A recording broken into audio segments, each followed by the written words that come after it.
Hey, shalom, shalom, shalom, shalom, Shabbat shalom, Shabbat shalom. Once again, you under the sounds of the voice of the good brother, Kahan Tazadaq. This is Yahweh Spark. I'm coming at you live right now from Capitol Hill.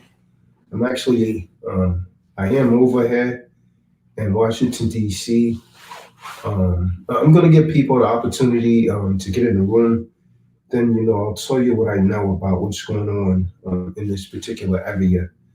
I'm doing this on the strength of actually a few minutes notification. So I'm trying to give people the opportunity to go ahead and tap into the room, and hopefully the notifications are actually going out, and you guys could hear me loud and clear. It's been a rough day, man. I just spontaneously decided to come over here. I wasn't able to get any footage tonight. Most high willing, tomorrow I'm going to go out. I'm just right up the street from, the Capitol building. Actually in a telly over in this area. So I'm just like right in front of the public library right now. And I'm telling you, the streets are dead. Looks like they've actually imposed a curfew due to the Capitol building being under siege on Wednesday. Looks like a curfew was actually imposed on Thursday. And so the streets are really empty. I was traveling around earlier in my conveyance about an hour ago, and the constables are really posted up. Constable is really posted up.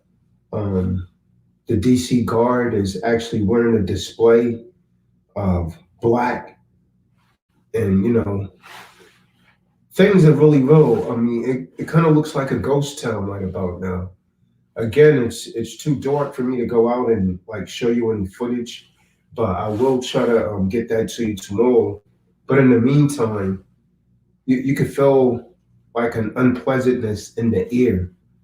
There's a thickness in the air. Just about everyone that I encountered was really, really timid. The building that I'm in right now, they boarded the entire front of the building up. The only way that you could actually get in is, they left the front door open, but everything else is boarded up. I surmise they're, possibly anticipating some other outbreak. Now, I haven't really paid attention to whether or not these people actually are intending to protests in the area. If anyone's actually aware of any protests that is going on or anything, I'll try and put feet on the ground and go over there and get some live footage. So, keep me posted. Those of you that, you know how to contact me, Tazadaq@yahoo.com, or, just simply call in the number 347-618-1783. And so things are really being turned up. And so I know many of you are aware that the people that went inside of the building and they took the selfies and so on and so forth. Now those people are, many of them have actually been arrested. The guy that was inside of one of the buildings and put his feet on top of Pelosi's desk. Supposedly, they arrested him in Arkansas. So, there's a lot of things going on. Pretty much, I'm doing this stream right here, so you could actually go ahead and give your input. Like, what do you think? I don't want to give some long drawn out soliloquy. I really want to hear the voice of the people. And as you come in the room, go ahead and give a thumbs up. Share what you think. Share your perspective, because your perspective does indeed matter. Share your view. What do you think, Trumpet, about what occurred? The Capitol being under siege, and the curfew being in effect. So I mean, the streets are dead right now. The streets are dead. The only ones that I see out on the street is the heat. And just about every corner, I ran down to this vegan store, um, hip hop vegan cafe about an hour ago, and the heat was actually on every block. So essentially, right now, DC is actually on lockdown, at least over here, over here on the southwest side. And again, tomorrow, I'll go ahead and give you some live footage. And so again, as you come in the room, go ahead and give a thumbs up. I'm gonna post a link in the room. I don't want no nonsense. A lot of these cats that I've been allowing to come on the channel, they've been like just a lot of buffoonery, a lot of nonsense that's done. And a lot of people, you've used me to shine, and what you cause is you've literally caused an injury to my my presence, my credibility, because some of you come on here like damn buffoons. I really didn't have to give you that opportunity, because who in the hell were you before you encountered Tazadaq? And you know who you are. So a lot of people that I allowed to speak here before is going to be done away with, because you know show some decorum, man. And the other thing I'm gonna tell you, man, if I'm speaking, I allow you to come on my damn platform. Don't come on here and interrupt me, man. Show some damn decorum.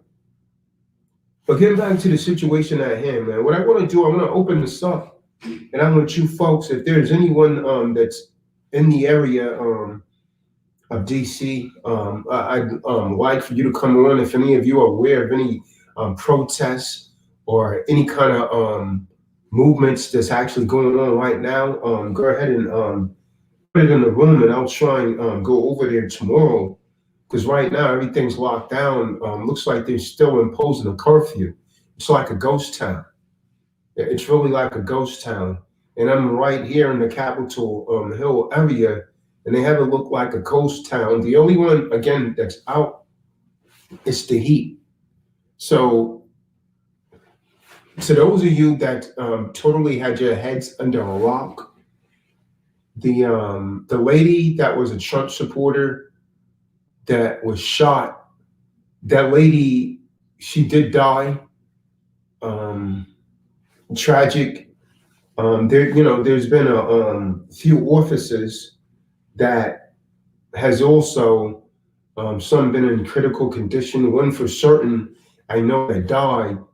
And so the Democratic Party is really blaming, Trump for this. You have Pelosi that's saying that Trump may have the nuclear code. So Pelosi has reached out to the highest commander of the military at the Pentagon, conversing with him, suggesting that he doesn't take any orders from Trump. They think Trump are in such a deranged state that before he goes out of office, that he may attempt to incite some sort of nuclear. I'm not saying this. I'm repeating what the media is pushing out there, that Trump may have the code to the nuclear weapons, and that Trump may want to set something off. And so this is the picture that the Democrats is actually painting of Trump.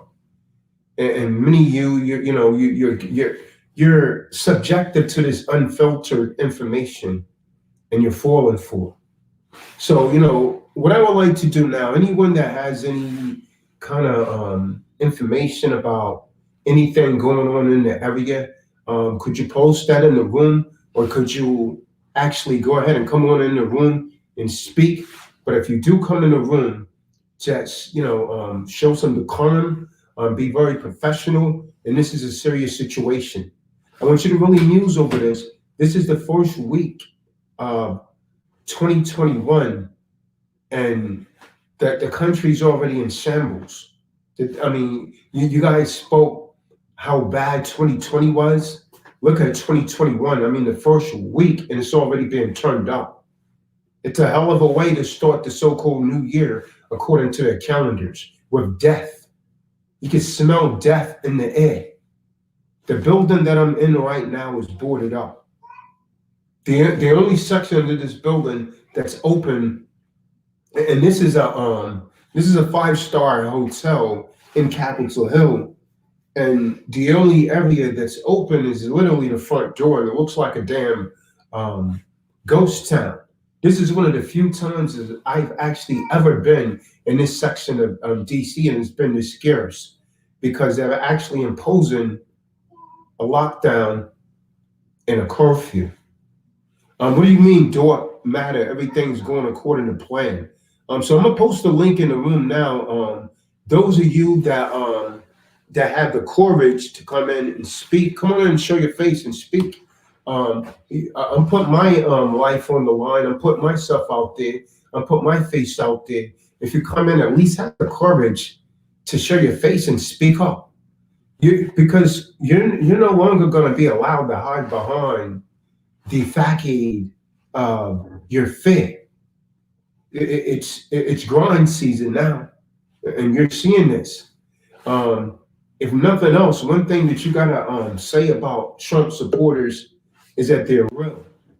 Is that they're really real.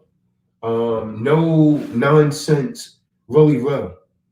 If you give me a second here, I'm gonna go ahead and give Marty a call. Hey Zara, what you got, brother? Oh, shalom, shalom. Happy Sabbath, brother. Happy Sabbath, brothers and sisters. Pretty much, I had the same information that you have had about Nancy Pelosi reaching out to the general. Pretty much concerned. They act like they real concerned about him pushing the button.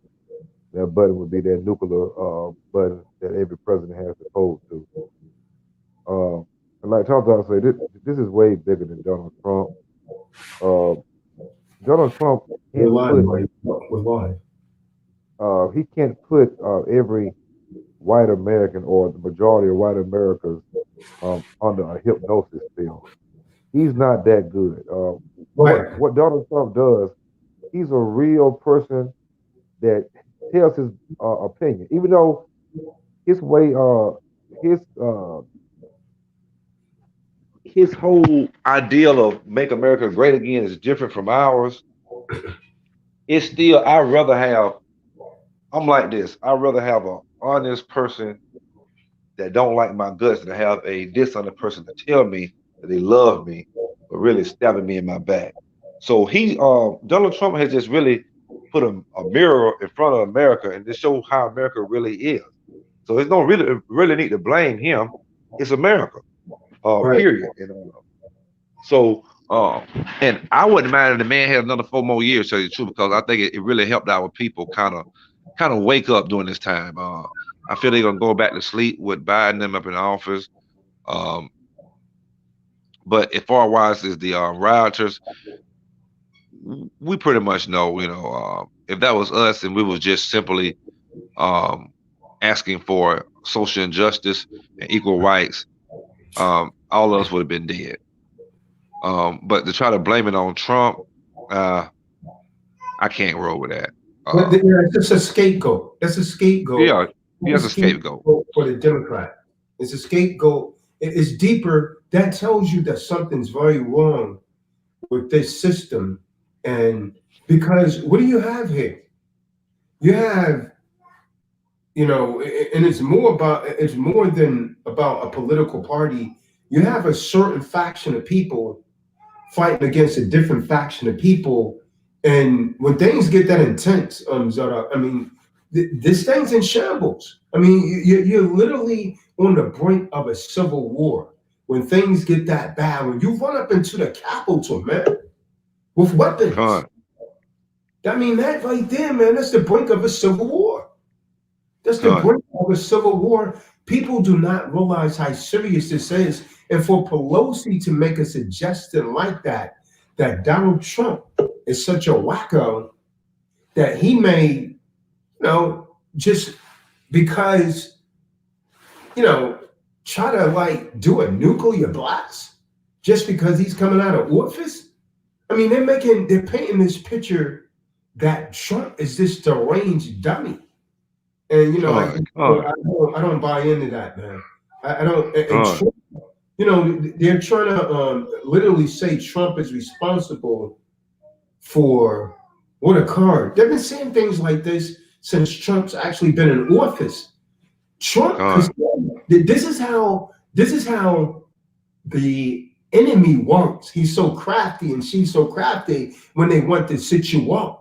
You could say anything and they'll twist it, and the people are so damn asleep. They would make the people believe, yeah, well, I mean, it was his fault. People still have a choice in this. See, they're trying to con, trick you with inciting that, but people as civilized adults, they have a choice to do what they want to do, right? You still have a con. choice, but they want to blame Trump because I mean, all of these things, think about it, Zadok. First week, man. First week of so-called 2021, you got the Dr. Dre incident. You got these, you know, they're claiming that the so-called COVID has grown out of control now. But you know what they're not saying? Is that they weren't complaining during the so-called holiday season when these people was traveling all over.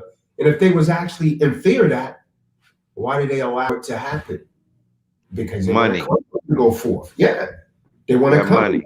go forth. But the people are so asleep that people are not paying attention to any of this, man. But you can't put this thing all on Trump, man. And hey, Crystal, your background is always noisy. You got to mute yourself when you come in here, sis. Your background always got some awful noise or something. I'm not sure what's going on there. But I had to take you out until you mute that. Well, But yeah, the yeah, Democrat. I'm over here right now, Zuck. I'm literally over Con, here in Capitol Hill, and everything's on lockdown. Everything's literally on lockdown.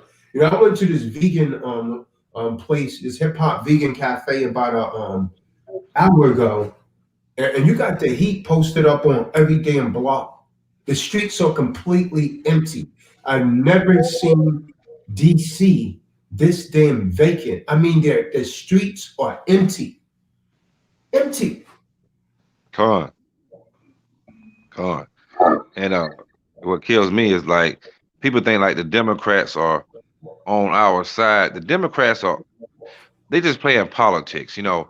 They feel the same way as those riding rioters, white folks out there, you know what I'm saying, yesterday. It's just they want to destroy you in a sneaky way.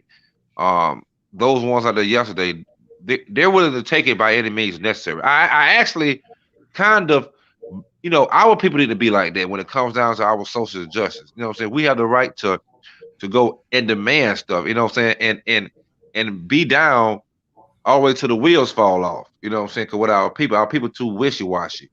You know, but yeah, I mean, I've seen videos of the cops actually opening the barricades and saying, come on, come on in." Yeah, and You that's a know, and problem. And that's a problem right there. that's an inside job. That's an Right. inside job. Right. That's I an don't know if inside you're job. aware.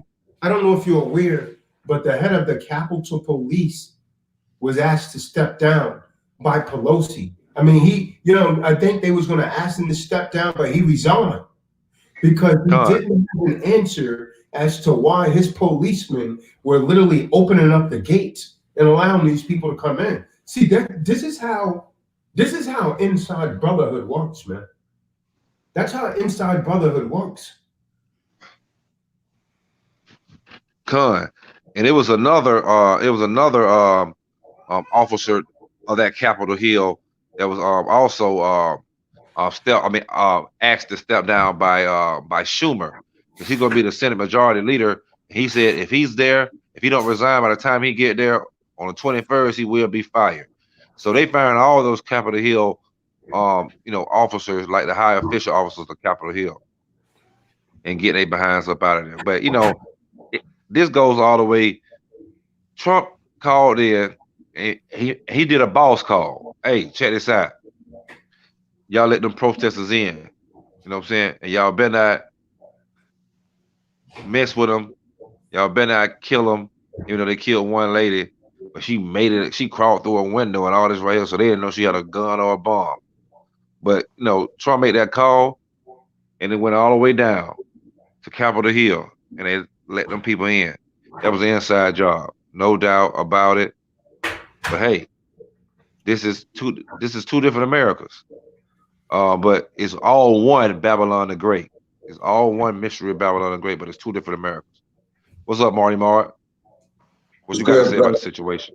Shalom, Shalom. brother. Happy Sabbath. Well, now I'm gonna say this. I don't really,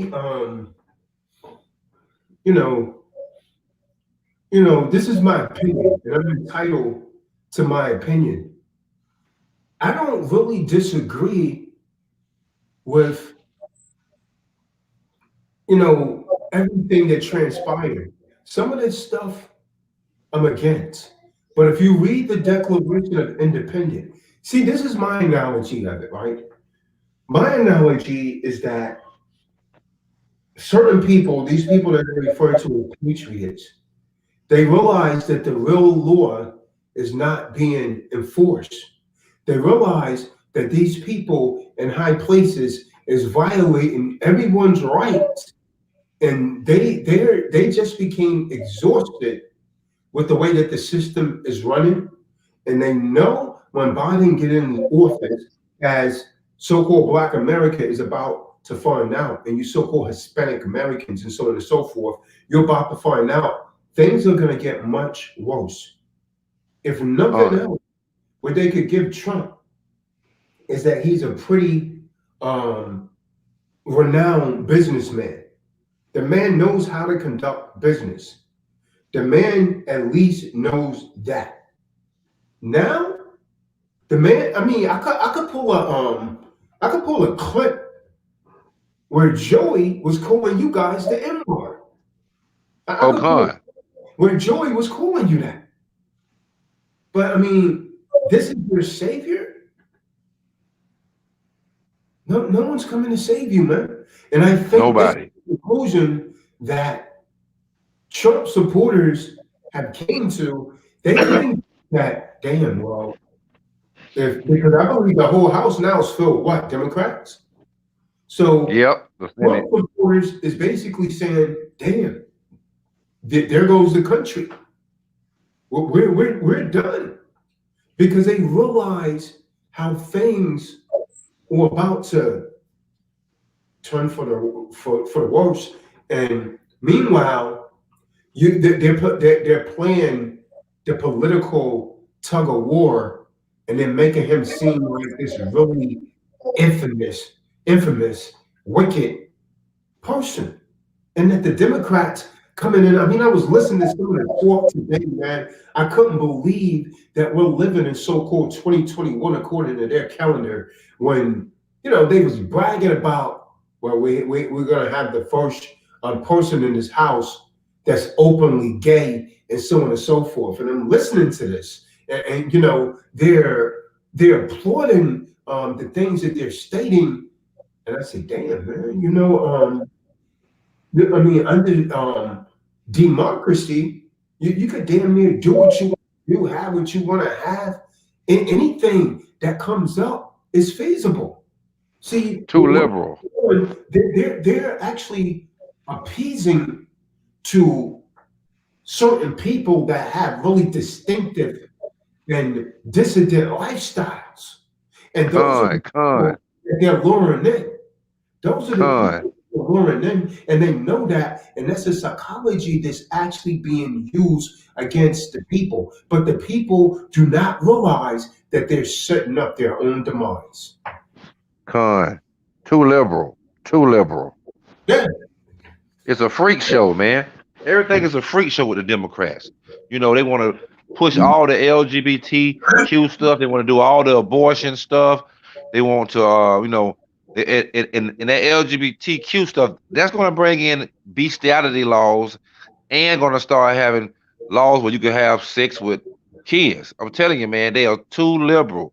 I mean, it's a freak show. Anything goes with Democrats, man. Anything goes. And I'm not no no, I'm saying Lamont, politician. I could give a damn about either one of them, but they just. I agree more with the Republicans' morals and values, supposedly, according to the Bible. But the Democrats is just a freak show. Lamont, come on in the room and ask your question. I can answer that question, Lamont, if you come in the room. Lamont, come on in the room and ask your question. Click on the link. Crystal, is your noise going yet? Yes, it's going. Crystal, what do you have to say about this? Be mindful of what goes forth here, because this channel cannot sustain another strike. So I try to use this platform so everyone could actually have a voice. So be mindful. You show some decorum when you come on here. Anyone that's actually going to come in the room. Yeah? Crystal, what's your take on everything that's going on here? I agree with what you're saying, Tazadaq. Okay. I was watching you earlier, and I think that, I guess we just have to sit back and just. I personally, unlike you, I think that things are probably going to get worse now that Joe Biden is in office. I think that he's sneakier and cunnier. I think he's a even sneakier devil. So I really think things are going to get worse. That's what I believe. Yeah, I mean, just given the history, if we look at the history of Biden, I don't know what's wrong with these crayons and these walkers, right? All they have to do is look at the history of these two people that's coming into office, man.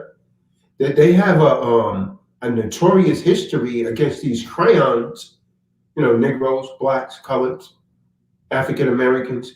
They have a notorious history against them.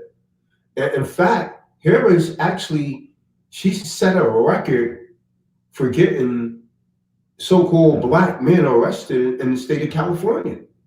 And she had some influence on the gun law that's actually been passed over there, where they could actually only have so many rounds in a clip. Now, I mean, when you start to do little things like that, see, that's the initial stage of utterly taking away all of your rights. And the people are not seeing that. And so what's going on, Trump supporters are seeing that, and they say, hey, man, we got to do something. I don't necessarily agree with the terms that has actually, people being killed and all of that, but that's what happens in a revolution. And what you're seeing in Trump supporters is a revolution. That's a revolution. A revolution is bloody. Malcolm told you guys that years ago. So now you're seeing it. I surmise that some people never anticipated seeing this type of thing in their lifetimes. They never thought that they would see people run up into the Capitol like that, armed.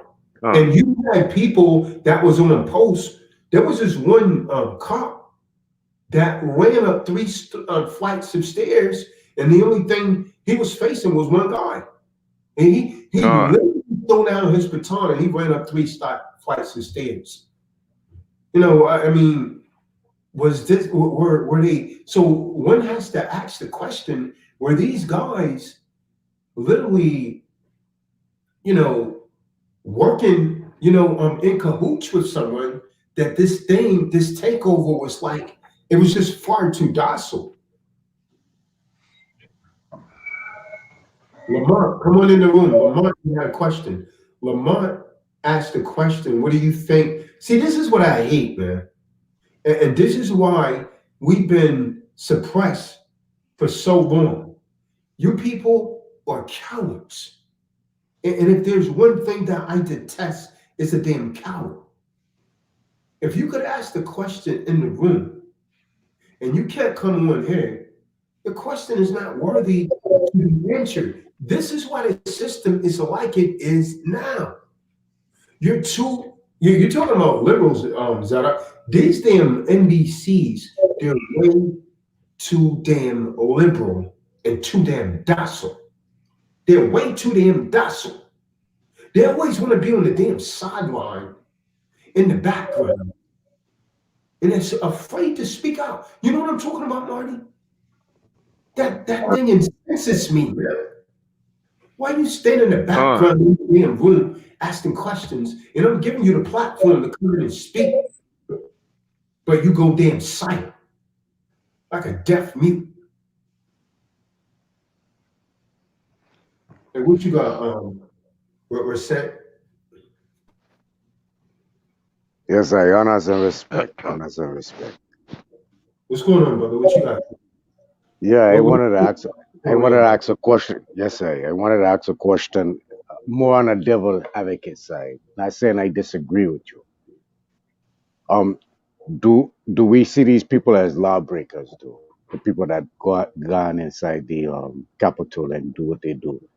Are they lawbreakers? Is that a site of treason or treason? Well, What happened? okay. Let me answer that question, man, based on the law. Are you familiar with the Declaration of Independence? Yes. Important parts of the Declaration of Independence, it states if a government becomes unruly or, and I'm paraphrasing this, and oppressive, then it becomes the duty of the people to abolish and replace that government. Could Right. it be that those people that ran up into there decided that, hey, you depriving me of my rights to bear arms is oppressive, it's unruly, it's a violation of the very document that's supposed to keep you subservient to we, the people? Could it be that they had that in mind? If such is the case, I reflect the question back upon you. Is that treason? Who's really guilty of treason? Is it really the policy makers that go into offices and come up with these bills that none of us have anything to do with and impose that upon us? Is that a violation of the law? Because remember, brother, the Constitution is the supreme law of the land. And the supremacy clause in the Constitution holds every single one of those politicians to the Constitution. See, the Constitution was never for the people. The Constitution was designed to keep those politicians in order. Yes, I understand that and no disagreement on that. But you know, you're a very smart individual, and you know that the government that's um, status quo as a government right now is an entity of an establishment or a LLC. So it really don't fall under those guidelines under that constitution that was built. It's a whole nother entity, and the people that subscribe to that entity as far as driver's license, social security card, birth certificate is under that policy. So it's under a whole nother corporation. So I'm gonna ask again now, by them not removing the people who they supposed to got in there, and those senators and congressmen and whoever, still sitting Monday morning, Tuesday morning to make more laws and more rules, is the people that went in there yesterday or whichever day it was committing treason because they didn't remove the people who they was having um disgrace with. If you understand what I mean, those people are still sitting and standing in them position. So when it comes Monday morning or Tuesday morning, it's gonna be cited as a treason act, a treasonous act. Am I correct? Well, they could attempt to do that. Again, I would contend if those people really understand the real law, um, they could say they was actually taking a stance in defense of the Constitution. Because from the way that I see it, from where I'm sitting, the people that was running up in there may not be the ones guilty of treason. Treason is warring against the Constitution. Now, you just said yourself, good brother, that those people are not really prescribing to the Constitution. So they're not really operating under law, they're operating under a color of law, under appearance. And so therefore they're really operating under public policy. So How can people be breaking a law that really doesn't exist because they're not really practicing the law? They're practicing public policy and they're imposing it on everyone. So Trump supporters are saying, hell no, we're not going for that. I've had it up the head. That's the way. Now, I'm not saying that I agree with them, brother, and I'm not saying that I disagree with them. I will reserve my perspective because a wise general does not reveal his plans to the enemy. But I do not believe that they violated the law because from what I see, from what they're doing, law is not being practiced. You can't tell me that someone's practicing law when they utterly deprive people of a right. A right. Rights are inherent from the Creator, brother. A right to bear arms and a right to travel. See, this is the problem. So many people have complied with a system that has done nothing but made us oppressive and subservient to what they want to create. So I guess these people said, you know what, my hands are tired. I'm not, and you know, brother, this is what I say. How do you pronounce your name, brother? Rasnadi. Yes, sir. Yes, sir. Yes. You know what? You know what, brother? I contend that these people that went up in there and they done these things, these people knew that there would be consequences for their actions.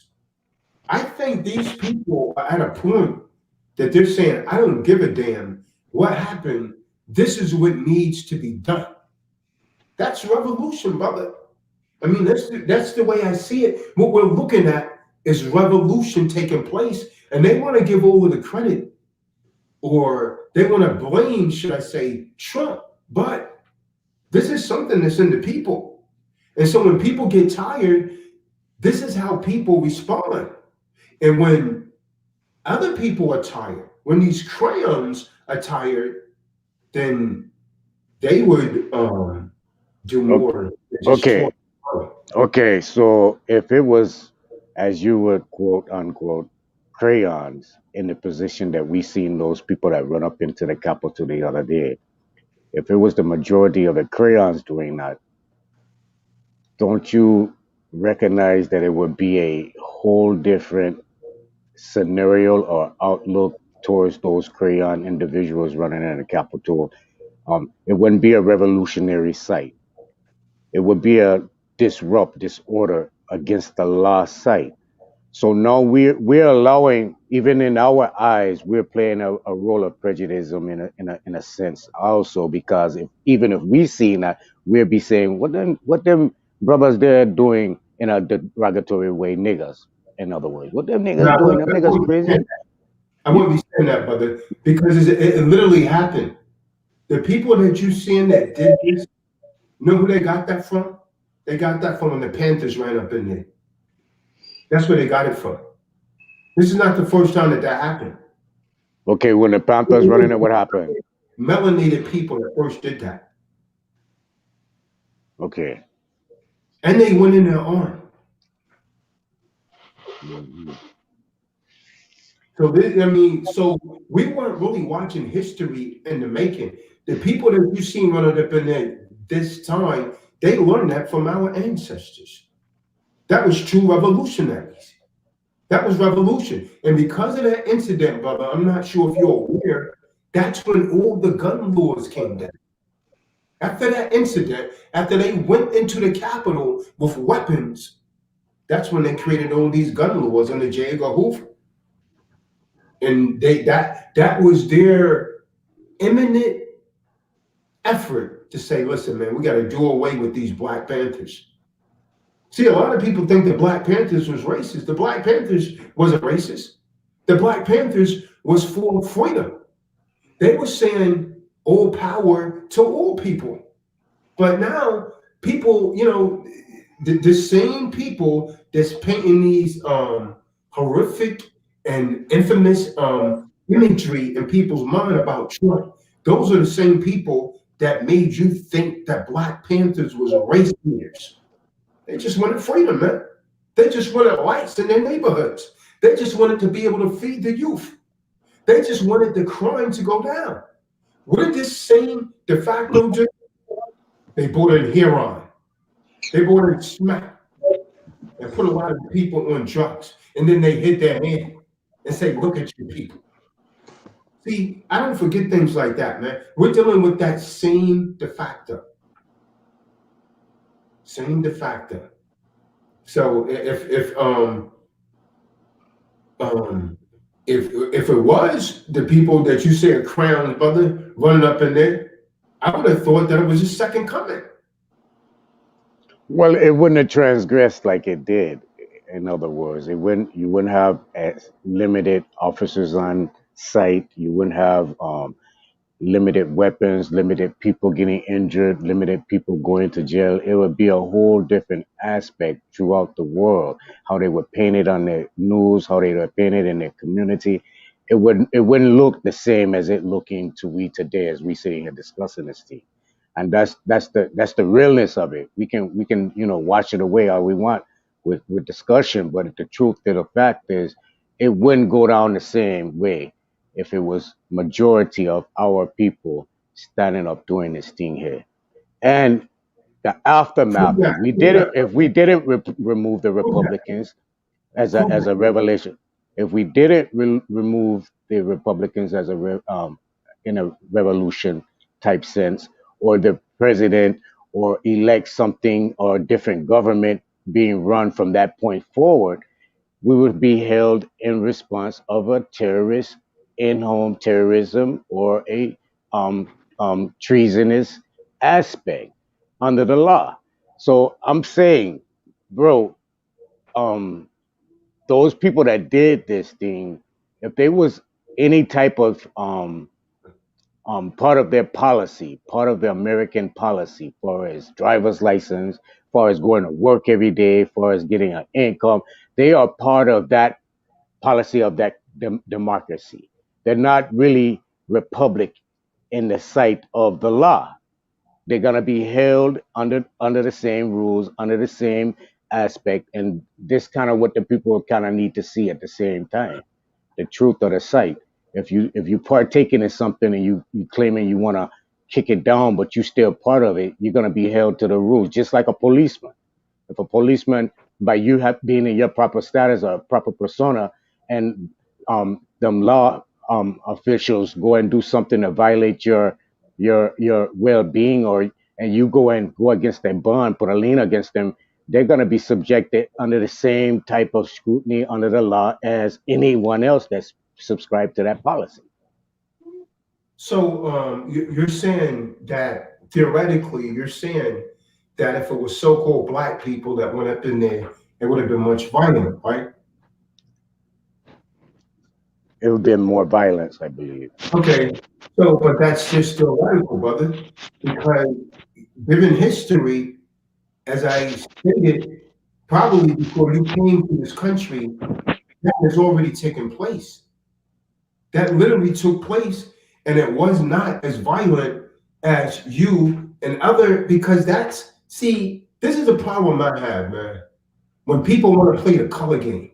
See, the color game, that's one of the things, and yeah, we know that there's so-called white people out there, there's races and so on and so forth. But the color game is one of the measures that they use to keep all people powerless.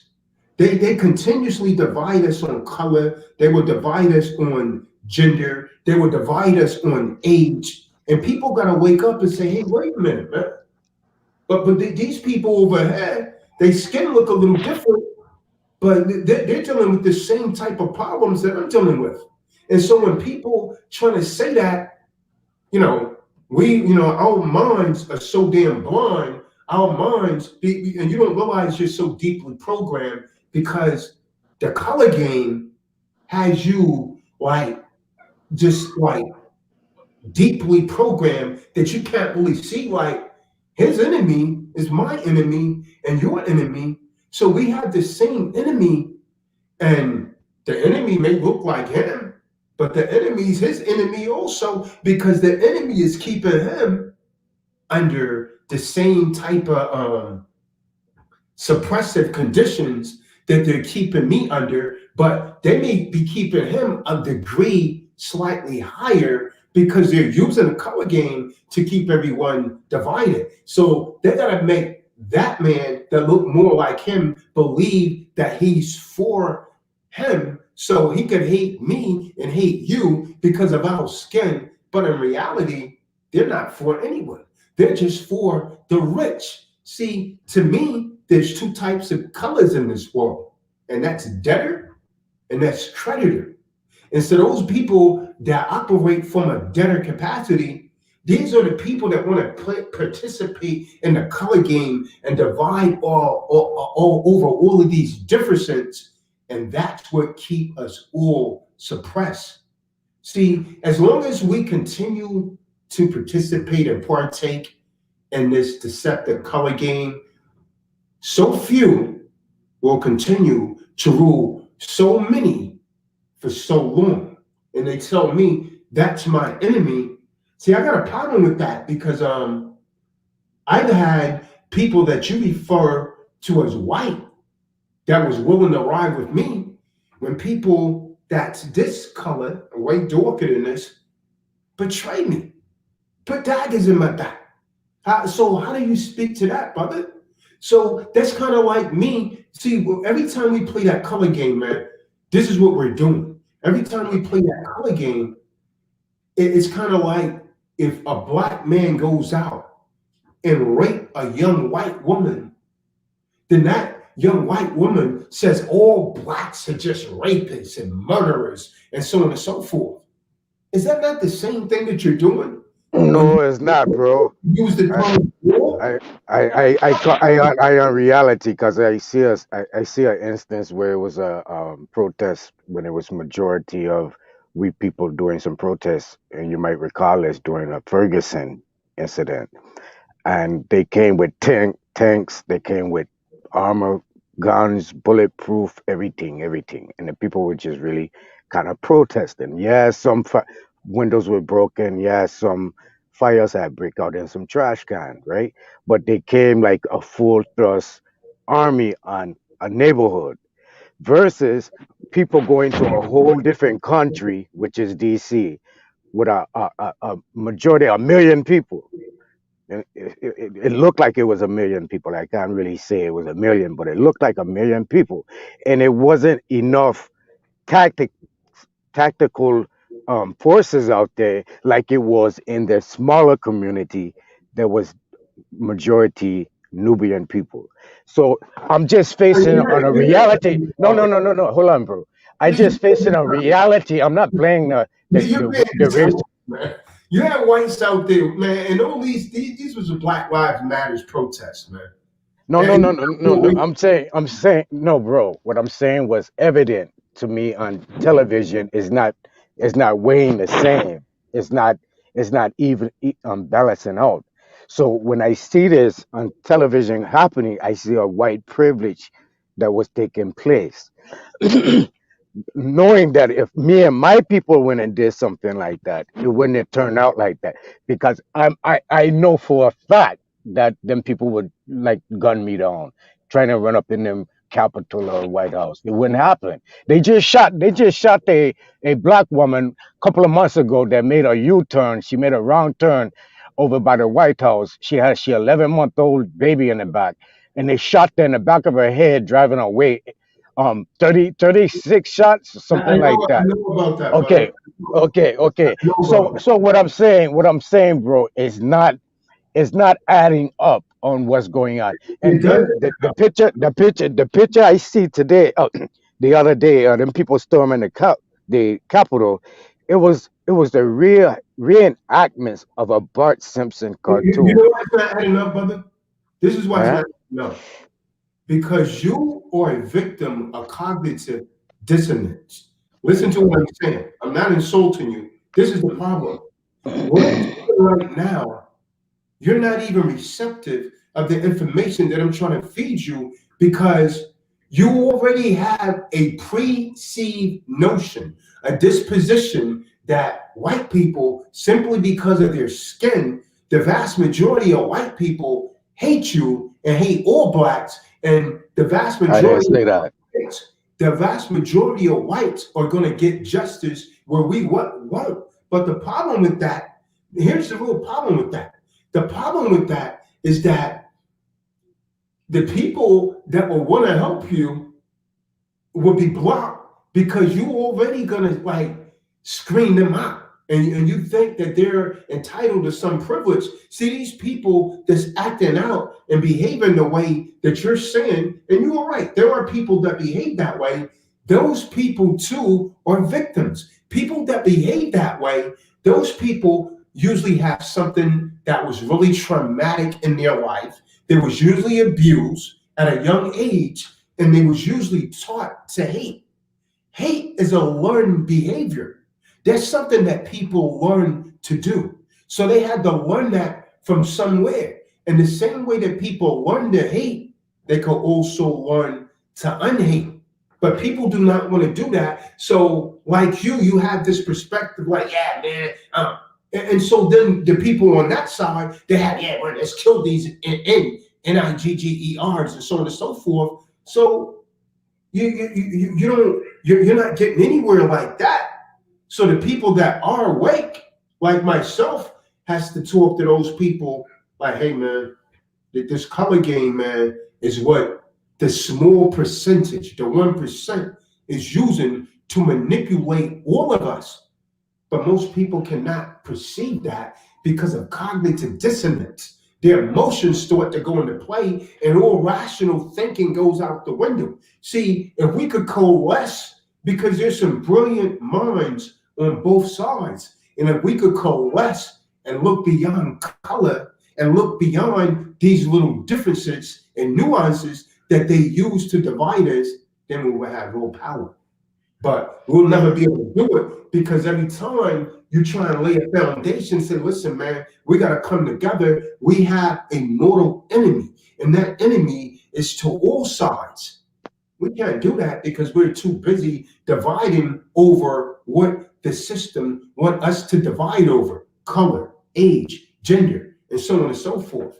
And so until we overcome that, man, we will remain oppressed.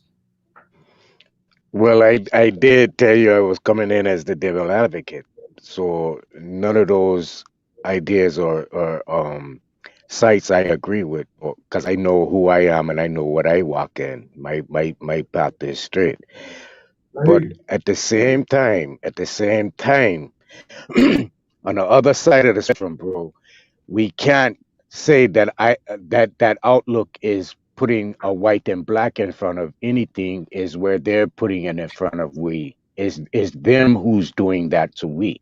When we look on television now and we see the majority of our people being bogarted by an army, and then we go and look at people storming the capitol and the majority of them are anglo of descent, there's nothing.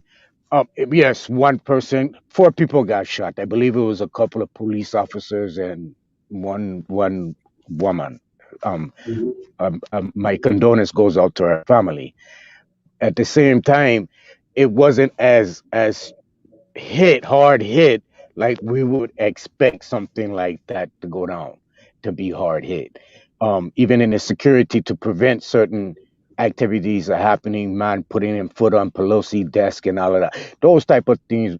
When we see that type of thing, that we supposed to have a um, complete anarchy within the system, not something Monday morning we going back to Sunday service, or Sunday morning we going back to Sunday service, and Monday we're going back to work.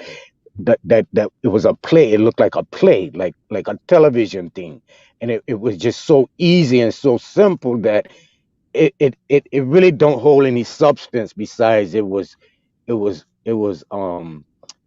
me that it wasn't real. If you understand what I say, it seemed like it's something that get the rest of us started up to move buffoonery and ignorant and out of character to follow something. Well, brother, I contend that there was some inside. I don't think it was an act at all. I don't think that was a false flag.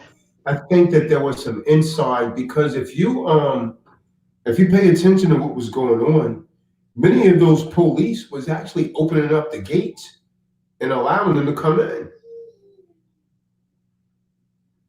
Where they do that at? At what point a police officer allows property to be invaded by non-ownership? That's not part of any policy they teach. So just to see that in its case is like a stage to me.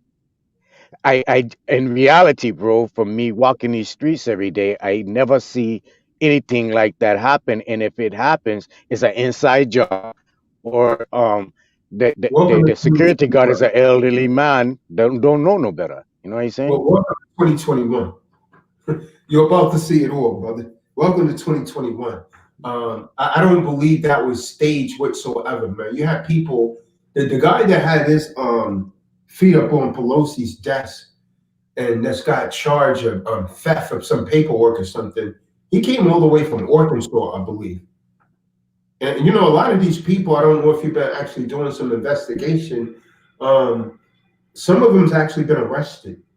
Some of them bailed out, but some of them's actually been arrested. But I believe that people, when people go to that extreme, man, people are basically saying, "Listen, man, I don't care whether I live or die. If you running up in there like that, and you know your face is on, national television, you taking selfies, you're kind of like saying, hey, man, whatever happens, happens." That's what I believe, man. I kind of fault the politicians for these things that's actually transpiring. I fault the politicians for this because I believe that the people are basically saying, I'm exhausted with the way things are gone. You people have actually infringed on our rights too long. And now, since you're not willing to acknowledge us, we're going to show you this is what we need to do to get your attention. I believe people are actually driven to that point. I believe people has actually lost all hope. That's my perspective, brother. Yes, Anyone sir. else? Yes, sir. You're a strong brother, and look, I'm not disagreeing with you at all. I know it's a time for this and a time for that, and right now is the time for we to unite and do what we have to do to come up out of this oppressing system. I'm not in disagreement at all. I love your work. I love you. I love the brethren and everyone. Shalom to all of you. You check, and much power and respect. Bless up. Respect. Yeah, man. Be safe. Anyone else, man? Anyone else, man? Got anything you want to bring out like that brother brought out? Um, Anyone else got anything you want to bring out? Come on in the room. Let's speak on it, man. This is the platform to talk about it. Crystal, you got anything else? What do you think about what the brother was saying, Marty? What do you think about what the good brother was saying? He brought out No, pretty relevant points, but I contend that people, man, they use this color game, man, to keep us divided. And of course, a lot of people are going to they're going to fall victims to that. And because you only know what you know. And when you're operating from that level, you're operating from a subservient, degenerate position. And people, whether people realize it or not, people use hate to manipulate people. They make you hate other people to manipulate you. That's used as a form of control. Hitler used it, and many other people used it. Eugenics has actually been used. They use hate to manipulate other people. And only the really wise minds are strong enough to soar above that and see things from a different perspective. See, there's a lot of people that's being victimized that do not even realize that they're victims and slaves. And those are the best damn type of slaves to have. The ones that's totally unaware that they are actually in a subservient, degenerate mental condition and their minds are being manipulated. Those are the best type to have. that's it. That's it. Yeah. Uh, And the only thing I can say is that these people, they actually think this. They they so deeply involved in this shit that they be like, why the hell are you still awake? Why aren't you asleep? They have no respect for you. They'll do anything and they'll pull anything. So you don't really know what the hell they're doing because they've done the worst to you and you don't even know that. So why would you know now? And everybody is a conspiracy theorist.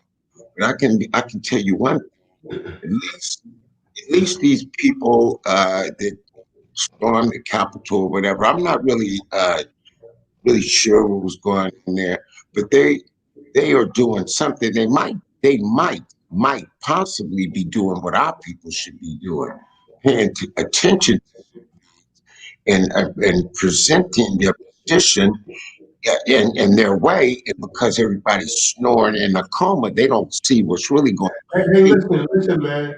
People, go ahead and give a thumbs up when you come in the room. I mean, we got like 90 people online, but only 57 thumbs up. Come on, man. At least Go put ahead and give a thumbs up so more people could come to the channel and we could discuss this. And all of you that's in the chat room, you typing stuff, come on in and speak, man. Stop hiding your face. Well, when are you people really going to rise up, man, and really stand for something instead of just standing back in the shadows, always wanting to listen to entertainment?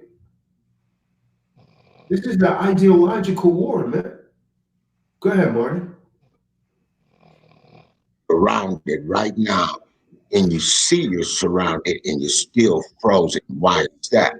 I'm gonna tell you something. The reason you get annoyed with us over here, because we're doing what we're doing, is because you're too damn scared to do it yourself. And when you see real cats standing up for this truth, you get mad at us because you don't have a damn a real bone in your body. That's just what that's what it is.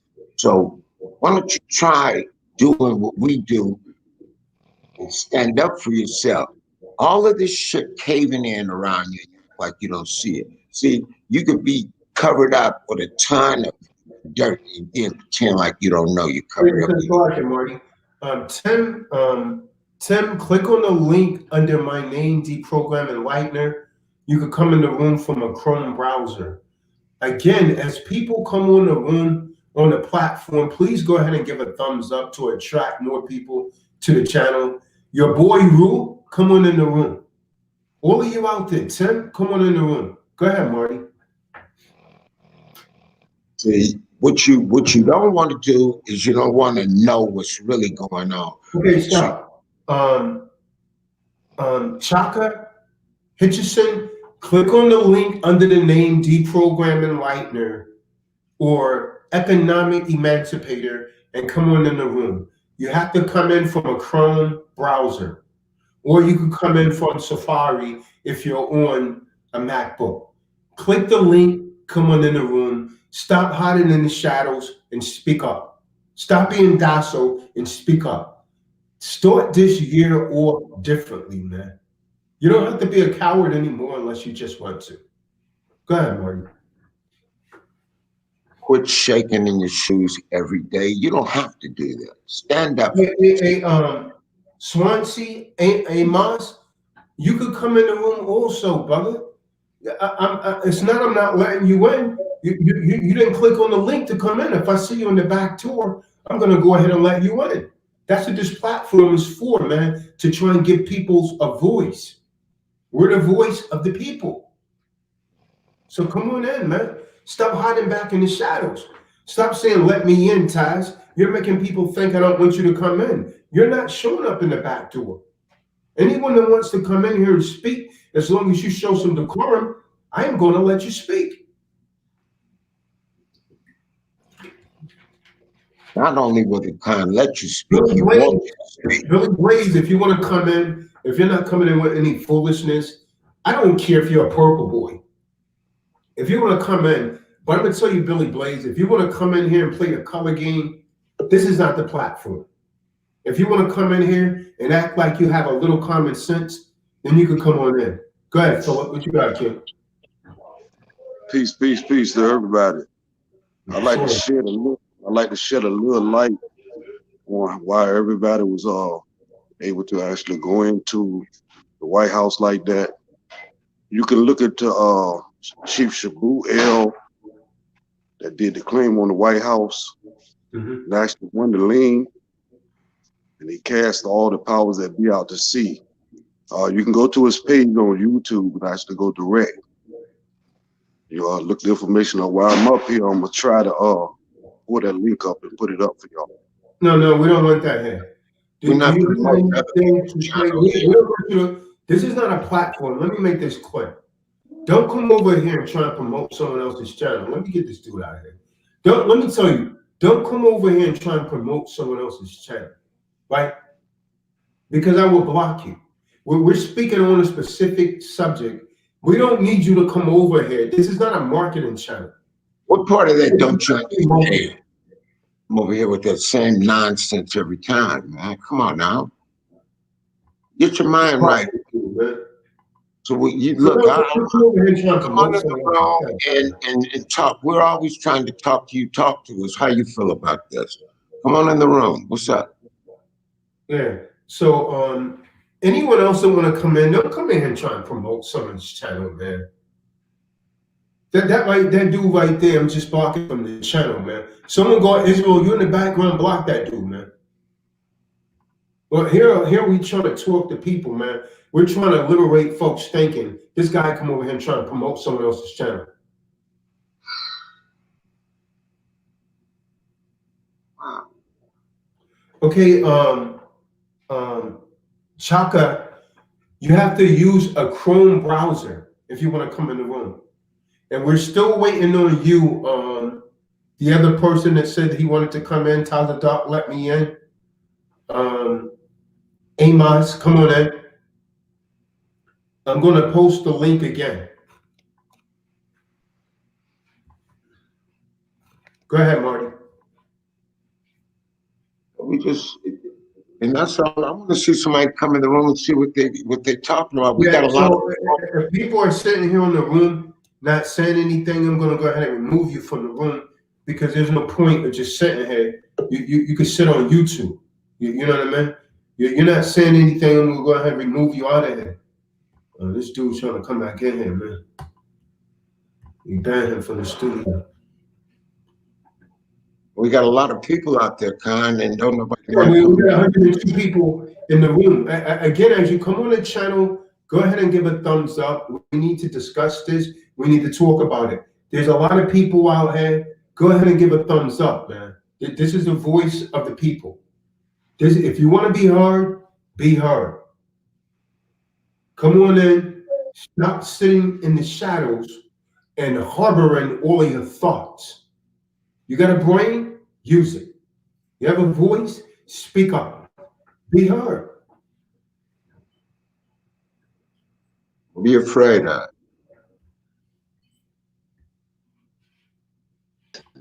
Hey, Sean, Amos, what's going on, brother? Peace and love, guys. How are you doing, brothers? Hey, Sean, peace. Peace and love, man. Shalom all day. Yeah, man. I'm sorry. I didn't want to intrude. I've been trying to get through for a long time. I've been fighting child support and things like that. And you've introduced me to so much information and knowledge, man. And, don't want to be a crybaby or anything. I've been fighting my ass off, fighting with these people. I haven't seen my kids in over 5. I don't like to call them kids or children. Haven't seen them over. I know what you mean, though. You're just speaking in common parlance. I got you. So I don't want to intrude on this. I'm making my introduction, but I love you guys. I appreciate you, and I swear to you guys, I wish you all the blessings of the Most High. Thank you for letting me in. Peace and love, man. All right, brother. Attend a couple of those webinars. You're going to watch. Someone came in with some background noise here, man. Not sure where that's coming from. The other brother that came in, Tim, what you got? Can you hear me? Yeah, I can hear you. Go ahead. I'm just didn't want to be silent, man. I've been watching you for years, and I appreciate what you have to say most of the time, man. I hear you, man. You have a lot of knowledge. You probably forgotten more. What do you think about what's going on in Texas? What do you think about? Honestly, I think it's all kinds of fucked up. Excuse the language. Yeah, I mean, from like which perspective? You think that the people that were supporting Trump was off, or you believe that the Democrats are right, that the way that things are going? What do you think, man? I I mean, personally, I'm not on either side. I think they're both bad candidates. right, So I can't support somebody that's evil. right. So I mean, so which one is evil? I mean, you got to take the better of it. So you think Trump? Personally, I think Trump's a joke, and I think Biden is just along with them. They're politicians out for themselves, and they're not out for the people. Right. Yeah. Well, I mean, at least Trump is a pretty good businessman. Trump's got some good business plans, yeah, because he's a businessman. That's what he does for a living. I build cedar fences for a living. I'm good at that. But past that, I'm not going to put my 2 cents in something that I don't know. Right. Yeah. I just think, if I don't really get involved in politics, but I can't see what Trump has actually done that's so bad to this country. Yeah, I mean, the guy, he flies off at the mouth. That's who he is. He's very transparent. If you, remove your emotions out of the way, is he doing something? Did he produce more jobs? I contend that he did. He produced more jobs than people has actually done in a while. He gave the military a larger raise than people has actually done in a while. So, I mean, they're looking past all of that. They're listening to the little slip outs that he does sometimes, but ultimately, what has he done that's worse than what Obama done? That's worse than what George Bush did? I personally think that a lot of people listen to the fourth branch of the government, which would be the media, and they base all their energy and motion or emotion based off of that. Yeah. Secondhand opinions are horrible, especially in the court of law. Yeah. I just think when they move, I don't necessarily agree with everything that Trump has said, but he's a good businessman. I agree with his business plan, and I think financially, the man was actually doing better for this corporation than the previous ones had in quite some time. A lot of people are not going to agree with that because their emotions are distorting their visions. But when you really think of it, this whole COVID thing and all that, Trump was really against that stuff, man. Now you got people in office that's going to try and push that full-fledged. They're pushing it full-fledged. And so all the people that ran out to vote for these people, they're going to be woefully sad, man, when this thing is really turned up. That's what I believe. And it's just my opinion. I'm entitled to my opinion. I'm just voicing my opinion. Whether people agree with it or disagree, I don't care. But I am entitled to my opinion. And I think free for myself. I'm not influenced by someone else's thoughts. Like these people that like to come on here and play the color game. That's another aspect that people use to stay in control. They play the color game. They play the gender game. Right now, they have women against men and men against women. And so right now, men are actually being used as a scapegoat, to utterly destroy the family. They make the women think that they're raising the women above, but their ultimate goal is Marxism, to utterly destroy the family. And they're doing that in these damn family courts. Family are utterly causing a lot of men to commit suicide. I don't think people realize that 70% of suicide worldwide are men. And much of that is as a result of these damn family courts where men are getting divorce rate. 90% of custody cases are awarded to women. And this type of thing has to stop. And because she's not necessarily always the best parent. And until the 80s, in all states, if a child was 4 years old or younger, they automatically went to the mother. That's not justice, man. That kind of system has to be abolished and replaced. And this is why a lot of people are behaving the way that they're behaving. This is what's going on. A lot of the people are actually exhausted with it. And that's just my view, man. Hey, For lack of Todd, knowledge. Go ahead.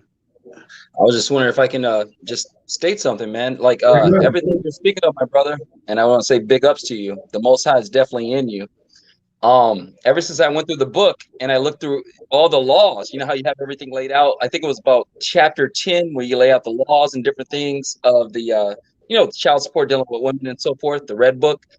When I got that, man, I spent my last dime, man, because they were beating me out of everything.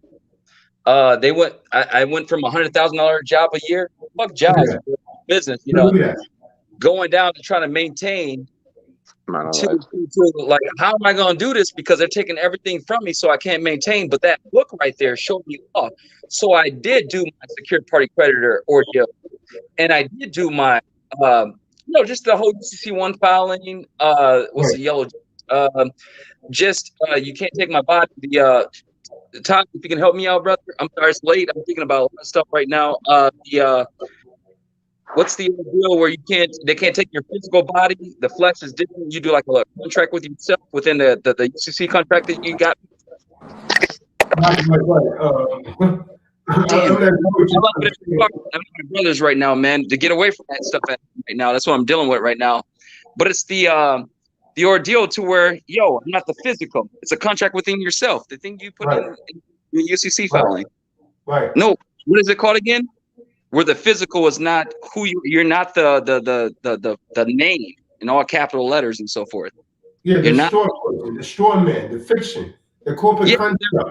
But there's a contract you got to where they can't, like a lot of corporate people are using it. So anyways, I'm sorry. I don't want to get stuck on that. I don't want to lose my train of thought. Everything that you showed me, man, the laws and everything, when I go into court and represent myself, if it had not been for you, brother, it's so much, man. Like, I've been hurt. I just lost my mom in October, and I'm the only child, right? And she was so worried about me, and I think that might have brought her to that point.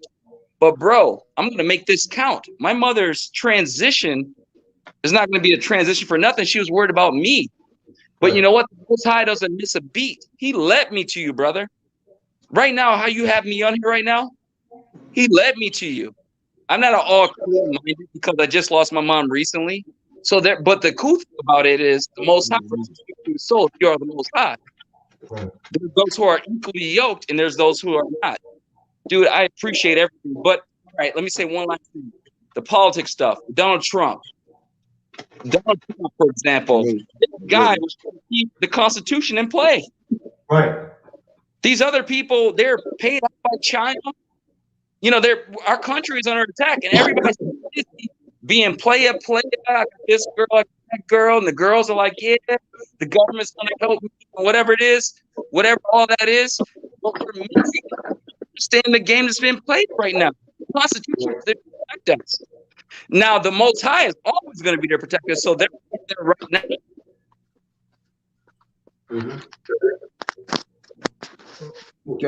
Can I speak? You're muted. Hold on, buddy. Right. Good. Just want to say something. I'm sorry. Excuse me. No, go ahead, buddy. I'm just saying, like the stuff that happened with Antifa. They're at the Capitol. They broke the window, got the girl shot. You know what I'm saying? They did these kind of things specifically to make sure that brother, well, he's not a brother. All right, that Trump didn't get back in because he was fighting for the Constitution. He saw. So it's like doing whatever business you're doing, you're gonna find a niche in the marketplace. He found a niche, and he's I'm getting in on this niche. So everybody knew that the government was disrespecting all their laws. There's no Constitution in the courts. We're on their UCC1. We're under all these different things. But the thing is, Donald Trump was the only person who was going to allow that, and he was slowly breaking it down. So for 4 years, they kept this guy in chaos. So therefore, he can't focus. So therefore, he can't be on point. Using mind programming, CNN, MSNBC, even Fox just came late, as of late, But they're doing these things, mind programming to all of our people. They think that, oh, yo, this guy, he's racist, he's this and that. Yeah. People don't even recognize what's happening right now. Right. And the sad part is they don't even get it. But the good news is to protect yourself from all things, like my boy Taz has always said, he's of the Most High. I know it for a fact. You got to become a secure party creditor. You got to get your irrevocable trust, your common law irrevocable trust in order. Put your LLCs up under that as an umbrella to protect yourself. Put all your assets in your LLC and put your LLCs up under your trust. Taj, you're the only person, man. I mean this from my heart, man. Mom just passed away. I'm not all there. Forgive me for such, because my heart aches. But if I never met and I never ran across you, and I've been trying to get on for many times. Bye-bye. You're arguing with people. I saw you telling people get the hell off your site, things like that, because they weren't on real stuff. All I want to say is, guys, I just appreciate everything you're doing. And government is nothing. UCC 1 and your irrevocable is everything. In the Most High. People love y'all. I'm sorry. Well, all praises due, brother. All praises due, man. Who else? The other brother just fell out. Chancellor, what you got? Chancellor, what you got? Carefoot. Oh, that's Carefoot. The other guy, that fell out. The elderly brother that was in here, come on back in. Carefoot, you got something you want to say, Carefoot? Go ahead. About this this thing in DC right now? Yeah, I mean that's what we was talking about. Well, what you got, Carefoot? You came on here for a reason, brother. What you got, man? I don't know. Like, I think it's hilarious that Trump just quit. Like, I don't know if you read, but they banned his other Twitter, and then he quit. Like, he just all of a sudden in his speech, he like kind of like folded to the false flag. It's like he didn't even acknowledge that it was fake, and he kind of just said like, "Oh, I don't want to see any more people get hurt. Well, I just quit now." Yeah, I mean, he didn't quit, man. He said he was going to leave. He said he was going to leave office by the 20th. Yeah, quitting, man. I wanted to see the Civil War, man. Well, no, man. You can't come on here talking that, man. you can't come on here talking that, man. Nah, man. We can't have that, man. We don't want to see that, man. We don't, you know. Anyone else that has anything, come on in the room. Click on the link. The brother that just left out, you could actually come on back in. The elderly brother Benaiah, what you got? Hey, shalom. No, I came in a little late. I don't know if you talked about I saw a video of this Jake. He was running away from him up the stairs. Oh yeah, that's what I was talking about. Okay. Yeah, he was running away with the baton and everything. You got that video? Yeah, he threw the baton, right? The guy took his pistol and all of that, right? And it was just 1-on-1. Yeah, and then he calls for backup. Like he gets like to the 3rd floor. He's like, 3rd floor. I gotta try to find it. I can get it again. But it's I don't know. People saying it's fake. I think I agree with you saying. It's a lot of people are fed up over the past couple of years of just slowly but surely their rights being taken away, and it's come to an escalation point. So a lot of those, maybe some of those people could have been actors, who knows? But if you coming all the way from Arkansas, then I don't really think that's an actor. I mean, people really have this. You don't listen to these people. Yeah, that's not an act. No, man, you have to have some kind of zeal or really be down for the cause to do that kind of movement. To pull that's a Melvin type of drive right there. But yeah, I mean, if you know, I would say anyone that was coming on showing their face or something like that, they knew that there was consequences. And I think these people was actually at a place that they said, "Hey, I just don't care what happens, bro. Right. Just keep my life open." I believe that's where a lot of people were with this thing. Cool. Let me try to find that video. I'm gonna post a link. Okay, so Chaka, looks like you were in the room, and the guy, the elderly guy that was in here, you could come on back in. There's a link again. Anyone that want to come in and speak, go ahead and click on the link and come in. Go ahead and speak out, man. Marty Ma, what do you think about what the good brother was saying, man? Amos. Marty Ma, you still there? What do you think about what the brother Amos was saying? Yeah, Con, I'm still here, Con. Happy gut, happy life. Come on in. Happy gut, happy life. Come on in the room. Fred, come on in the room. Careful, I can't believe you don't really have anything to say, man. I pray I didn't chase everyone away, Todd. I so apologize. Thank you for letting me in, brother. Peace and love. No problem, brother. Jacqueline Powers, go ahead. What you got, sister? Yes. I saw on the TV about all of this going on about the white. I'm so nervous about talking. Oh, It's well, okay. anyhow. It's okay. We're a family here. We're a family here. Pardon me? I said we're a family here. You don't have to be nervous. Oh, okay, because this is my first time ever being talking like well, anyhow. The time demands it. The time demands it. Well, I said Trump. Well, Hey,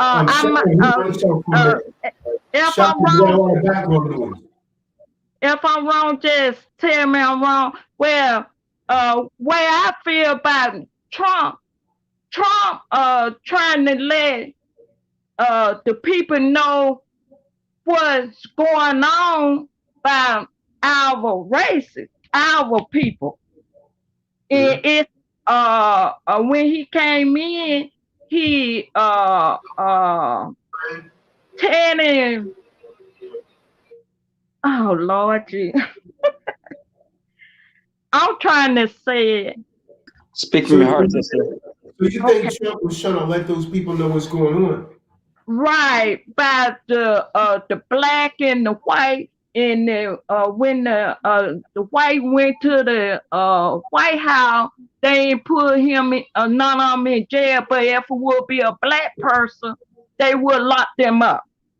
And then way I feel like Trump trying to tell the everybody what's going on.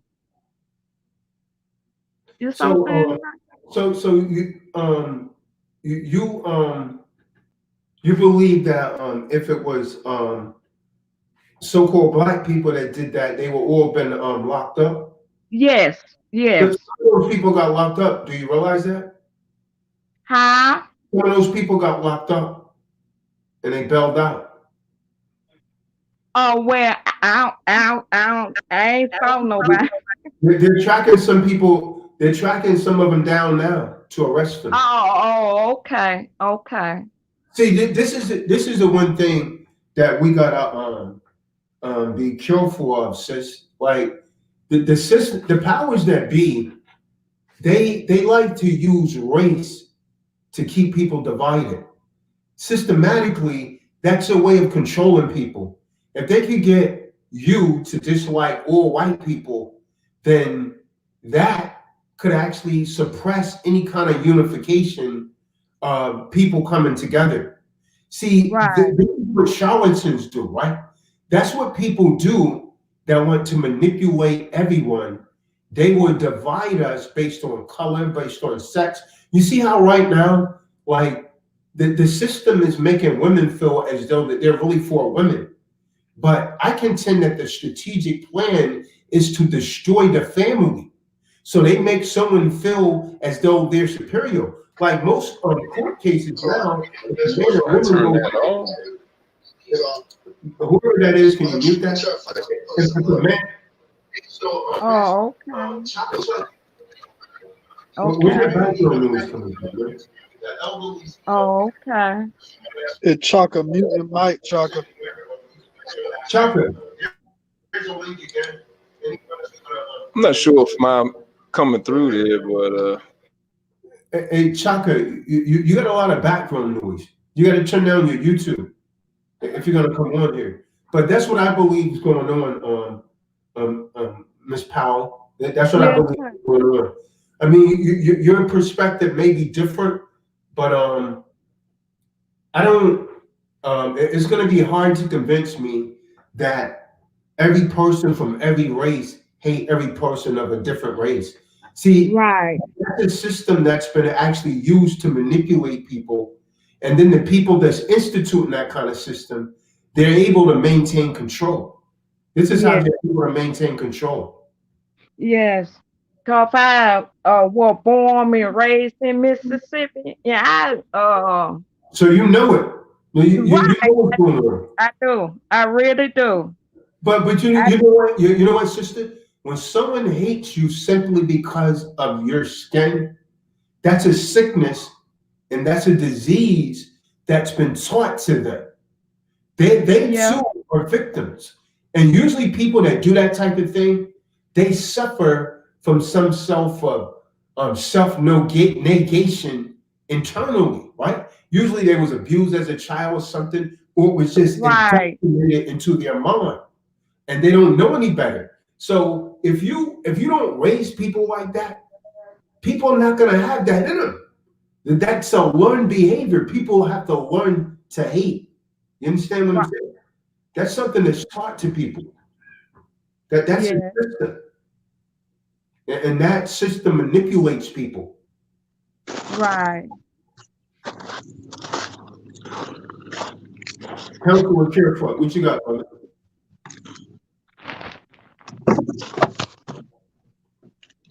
Careful. Looks like you're dying out, brother. Peace and love. Oh, is that for me, Taz, or someone else? No, for careful. Counsel and Okay, care for sure. Peace and love. the Canadian. Careful. I think your connection's going bad. Go ahead, Carefoot, man. You can't hear me? Nick Carefoot, go ahead, man. The floor is yours. I think his connection's bad, man. Carefoot, go ahead, man.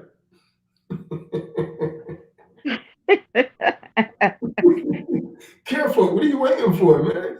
You can't hear me, man? Cancel with Carefoot, go ahead. All right, Chaka, what you got? Chaka, unmute yourself. I'm in hat. Go ahead, Chaka. All right. All right. Can you hear me? Yes. All right. First of all, man, respect all y'all. Respect you so much, man. I appreciate having the opportunity to say something. Okay, this concerning everything that happened in DC. Now I'm from DC. I'm in DC. I live in DC. And every single day traveling throughout DC, when you go to the Capitol, man, there's a million cops out there every day. This is year round. So this incident. Oh, you're in DC right now. Okay. So, but you're not here on a regular basis. So on a regular basis, you got 100 cops out there every day. So we know, like, people in DC weren't involved in that incident. People in the DC area weren't involved in that.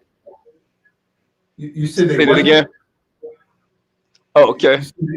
So, concerning that is that, you can see it's a setup. It was a setup. We already know. Everybody here knows it's a setup because there's no way. Oh, no, that is a setup, a total setup. A total setup against Trump. Say that again. No, ain't nobody saying so, yeah, I mean, you can see here, we know that it was a total setup against Donald Trump. Most people here don't like Donald Trump anyway. But hear me? Yeah, hello? Yeah, go ahead. We can hear you. Go ahead. Can you hear me? Yes. I don't know something. Go ahead. Oh, okay. So, okay, cool. So, yeah, but like I'm neutral. I see what Donald Trump is trying to do. I see, the aspects of the constitutional aspects he was trying to apply and everything like that. But, just on the law enforcement aspect of this whole event, smaller events had more police than that. And we see it every day because this is the place where all the stuff happens weekly. When I say weekly, this stuff happens weekly. So when we saw this event, the police pulled back as they approached the Capitol, as the march approached the Capitol. You can see all these the actors within it that ran up in the Capitol and all this stuff. The police pulled back so that they could do it. A small police presence. Then the National Guard came so late. They were so tardy for the party. You know, it was inevitable that we could see that it was a setup to discredit Trump in a great way. Or I don't know who orchestrated it. What do you mean by that? What do you mean? Elaborate on that. Elaborate. Just like I said, on a regular basis, on any day of the week, they have snipers on roofs. Okay, they got at least, if you drive past it on a regular weekday, you're gonna see at least 100 or more cops just outside, all types. Mm-hmm. So Capitol Hill cops, DC, they call it DC MPD, yeah, I know what you're Metro Police Department cops, and then you'll see some National Guard troops on the grounds of the Capitol. So okay, so you've seen that, yeah. So on this event, when you see only like 30 cops, oh, you know it's a setup. You already know something's going on. Because I mean, I wasn't there, but I saw it, you know, on video. I seen it on YouTube, seen it on all those various medias, and you see the cops pulling back, opening up the gates for these people. And I'm not saying that they probably shouldn't, because they're getting swarmed. That's if they were real cops and not actors. Because who's to say that they were real cops? You see my point?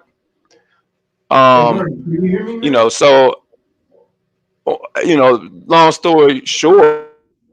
Marty, can you hear me? Where was I? I was at home. Con, I hear you. Yeah, I was at home. Just keep talking. Yeah. Can you hear me now? Yeah, I was at home when all this was going on.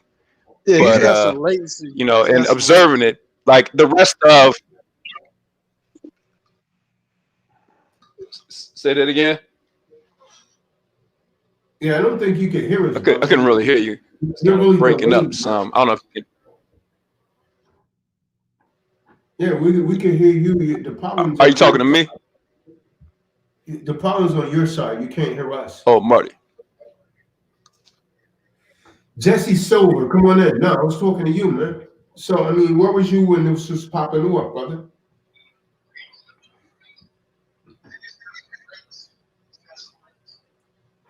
Yeah, he's not hearing, man. Anyone else, man? Anyone else? Come on in. Slick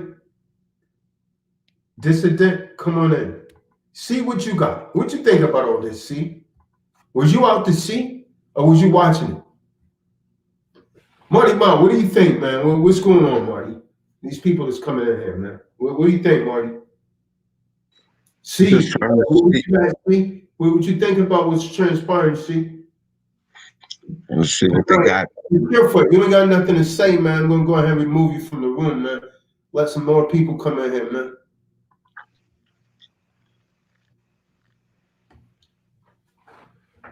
So, Marty Moore, what you think about what the brother was saying right there, with the parts that you could actually understand? I don't think he really knows what's going on. Everybody got a conspiracy theory, man. He's just saying an overview of what we already know, that DC has a breakdown of every variation of cops, but it seems that they are being alienated or misdirected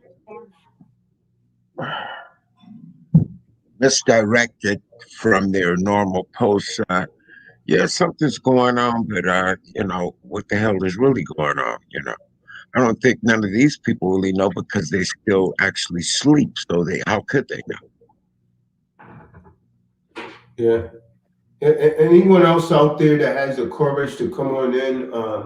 Natty, Tafar, come on in the room. Jesse Silver, Pete, come on in the room.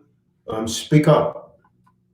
Now's the time to speak, man. Stop hiding back in the trenches. Stop hiding in the shadows, man. Stand up. Be heard. Yeah, Marty. So you said everyone got something to say. When you come in the room, go ahead and give a thumbs up. But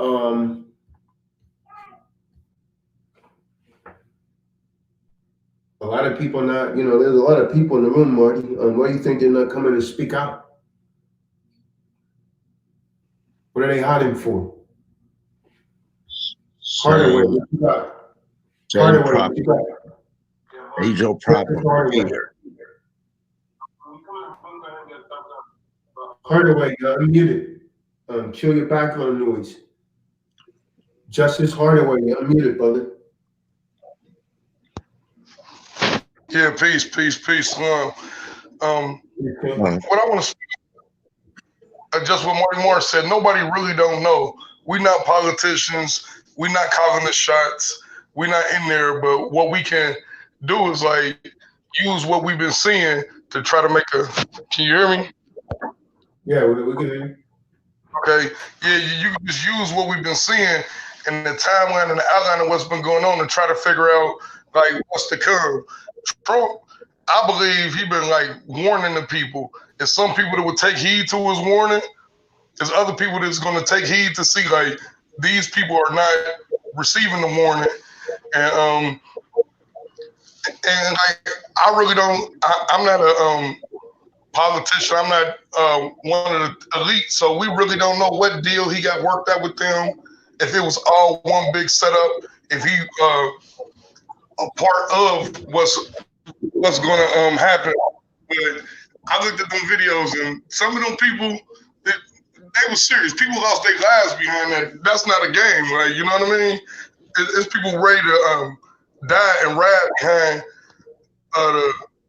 what beliefs he's talking and about freedom, like, and that's how I look at the overall view. Like these people was ready, and they showing that they ready to ride for their rights, and they not about to go for this regime that's taking over. And we all see it. It's like you said about people not coming in the chat.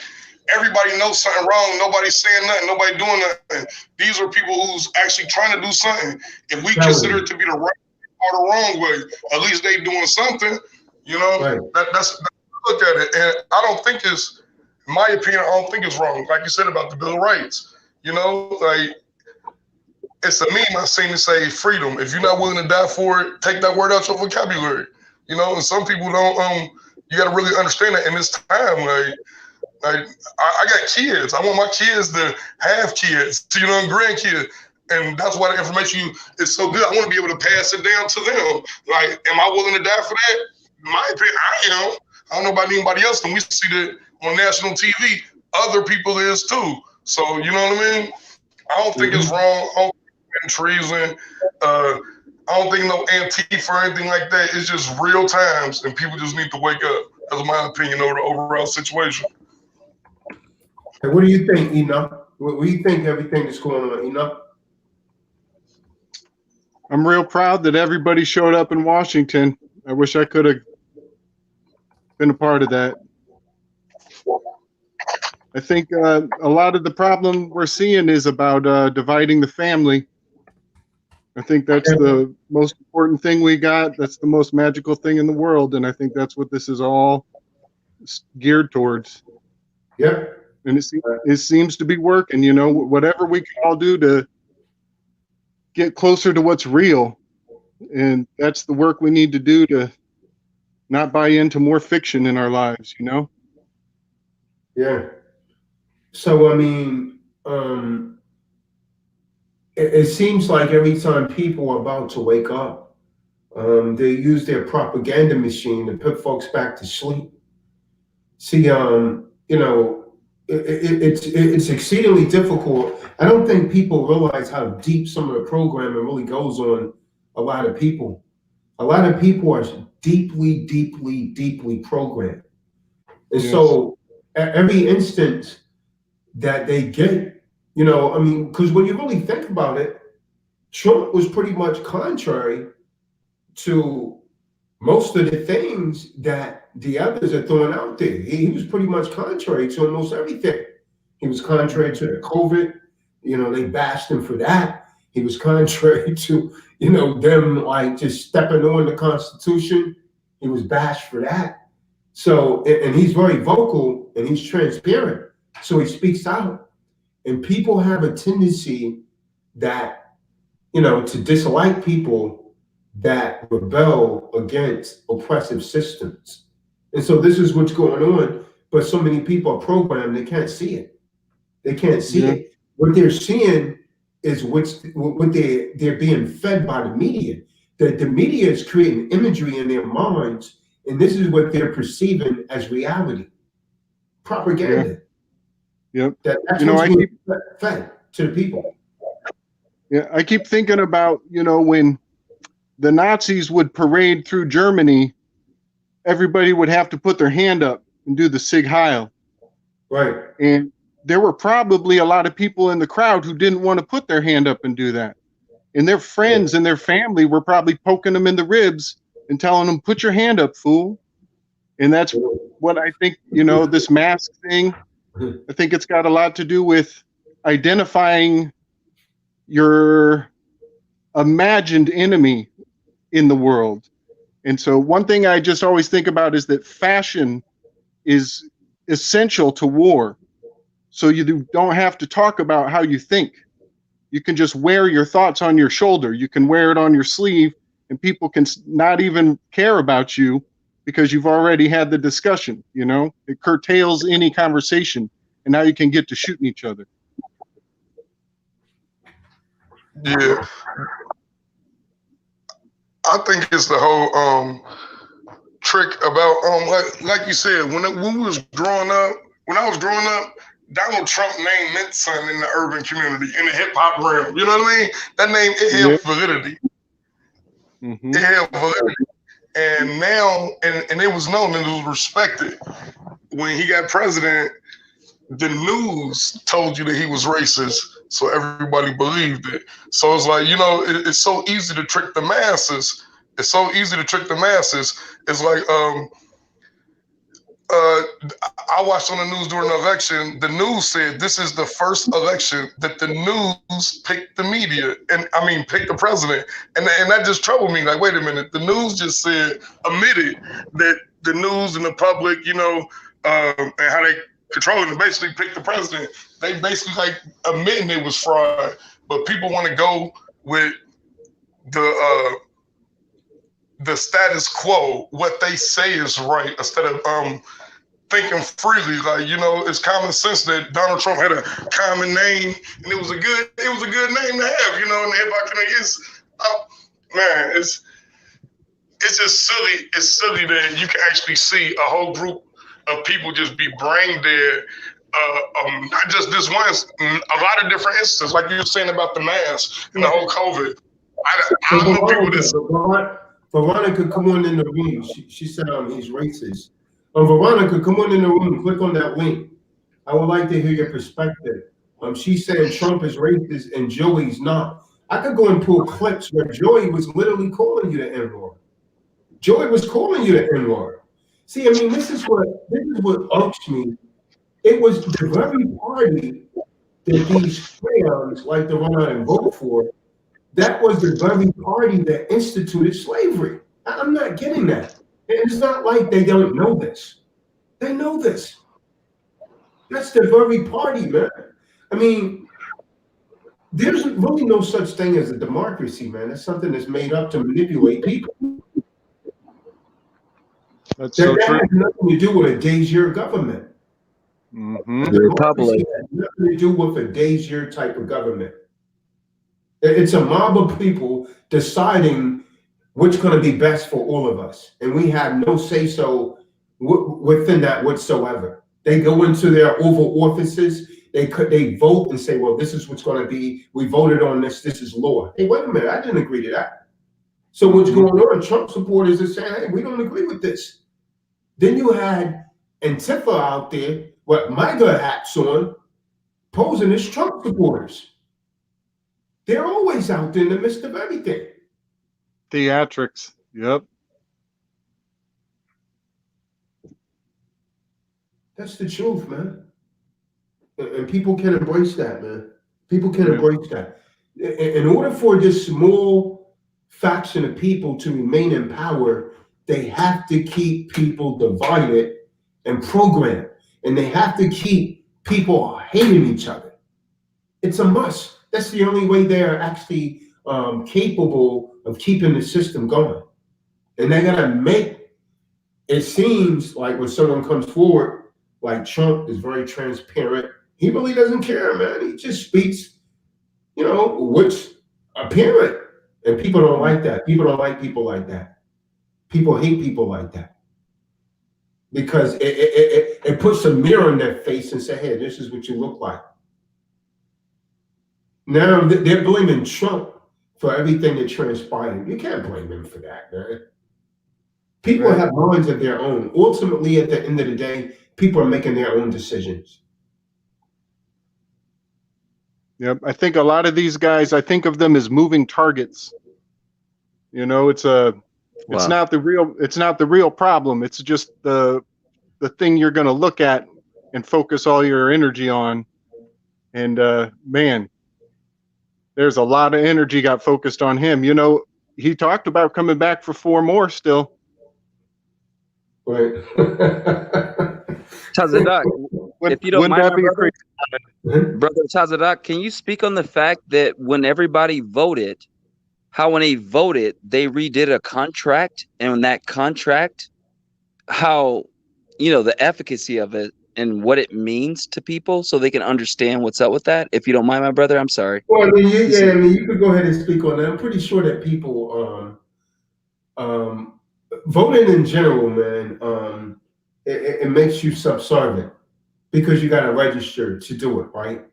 People don't realize that they could be an elector, right?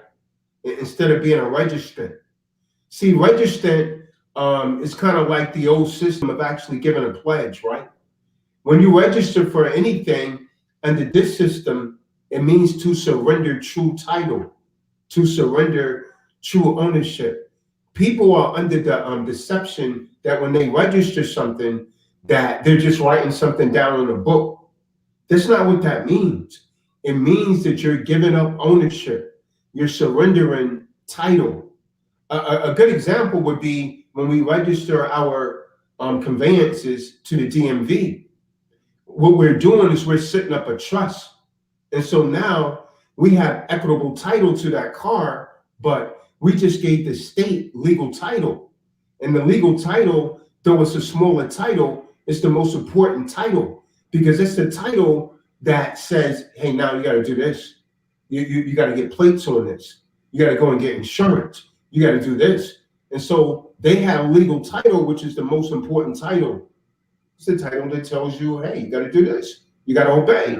And so this is the same thing that happens when we register. You have people that go and register to vote, and then people will go to court and argue that a court does not have jurisdiction over it.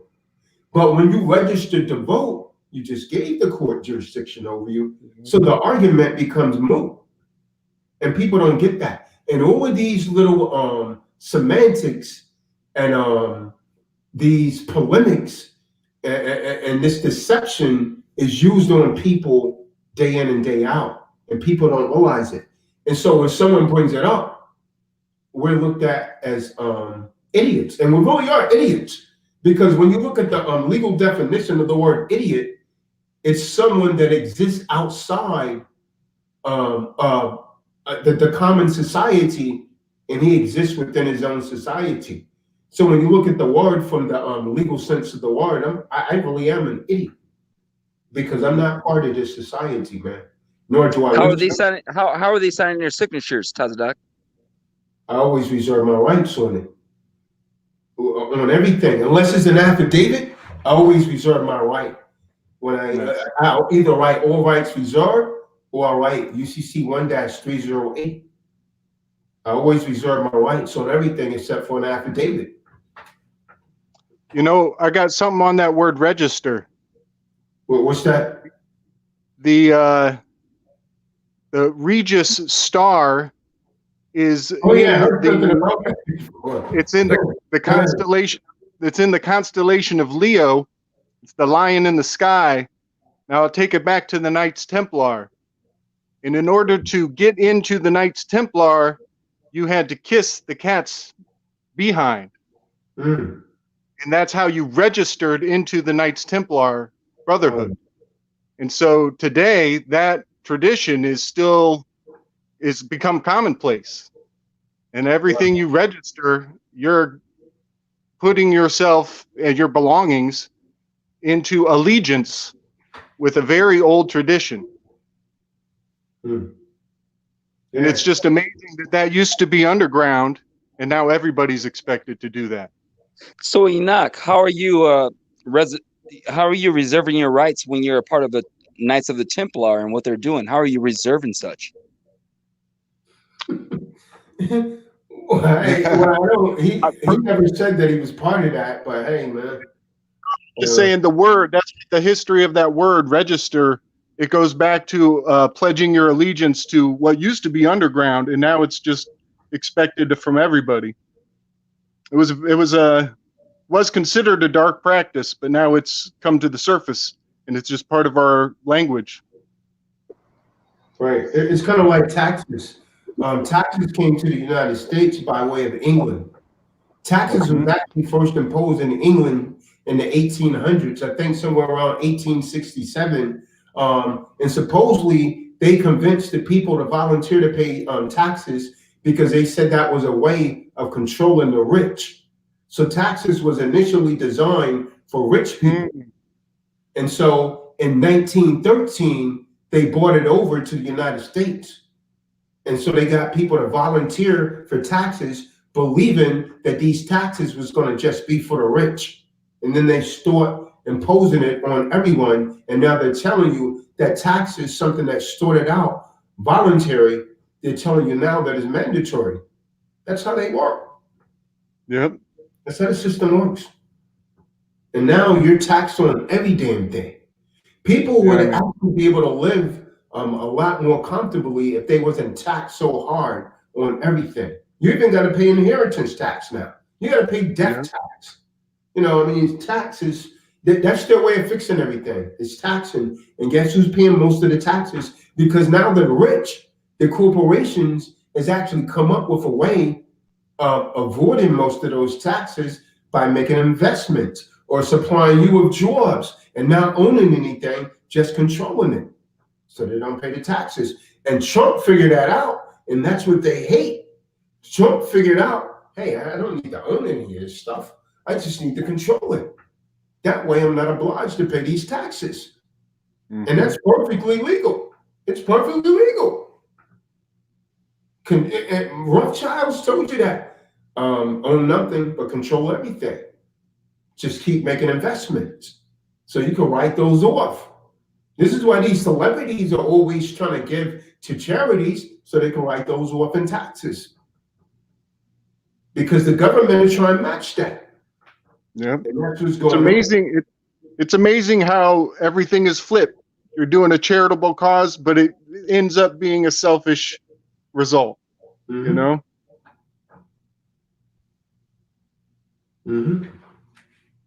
Yo, Taz, I like how you Tazadaq. I'm sorry, with all respect, sir. I love how you teach people about the private and the public side, and so therefore, when you're offsetting things, you're actually helping America. So a lot of people get scared of the fact that, oh, yo, I'm discharging debt, yo, I'm offsetting debt, I'm doing this and that. It's helping the country. That's a good point. To the ones that can receive it, and the reason being, I mean, a perfect example of this is that the proof is that we can't own anything anymore the way that we could prior to 1933. Prior to 1933, if you bought a home, you owned that home. There was no trust. There was no property taxes on that. You literally owned it. Why? Because you was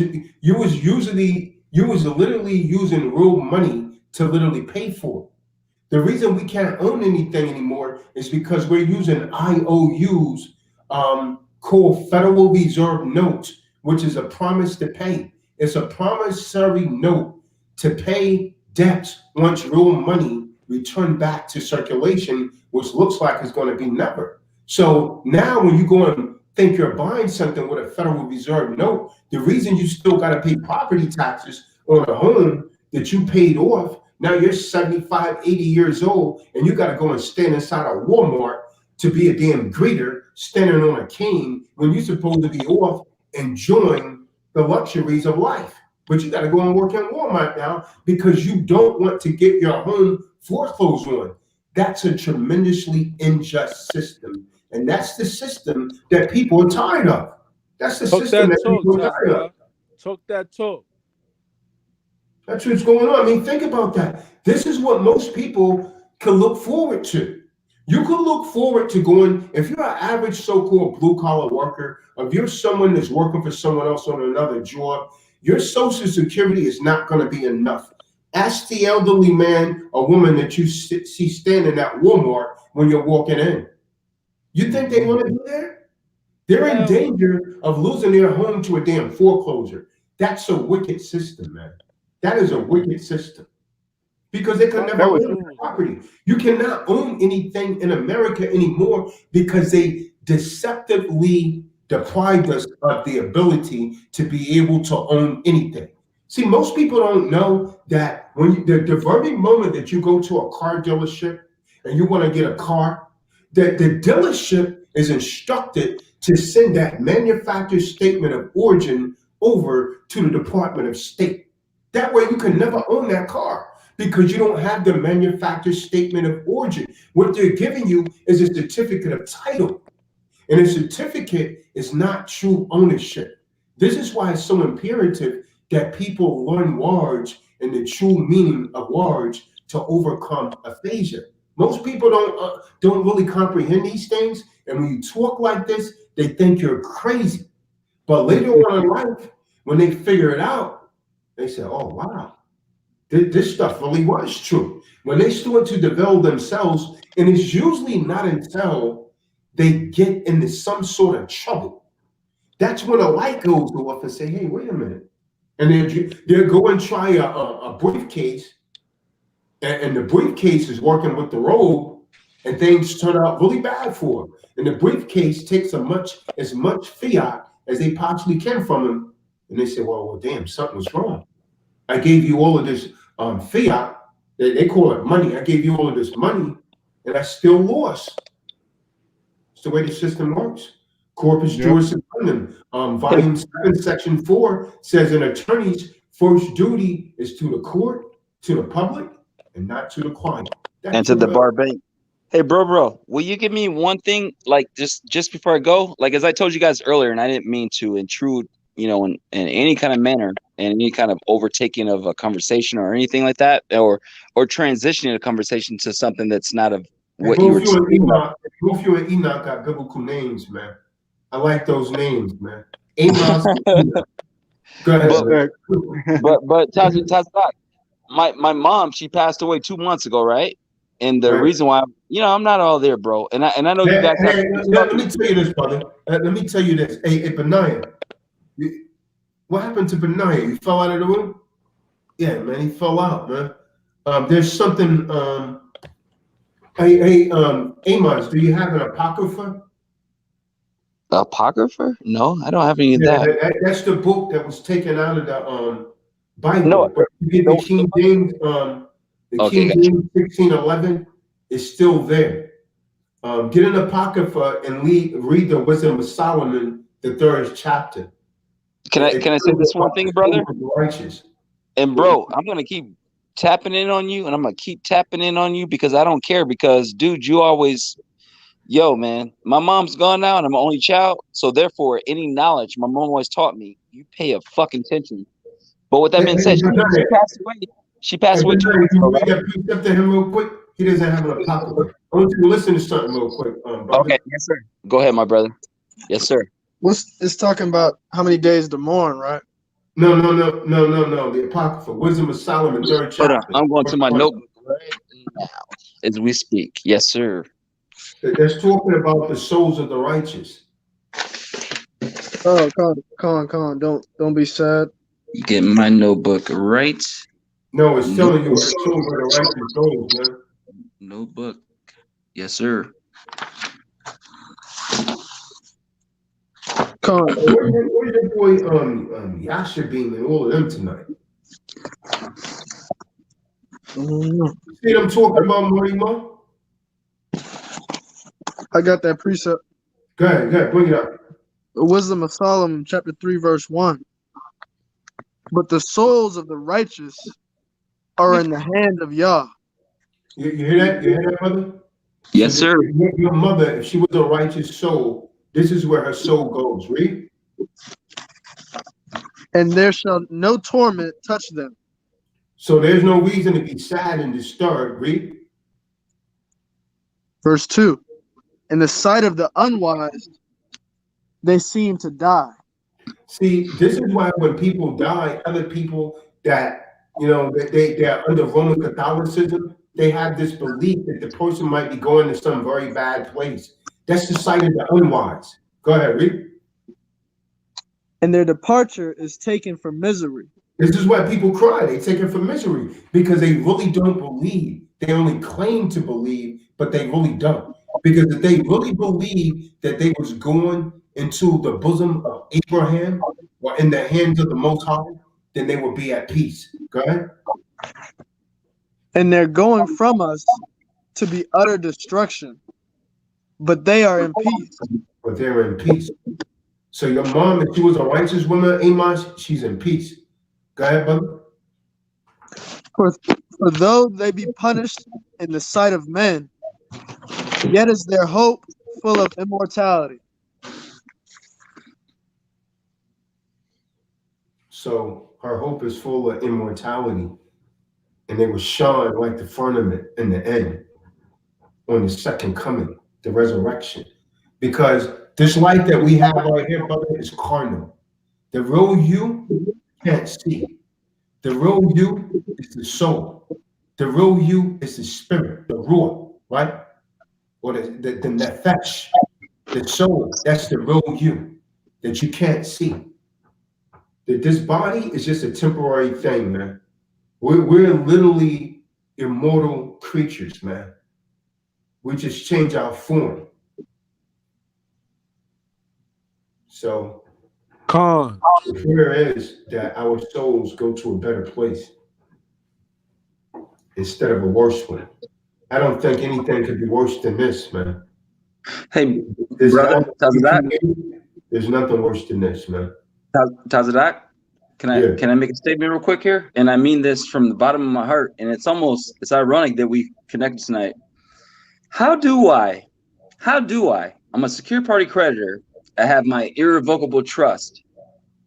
And I ask you this out of love. I know you, because you must take donations for what you do. I bought plenty of books. I got your contract books, all kind of stuff. But tonight is the night where I'm just like, man, I'm trying to be cool, make it through all this. And I got to ask you this because something on my spirit got you and I connected tonight with everyone else you got on. I think it's in real time where they can see what kind of, they'll find out.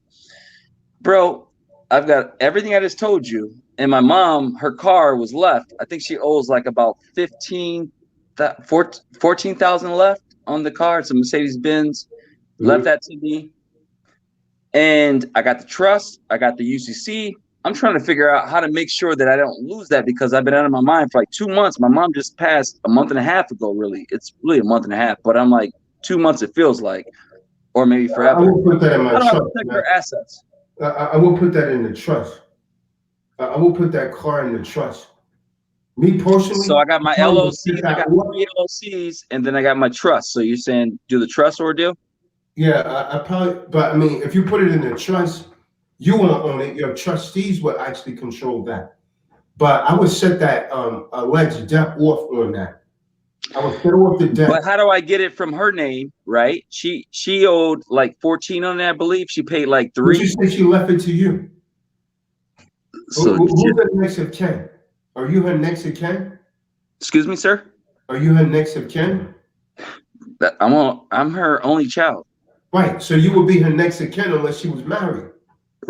Well, she was married, but she got a divorce. All right. So yeah, I mean, so unless she had a is her husband still alive? The ex-husband?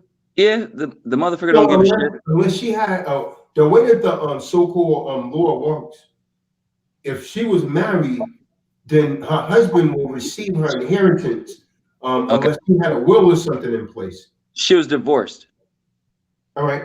But the system don't really look at it like that, right? If I got you. one was divorced and they was only married once, even though they was divorced, they would have a tendency to go and look for that because in their eyes, even though that they ended in divorce, that would be the next of kin unless you come forward or unless she had a will or something in place. No, she didn't. None of those things. Yeah. Because she was only 60. Does so she have any other property? Excuse me? Does she have any other property? Like a No, home or anything like that? she left her 5,000, 6,000 square foot home after they got a divorce and went to a fucking apartment complex. And when the corona hit, that's where she died at because my mom's such a germ freak, germaphobe. She wouldn't even leave the house, yo. She would go to the grocery store and stock up for fucking months on end type shit, you know? Yeah, my mom's kind of like that, man. Like, I mean, I don't like going there so much because she wipe every damn thing down. No, but if you could just tell me this, and I promise you, you know me, I haven't broken. I'm very respectable, and I understand your knowledge. But I think that it'd be a good thing to show the people what the hell you know because you that dude, and I know it for a fact. And my mom backs me up with that in a spiritual sense. I just want to make sure I protect. Yo, I left my car at my girl's crib. She tows my car on Thanksgiving Day. If you don't come get it by this time, I'm gonna tow your shit. Told my shit because she knew that I had my mom's car, and she knew that I do real estate. So she knows with the coronavirus, I haven't been flipping houses like I usually do. I'm flipping rehab, and she knew my pockets because we talk like that. You know what I mean? So where's that car at? It's in a fucking tow shop like down the street from me right now, and it's been there for like how long ago? How long ago was that towed? Shit, 60 days. Yeah, they put a fee on that, man. Yeah, they sent me a fucking letter.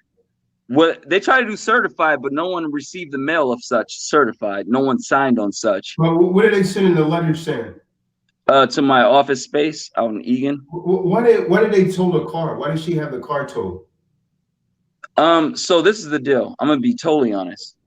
She said, if you don't move this, I got people coming over. So I moved it over. And around the house that we have there, and trust me, I got money into that property as well.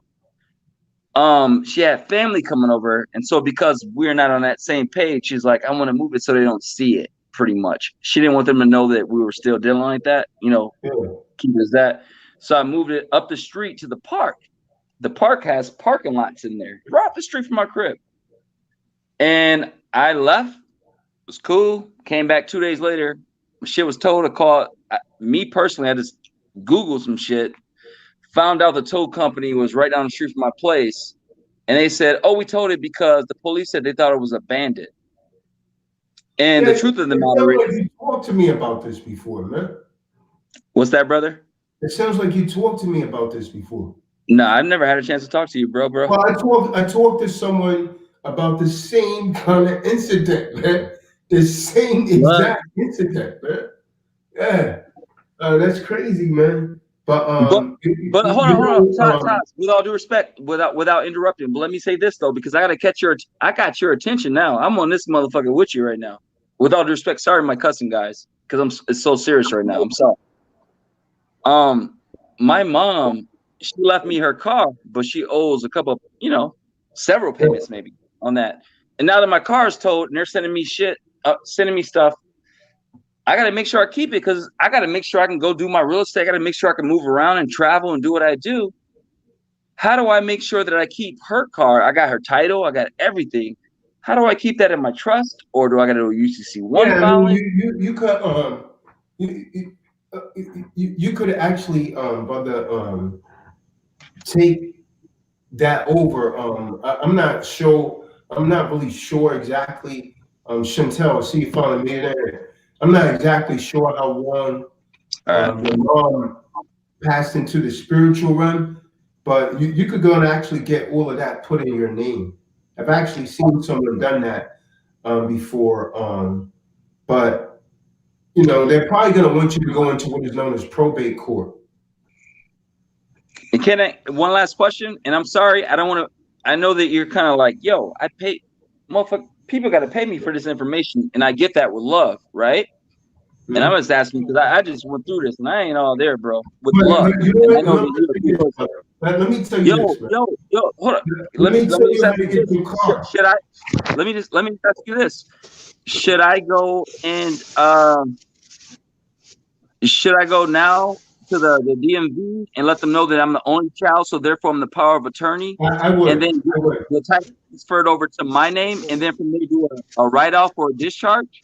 Yeah, I would do that. I would do that. Creditor, you know? Yeah, I would do that, and also for my car that they impounded. Yes, sir. Do you have that car on your security agreement? Actually, I did, but in my security agreement, it says all of my collateral, all my property. It didn't say specifically. It didn't put the VIN number. You know what I would do, brother? Because if you the one we did, we didn't have a VIN, but we talked about all the personal property. If you reference the security agreement on the UCC1, then there's a financial lien against that car. So I would add that VIN number to my security. But I never put the VIN number. But you put in, you implemented. You could add that there, brother, just simply by writing it on the Schedule A. And then I would actually take that down to the impound lot and show them that I have a lien. Can you see this? This got blacked out because I put it into the courts for my child support, which is what I originally connected with you guys for. Yeah. I wouldn't show that on the screen, brother. I wouldn't show that. No. I got that. No, I got it blacked out. Brother. It says that DNA, eDNA, cell lines, retina scans, fingerprints, departures, indentures, accounts, and all the pledges represented by the same included, but not limited to the pigness. It says all this stuff, and then listen, brother, I'm trying to tell you how I would get that car back. I will use my security. It's a Mercedes-Benz. It's the 1999, man. It's a really good one too. It's only like 100,000 on it. It's a good car. Yeah, it doesn't matter, but you have a lien against the car. If the car is referenced on the security agreement, but I never put VIN in though. I think we incorporated the legal termination of whatever I have type thing.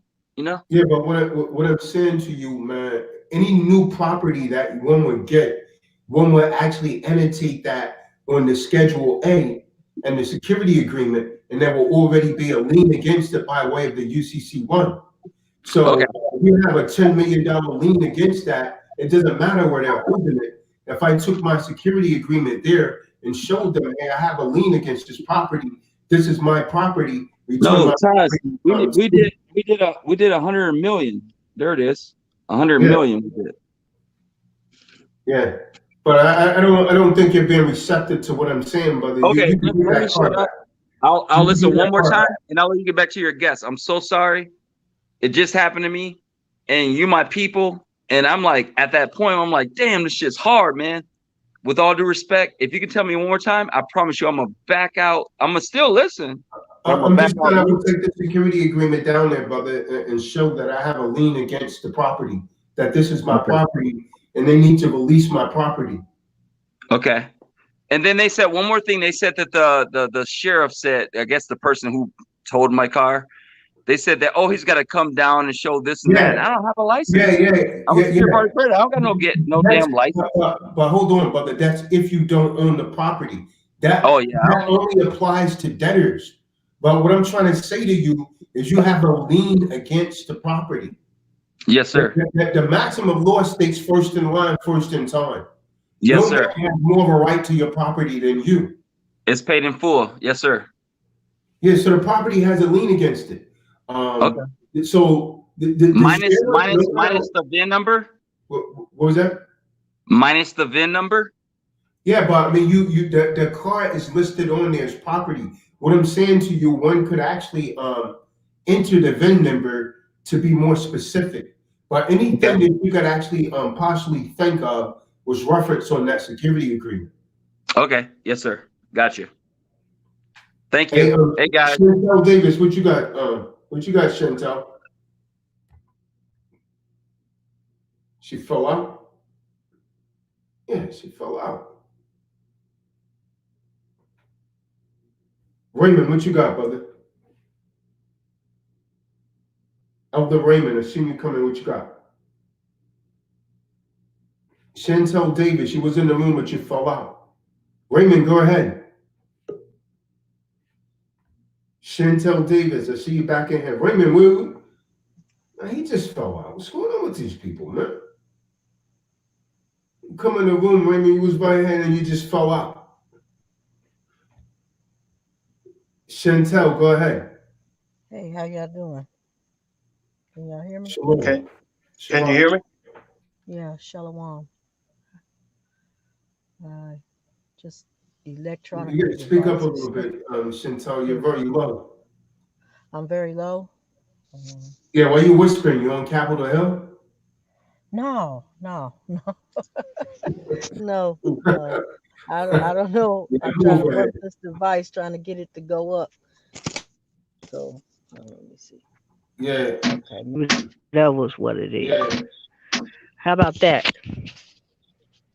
Oh. Okay. Yeah, no, you're good. All right. You're good. Go ahead. Okay.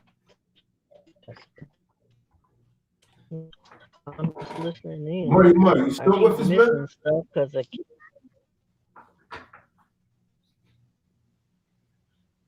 Who?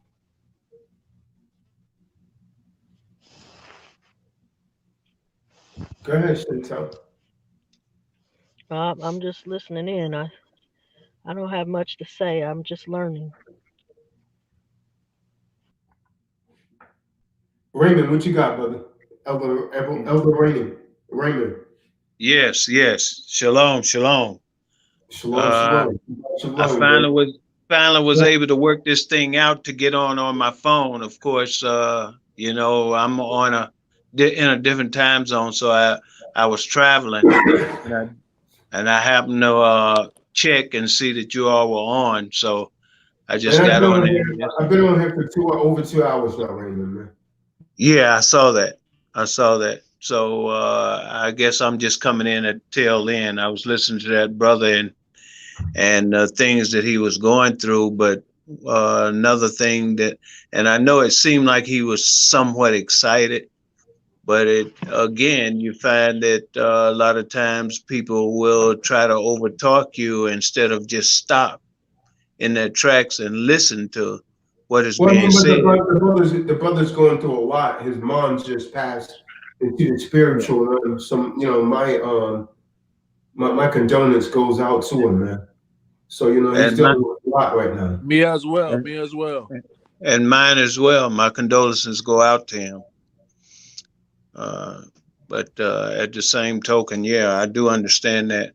But in order for him to receive the help that he needs, though, he still actually needs to listen. And I know it, in a difficult time such as that, it's a hard pill to swallow. But it's still the bottom line is to receive what you need. It takes listening.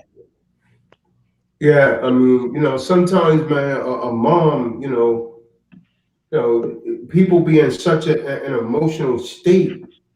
That's a little easier, said than done. Like all of us don't handle things the same way. So again, my heart, goes up. If he didn't get it, at least he took that vibration with him. You know what I mean? Even though it may seem he may not have received it, that information went into his subconscious mind.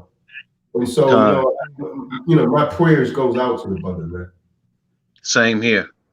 I hope the best for him. I wanted to say something, but I understand he was going through an emotional state. So I can let him talk because I got a brother in October. So I understand what he's going through. It ain't easy, it take you off focus. So that was a big thing for him speaking. Cause I used to just sit back and play in the back room, and I've been trying to consistently be involved with the live streams more. And that's all part, trying to change. You just never know what tomorrow holds for you. So, prayers go out to him and his family. Hopefully he'll get it. We prayers go out to everybody Yeah. this time. Yeah, I mean, at some point, man, we all need some form of support system. We need to know at least one person care about us. And, that's his way of venting. So that's why I was just letting the brother go ahead and go in. You know what I mean? That's his way of venting. He's got to be able to release, man. He's got to be able to release. He can't hold it up with inside, man. Con. Yeah. So, it may seem like, the brother, he wasn't listening. I don't, my prayers goes out to the brother, man. My prayers goes out to him. I hope, tomorrow he be in a better state. Right now, your mom just passed. Sounds like the brother was very, very connected with his mom. This is why I try and get Benaiah to read that Wisdom of Solomon, the 3rd chapter, man. So, he don't worry. And he realized, dying is actually just another part of life. Dying is just another part of life, man. But we've been taught to moan it. This is the way that the system train us. And when we're accustomed to being around people for a long time, when that person is no longer there, sometimes it affects us in ways deeper than we would have actually imagined. This is why I train myself every morning, every day. When I might receive that phone call and says, "Hey, your mother is no longer with you," you got to train yourself for stuff like that so it doesn't come as a surprise. But who knows? I might be going before her, but you have to have yourself trained for that. You don't want to receive things like this as a surprise. This is when they have these devastating effects. So when something like that happens, you got to say, "Oh, all praise is due to the Most High." Yes. And then people are going to feel like you're crazy. Oh, your mom just died. Oh, all praise is due to the Most High. Yes. Yeah, I've gone down that road as well. I've experienced it. And right now I'm kind of going through some things because I have a cousin that I actually grew up with and they just passed. So it's just an ongoing thing. And as you said, a very, very concrete thing in that death is a part of life. Yeah. I think more people, in this world, man, we need to, if there's one thing that we need to do for this so-called 2021 is to start spreading more love, man. Start being more of a support system for each other than instead of being, a hammer and just crushing everything that comes within our grasp. I'm not saying that's what you're doing. I just pray that people in general would start showing more love. That it would make the world, at least your world, and the people within your environment a better place instead of tearing people down, man. Because those people that come and they just want to tear you down, just want to give a thumbs down and those people, their lives are really miserable, man. They're really miserable. Of all the things that say, people, they just want to say something bad and make someone feel, because they're in a dark place and they want you in that place. But I'm not willing to go there. That is true. That is true. But you said another profound thing too in talking about spreading love, because when that takes place, then you're actually revealing Yahweh. Mm-hmm.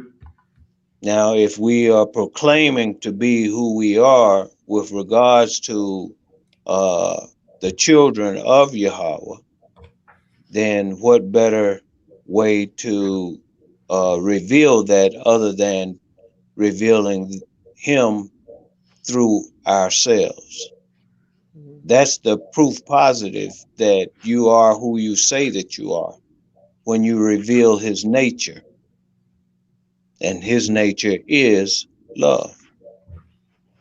That is His Susan essence. Marshall, come on in the room. Susan Marshall, come on in the room. Go ahead, Elder Raymond. Clean like Yeah, linen. that. Keep falling in and out. Clean like linen. Remy, go ahead, Raymond. Yeah, I'm going in and out. No, clean like linen. Oh, okay. Yeah, as I was saying, if we're professing to be children of the Most High, then what better way to reveal that other than to reveal Him in us? And the word says that He is love. So when we reveal His essence, then it will be a twofold thing. We're revealing the fact that we are His children, and then we're revealing Him at the same time, because we're revealing His nature through that very thing that you spoke of, that word of love. I think many times too that people, because of all their experiences in life and all the ups and downs and whatnot, they have a very difficult time in revealing Yahweh through themselves, because of all the things that has transpired and all the things that they have encountered, during the course of their life. A lot of the things as far as Yahweh is concerned is suppressed. And the other things that has had the greater effect or had an effect is what actually reveals itself: the hurt, the pain, the circumstances, the situations. And we're saying out of our mouths that all praises to the Most High, but what are we revealing, in essence, to what we're saying out of our mouths?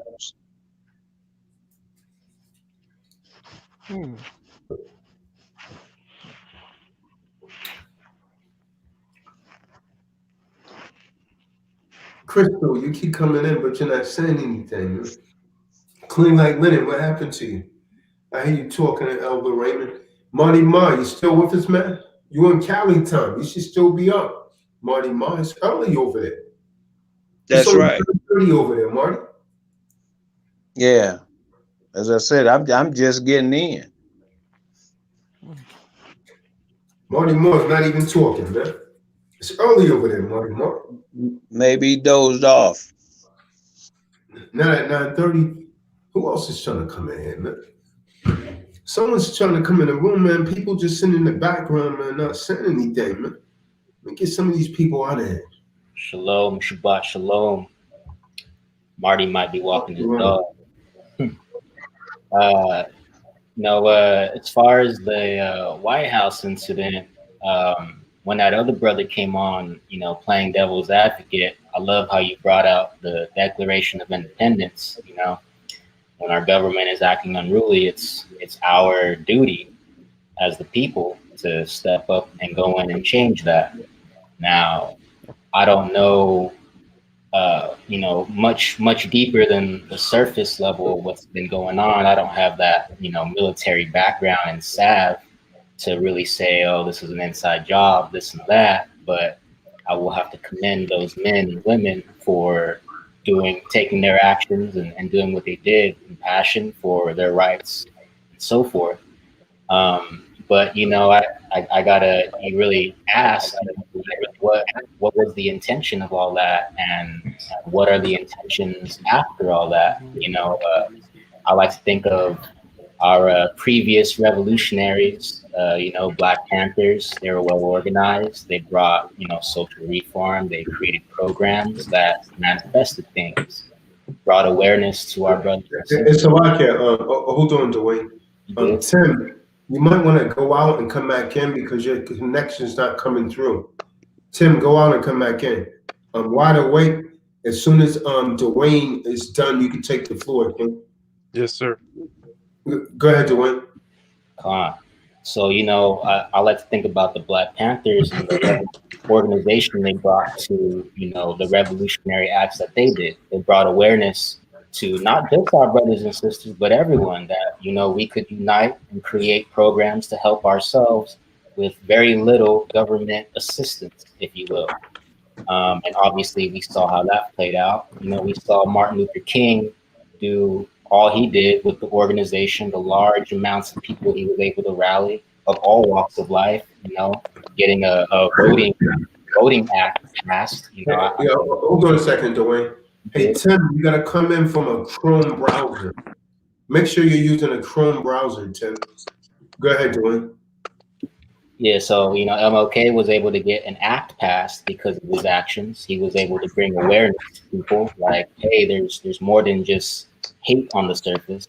We still bleed the same, and we still breathe the same air, and we all do have a common enemy, as you were bringing out earlier. And in regards to health, a brother proved in the late '80s, Dr. Sadie, that you can reverse your diseases and ailments without chemicals.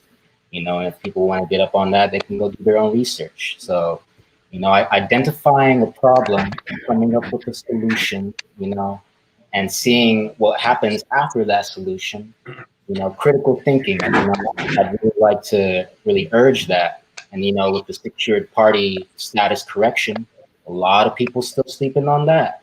People still don't understand the difference between laws and public policy or colorable law. And, I'm gonna be frank, people don't give a fuck. People would rather be on TikTok or any other distraction. Desperate Housewives, duck hunters, all that. And, so if people are thinking in groups and want to create change and reform, really think it through. Understand the platforms and the constructs that we are dealing with. We are dealing with banking. We are dealing with political supergroups of people who've been in control for, some odd amount of time. And they are pushing things in the media and in public policy to stop and separate us. Black Lives Matter. What is that? What is their intention? What have they done since they've been incepted? I don't know. I can't speak on that. Antifa, all these groups, like, I don't know what they're doing, and I don't see the change they're bringing about. People would often ask me, like, "Hey, Dwayne, did you go check out that rally? Did you go to that protest?" And I'd always respond like, I feel it. I love the passion, but I don't feel the need to put myself in danger to do something that's not going to bring about an immediate change. I'd rather study my law, understand what contract I can put in place, what kind of trust I can set up, protect me and my family, protect me and the people I work with, and make sure that they understand how to do that for themselves as well. The whole race and color thing, that's outplayed. It's bullshit now. We got to really step beyond that because obviously it ain't working. So that's all I really got for right now. I'm kind of drawing blanks, but yeah, I'll go ahead and let that brother Wide Awake speak. Appreciate it. Hey, go ahead, Wide Awake. Good evening, everybody. I just wanted to thank you for having me on your platform. I really think it's really positive what you're doing. I especially like that there's a lot of young African or young men here, because a lot of the changes I feel like does start with the men. Since we are head of household. But I have a question for you. It's more of a two-part question. The last time I actually tuned into your YouTube video was a video that you made a couple of years ago, was how to be a man, overstand. And I know that was a while ago, and I haven't been on your channel in a while, and the spirit led me here. You actually was the one who got me into studying law. I ended up picking up a copy of Black's Law Dictionary, and I started studying it. And now I can understand legalese like reading a children's book. Like the fine print. It's very easy for me to understand. The words. A lot of people suffer from aphasia. But the Beautiful. question that I had was pertaining to gold and silver and Bitcoin.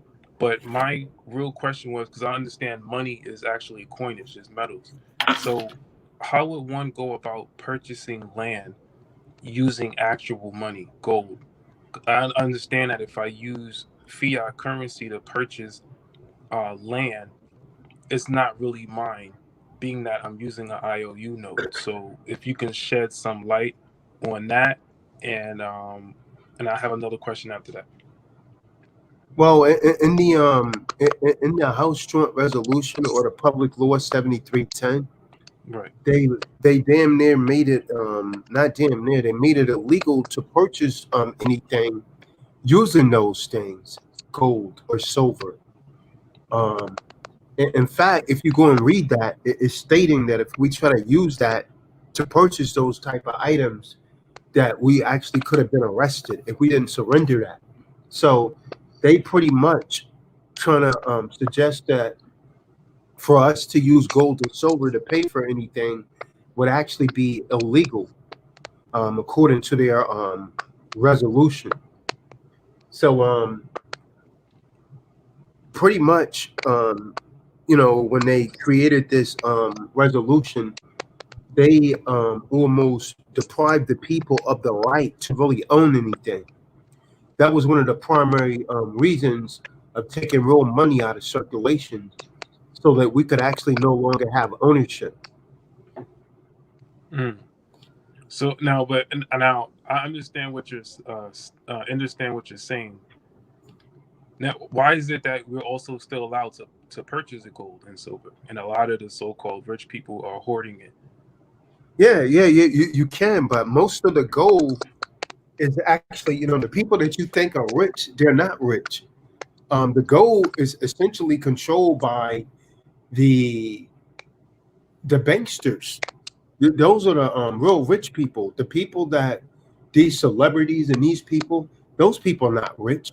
Those people have fiat currency like everyone else, and they may have a little gold, but most of the gold is not even owned by what people refer to as the United States. It's owned by the banksters, because the United States essentially went into debt to these banksters with the creation of World War One, and then again in World War Two. And so when they was unable to pay back what the banksters loaned them to finance these wars, then that's when they decided to use us as a collateral. Right, of the birth So certificate. the only real money now is you, me, Enoch, Chantel, Timothy Cooper, and so on and so forth, because it's our energy. That's the only thing that's really keeping this world going. So if everyone would stop working tomorrow, the system would actually implode, because people would actually be able to provide for themselves again. The only reason that they use money is the only way that they have left to control us. If people was actually to do away with all money, and people would actually just use their talents, then they will no longer be able to actually control us, and they will be able no longer to be able to divide us based on status about who has it and who doesn't have it, because everyone would actually be using their talent to make a living. Whatever Right. skill that we have, that's what we were using. So this is why they put a value on money, on what they call money, so they could keep us controlled by that and manipulate us to that. That makes sense. Do you also have a link? I heard another brother mentioning earlier that you have a couple of books and some media literature going. Oh yeah, I have a more lot of in-depth. books. I have about 8 books. It's on. I'll post the link in the room. It's on the website. Okay, so yeah, when you send the link, I have one more question, if you would allow. So I know there's a lot of people. Okay, go ahead, brother. Waiting room. With the so-called, current global reset that's getting ready to, or that's taking place, with hyperinflation and everything like that. What do you? What was that? With the so-called, with the economic reset, or whatever is taking place with hyperinflation. What are your thoughts on my personal feeling on this was, I was going to start stacking and buying gold and silver, as well as so-called Bitcoin. Everything's moving to digital currency, but I understand that real money is actually gold and silver. So, as a way to hedge against hyperinflation, my initial thoughts were to start um, stacking gold and silver. What are your thoughts on that? And No, as that's far as good, like man. Bitcoin, Yeah, that's good. I think gold, especially gold, not so much silver, but right? gold is really high in value right now. But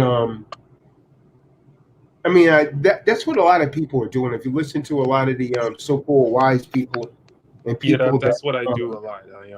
yeah, Yeah, well, I have a few pieces, but if the system implodes, man, would they really, would they really use gold? I guess. I mean, it right, has intrinsic value, right, but as well as at, spiritual value as well. at the end of the day, man, I think the most like reliable um, investment right now is information. Right. Is information. Whoever has the most valid information, whoever put that out there um, as fast as possible, that's who's going to be really successful and who's really going to survive. I'm case in point. You got, I think, what 75% of the population now is not saying they want to go to college to be a lawyer or a doctor. They're saying they want to be a YouTuber because of information, right? I mean, Right. they Well, could it's become information age. famous, over a few months. Most of the youth now saying they want to be a YouTubers. They're not wanting to go to college and all of that. And to me, that's but besides the censorship, that makes a lot more sense, and it would It cost does. them a lot less Right. because you're finding a lot of people going off to these colleges and these universities, and they're Still in trying debt. to pay off Right. student loans for the remainder of their lives. Right. I know when I used to work at Circuit City, I was 17 years old, and I ended up becoming a supervisor of Geek Squad. That was like similar to I'm sorry, Fire Dog, which was similar to Geek Squad. I was 17 years old, and I was making about $19 an hour. And my superior was a PhD college degree graduate who couldn't find a job anywhere, so he ended up being a manager at So, a Circuit City, and then they ended up going out of business. So, wow. what? Yeah. So, but I actually have a website that I sell. It's called the Conscious Media Stores .com, and it's spelled with a K. I'm not trying to plug anything, but my website actually sells conscious information similar to what things that you're saying, like Dr. Sebi, Dr. Layla Africa, Bobby Him, a lot of people like that. But one of the things that I actually am actively doing right now is gathering like-minded individuals such as myself and trying to put, well, when I say try, meaning, it's very hard to try to speak. I'm 33 years old, so it's very hard to try to speak to other people my age or younger because a lot of us are heavily programmed, under deep mind control, especially listening to the media. So one of my goals, one of my purposes here on this earth, while I have this body, this vessel in this temporary form, is to gather up like-minded individuals and start our own society where we're buying up land, growing our own food, and I'm we having think tanks, we're having our own ships in the water, cargo, and and we're just literally creating self-sufficient, like how it was, before they bombed us, back in Tulsa and other places, you know and I keep telling people, like, don't just live to make money, like actually learn a skill, especially like if you're a woman, learn how to sew, learn how to make clothes. Don't just learn how to sew, learn how to actually make the materials for the clothes. Like for men, like learn a specialized skill, because a lot of us, since birth, we're taught to just get a good paying job or just to make money. But like you said, once the system implodes, if it does happen, you can't really live off of money. You're gonna need some skills to actually survive.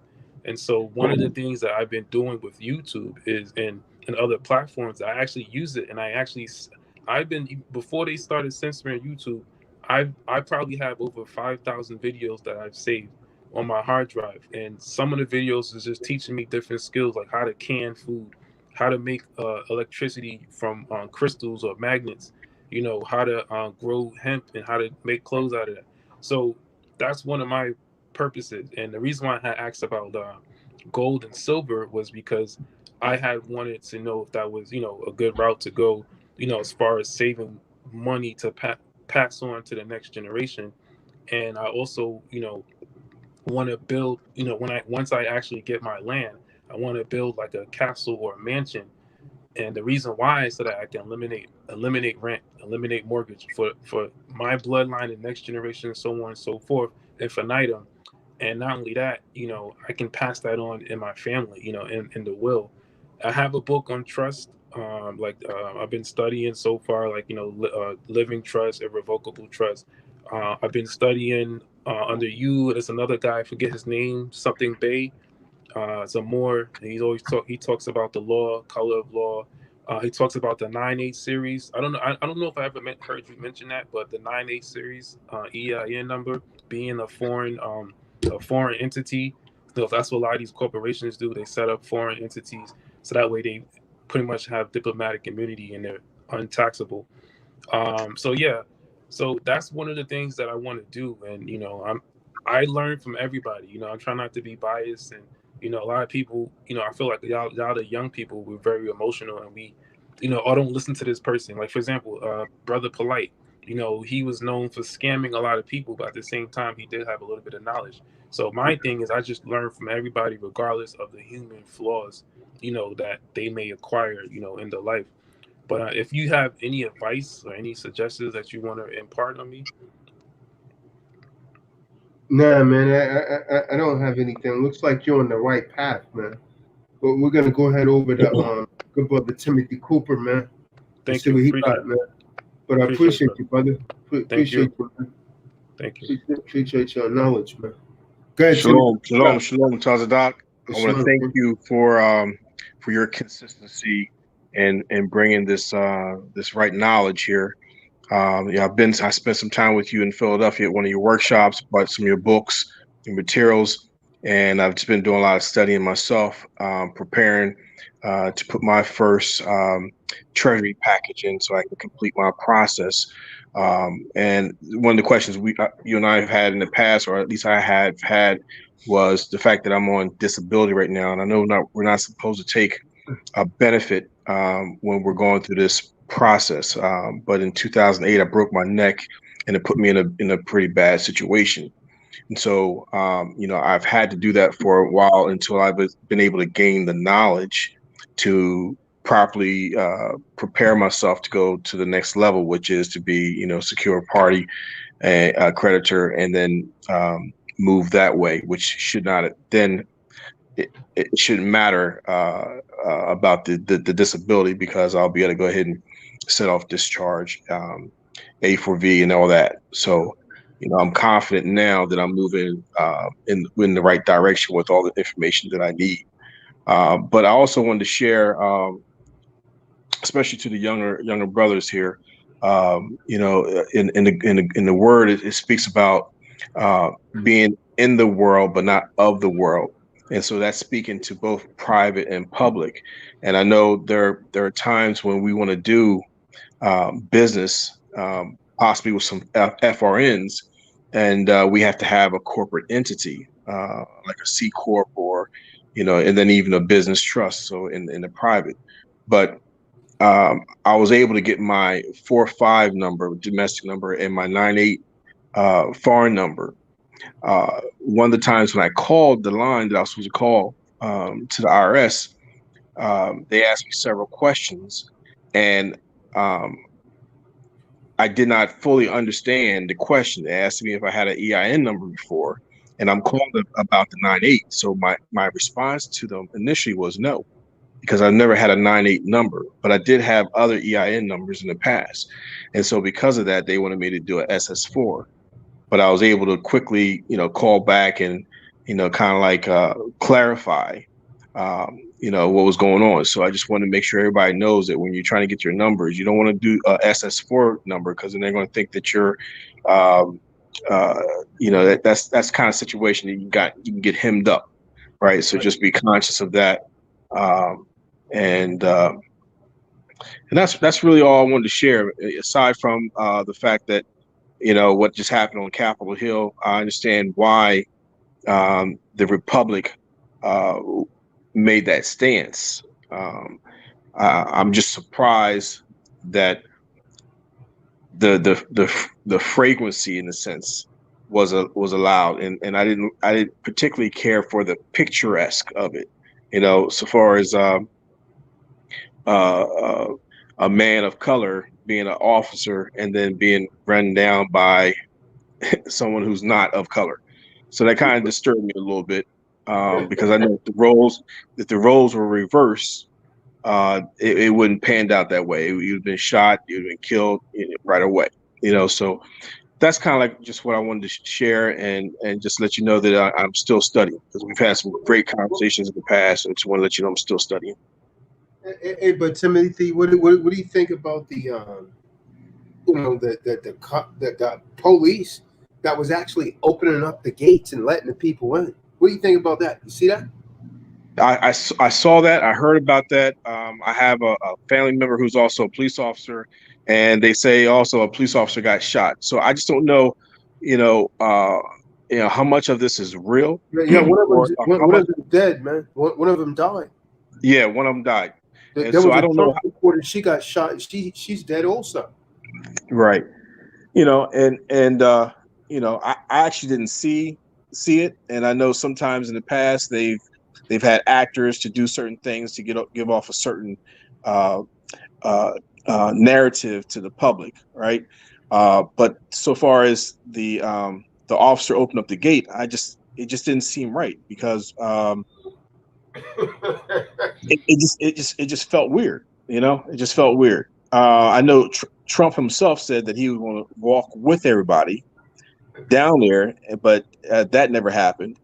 And I just wonder if he knew that they were going to respond once they got inside the way they did. So I'm wondering about certain things. I believe in the Republic, no question about that.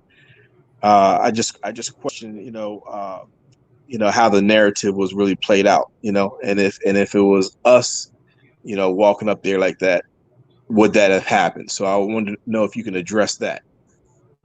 Well, yeah. I spoke on that earlier. Okay. I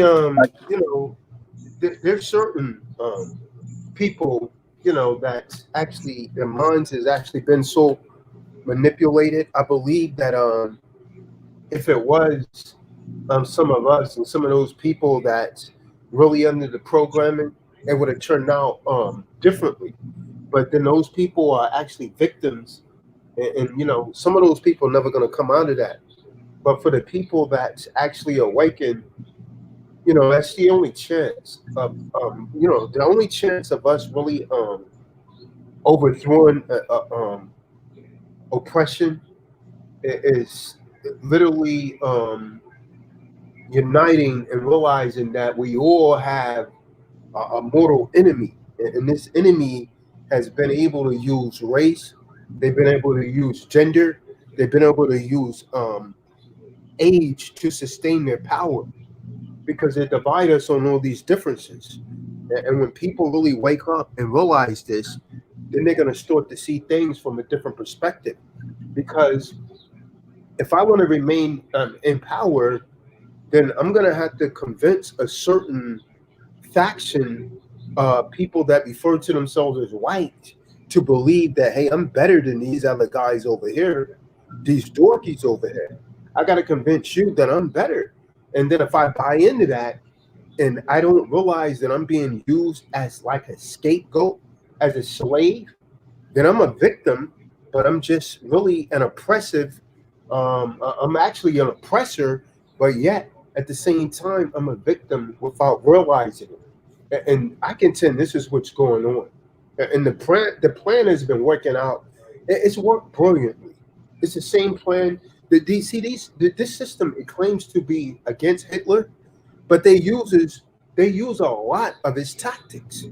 They use a lot of the tactics. They use the eugenics. They use the propaganda. Um, propaganda is going on right now with the whole media because they're painting Donald Trump as the worst, I guess, president ever. But when you ask them what is Trump that did that is so bad that these other presidents haven't done, then they become mute. They don't have a response. They start to say, "Well, he said this," and so and so said this. What about what Joey said? What about what Joey said before he became presidency? If you pull some of the old clips up on Joey, you would be astounded how many times he used the N word and how he didn't want his son to go to school with the N words. So, but hey, how quick people forget. But they call Trump a racist. But if you talk about that, they'll say, "Oh no, that was dead. Why are you bringing that up? Why don't we just forget about it?" Okay. The whole issue right now is about privacy, and we want to maintain privacy and not have that taken away from us. I have no intention of taking the vaccine, but I think they're trying to mandate that we take it, and of course that delves into our whole privacy issues. So that's yeah. But Trump. Trump is very transparent. Most of the things that this system is actually going for, Trump seems to be against it. Trump was against it. They never agreed with his perspective on the whole vaccine thing or the whole mask wearing thing, and people are pretending they don't see this. And when he, even when he decided to go out like this, supposedly he had it, he overcame it. He showed you that it was possible to overcome it, but they ridiculed it. They ridiculed him for it. So it is what it is, man. And now he got some of his so-called own Republicans that's pretty much nailing him to a cross now. Some of them are coming forward and saying, "Get him out of there. We want him out of there." And this is what cowards do, right? Cowards, they will be for you as long as you're winning. But once you stop winning and you start losing, those people would turn against you real quick, man. They would turn their back on you quicker than you could snap a finger. And this is what's going on right now. People need to learn to think for themselves, man.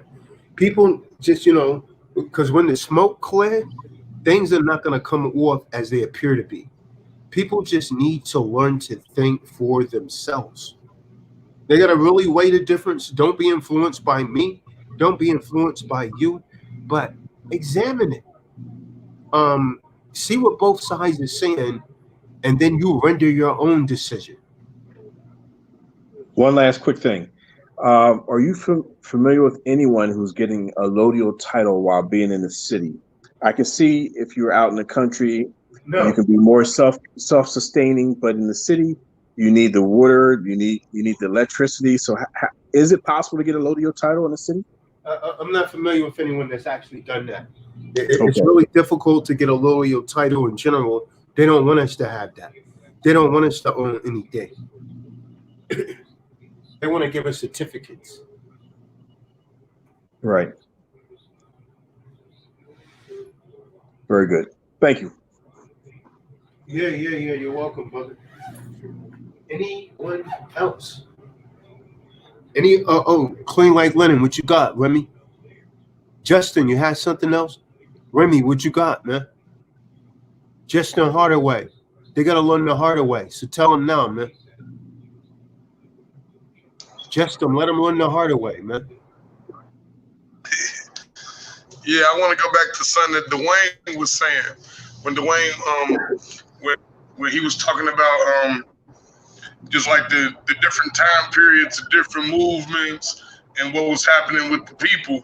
And I know a lot of people, they want to play the crayon game, the color game, but people forget like the abolitionist movements. Like, them was a lot of white people that was fighting for our cause. There's a lot of people dying for our cause. I stay in Ohio, in Cincinnati, so like the Christian black laws did determine like it was different laws back then. So we learned about a lot of abolitionists and Harry Beecher Stowe's and stuff. So it's hard for me and a lot of people from like the Midwest to see big racial divides in areas like this, because like we all the same. I mean, we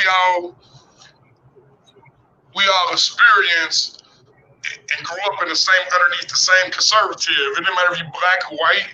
It was just about a dollar sign here. Like in Ohio got a lot of poor white people, and the people I do business with in the rural areas that voted for Trump, they more concerned about losing their land.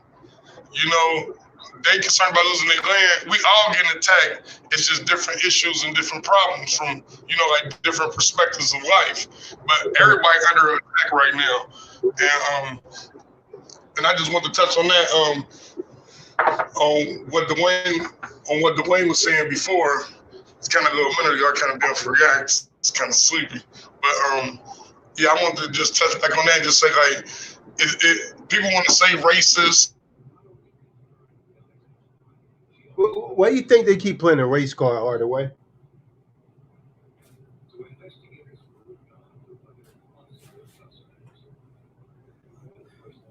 He blinked out?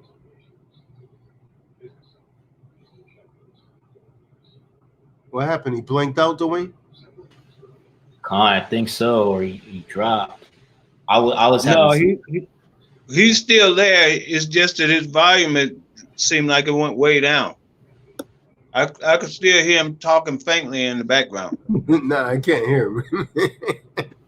You're hearing voices, Raymond. I can't hear him. No, he's there. He's there. You're hearing voices, man.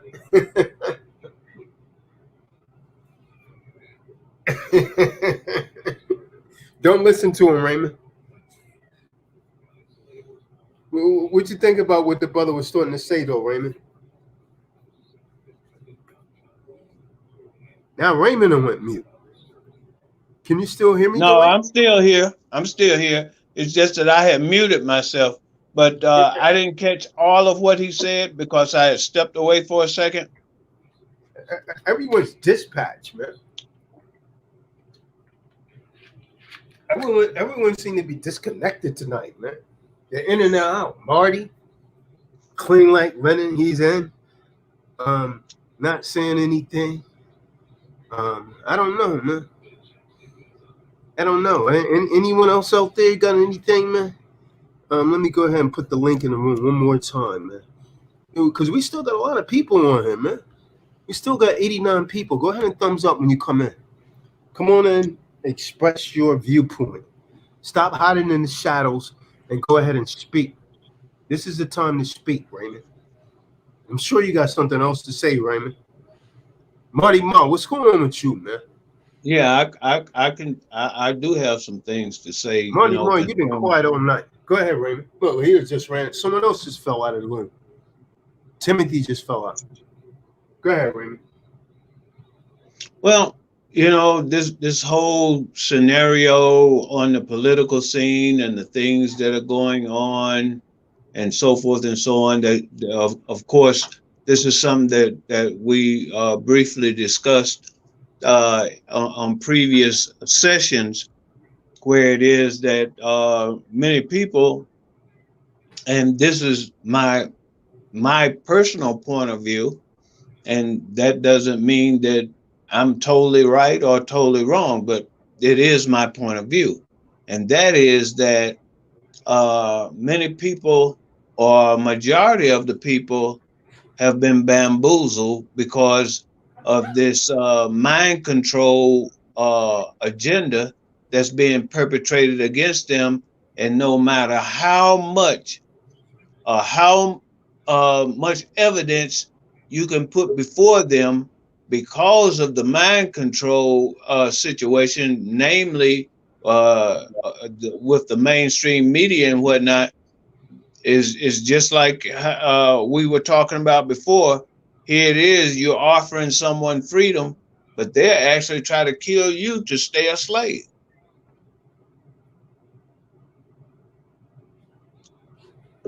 So we find now They definitely fighting to stay on the plantation. They definitely want to fight to stay on the plantation. That's right. So now we find this guy, Donnie, as you call him. He Sleeping comes Joe. on the scene in a very, very unorthodox type of way, but a lot of things that he did, the mainstream media would turn that around, or in many cases just out and out lie about what the real deal really is. But then, like I said, for me to say that, I've done my homework. I have gone behind the scenes. I'm not necessarily looking at what the mainstream media is saying. I'm looking at the facts as they are, which many people is overlooking because, like I said, they've been dumbed down, or this mind control type thing. They say if you repeat a thing enough times, a person will tend to believe it. But like you said, with free thinkers, it's a whole different ball of wax. Someone that thinks for themselves and will research things for themselves to find out what the truth is, instead of just accepting what something is being repeated to them over and over and over again. I don't know if you ever remember a movie called Alive. There was a movie called Alive where the system had dumbed the people down so that they was totally hook, line, and sinker participating in the system, and they had them totally blinded as to what the truth really was. If you ever get a chance to watch that movie, check it out. It's a pretty old movie, but it's called Alive.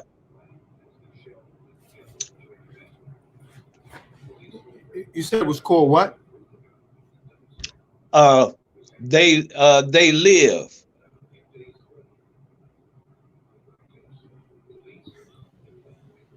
Okay. You said the movie was called what? Alive?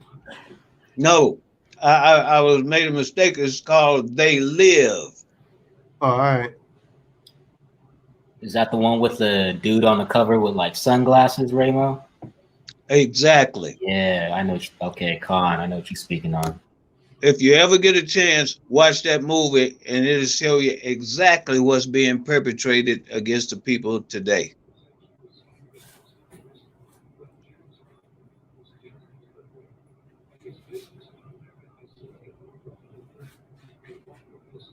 Hey, Terrence, what you got, brother? What you got, Terrence? Man, I just wanted to add my 2 cents in on the thing. I was waiting for you to call back, man. I never got that call back. I did. All right, I go did. ahead, Terrence. Man, as far as Donnie goes, Donnie applied for a job, which he was already in the private sector. He applied for a job that was going to put him in the public sector. And he applied for the job, and they gave him a job description. And he said he'll do it. So they're going to say, okay, we're going to fix it. The powers that be that hire elected officials, so we're going to fix it so you can win this thing in the public eye and make it all look legit, with a little controversy. So he gets the job. So they go like, okay, you got to follow the script. He said, okay, I'll do it. Well, between 4 years, he started freelancing and doing his own thing. So they're like, hey man, you don't do this kind of stuff. You got to follow the script the way we gonna give it to you. You're not bigger than we are. You just little Donnie. So instead of they doing him like they did Abraham Lincoln, Jimmy Carter. I mean, but not Jimmy Carter, but Kennedy. Instead of they doing him like that, they're gonna do him like this. They're gonna embarrass him and show him that, man, you ain't nobody. You just Donnie. And that's something that he can't take, is humiliation. But he's saying, I got these 70 million followers, man, and we're gonna do it my way. when the powers that be said, man, you can't do it that way. You got to still follow the script. So he gets on the microphone on the 6th of this month and say, hey, y'all go down to the Congress building now, and I'm gonna be there with you. He said that on the mic. And what he did a bow face and went the other way and went into the White House, where they went into the Capitol building, Congress. So a lot of his people is upset with him today, him and a couple of his upper followers, like, Lindsey Graham and so and so, because they didn't get caught. So his followers are taking the heat for that. If they true followers, but they was into this whole election fraud and all this kind of stuff. Man, don't do me like this now.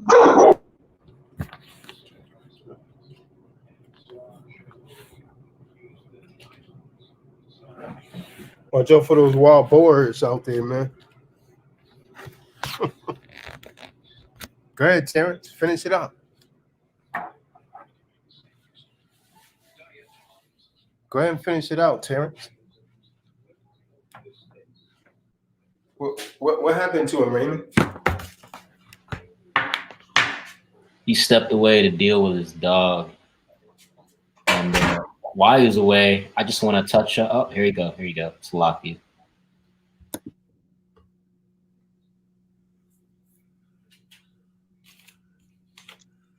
Go ahead, Terrence. I'm back, man. Go ahead. Yeah. Like I was saying, man, Danny didn't follow the script. All that other stuff, he's outspoken and he was bucking the system and showing all that stuff. That's all fine and dandy. But he had a job to do and he didn't do it. He didn't do what he was told, that he agreed he was going, he had a job to do and he didn't do what he was told to do. Simple as that, man. And that's how they get down like that. The powers that be, they saying they running things, they give you a job, you got to do that job. So what they did was just embarrass the man in front of basically the world. Whoever got a television. I mean, this statement seemed kind of weak, but man, that's how they work. That's how the stuff is done. You take this job, you don't follow the script. Hey, man, it's whatever they decide they want to do with you. People like Obama followed the script. And a lot of jakes out there say, well, he ain't do shit for us. He ain't do nothing for us. But, he had a job to do. And doing something for Jake, that wasn't his job. I mean, believe it or not, that wasn't his job to do something for you. So you can get over that. But that's pretty much what all I got to say. The man went off script. Simple as that. I got one question with that. Yeah, question it up. Yeah. If that was the case, then why would he come out the gate saying that he was going to drain the swamp? Why would he say that if he knew he had a job to do and was supposed to follow this script? Why would he come out with a statement like that out of the gate? Mr. Raymond, he said he was going to build a wall between Mexico and the United States. And Mexico was going to pay for it. He said that too, didn't he? And he said he was going to stop Muslims from coming to this country or put a ban on it. He said that too, didn't he? So like the man, he stuck, he's beating on his chest. He the big shot. He missed the big shot. He's gonna do the presidency, the highest office of the land. He gonna put a spin and a twist to excite the crowd. He wants to come into, he came in there like he's Alexander the Great. He's gonna make America great again. You know, That slogan's been out there many a times, though. Reagan was using that same slogan. I'm saying, yeah, but he followed the script. He followed the script. He didn't get off script. They let him make it 2 years. Donnie ain't gonna make it 2 years. But Reagan and all those cats never made that statement when they was You mean coming two out the gate terms. saying You mean two terms. But I'm gonna hit you with what? something, Terrence. I'm gonna hit you with something. I'm gonna hit you with something. Donnie said he's not going to Joy's inauguration. That's the first times that happened since Ulysses asked Grant. That's the first time that that's happened since Ulysses asked Grant and Stonewall Jackson. That's unheard of. Unheard of, but like I said, the man thinking he's bigger than he's claiming to be. He don't. Man, I'm not. I don't want to seem like I'm not saying I'm the Trump bandwagon. I just believe that, contrary to popular belief, I really think that he believes in a lot of what he's doing. I really believe that he believes in a lot of the things that he's doing is actually right. And he's literally trying to use the Constitution and say to these people, hey, this is what you're supposed to be doing, but you're not doing it. And they're saying, hey, man, you're getting out of line here. You're starting to wake some of these people up. So now we're gonna have to shut you down. And Trump is saying, hey, you can't shut me down. I'll show you. I'll raise my finger, and I'll have that Malcolm X effect. Like when he raised one pinky finger, and 100 men just line up and ready to put their lives on the line. This is what Donnie was doing, man. At the what people are calling an act or a false flag, I believe that this was real, man. There's no way someone going to convince me that these people that died in this really didn't die. I'm tired of the false flag nonsense, man, that people always like to pull out when a tragic event occurs. This stuff is happening for real, man. True. I agree. They believe in I Trump. agree. Go ahead. I said they truly believe in Trumpism. That's their thing. They've been waiting for it. Some of them. And he was the voice of the voiceless. You know, and some of them say, well, man, I could do it better than that. I put a pipe bomb in the house to show you that I'm down with that. I'm about that life. His followers, they was more radical than he thought they was. He was like, he got a wake up call. And another thing, he had to give like a concession speech. He didn't mention no names, but he had to do that. He had to do. If you heard it, he had to give that concession speech. I think was it yesterday? I believe it was Thursday. Yeah, he had to give that concession speech. It was something he didn't want to do. You can hear it in his voice. He didn't want to do it, but he did it. So, like I said, the man got off script, and the powers that be, they gave him the job. Hey, you got to read this concession speech tomorrow. I mean, on Thursday, he read it. So I understand he don't have to go to the inauguration, man. He know that. He said, he don't have to. He said he's already done. He's gonna go off to wherever he's gonna go. But he can try again next time. But he's supposed to have inauguration on the 19th for him and his followers. They're gonna give him some kind of inauguration if they're gonna still do it. They're I guess he gonna be the president of the South or something. I don't know. Like when the Union split up, like for the Civil War. Maybe he try something like that. But the man had a job. The man said he was gonna do the job. He got off script, and they let him know that you're not the boss. You got a boss. It ain't no what they call a oh man, I can't even. He tried to be what a dictator. They ain't having that.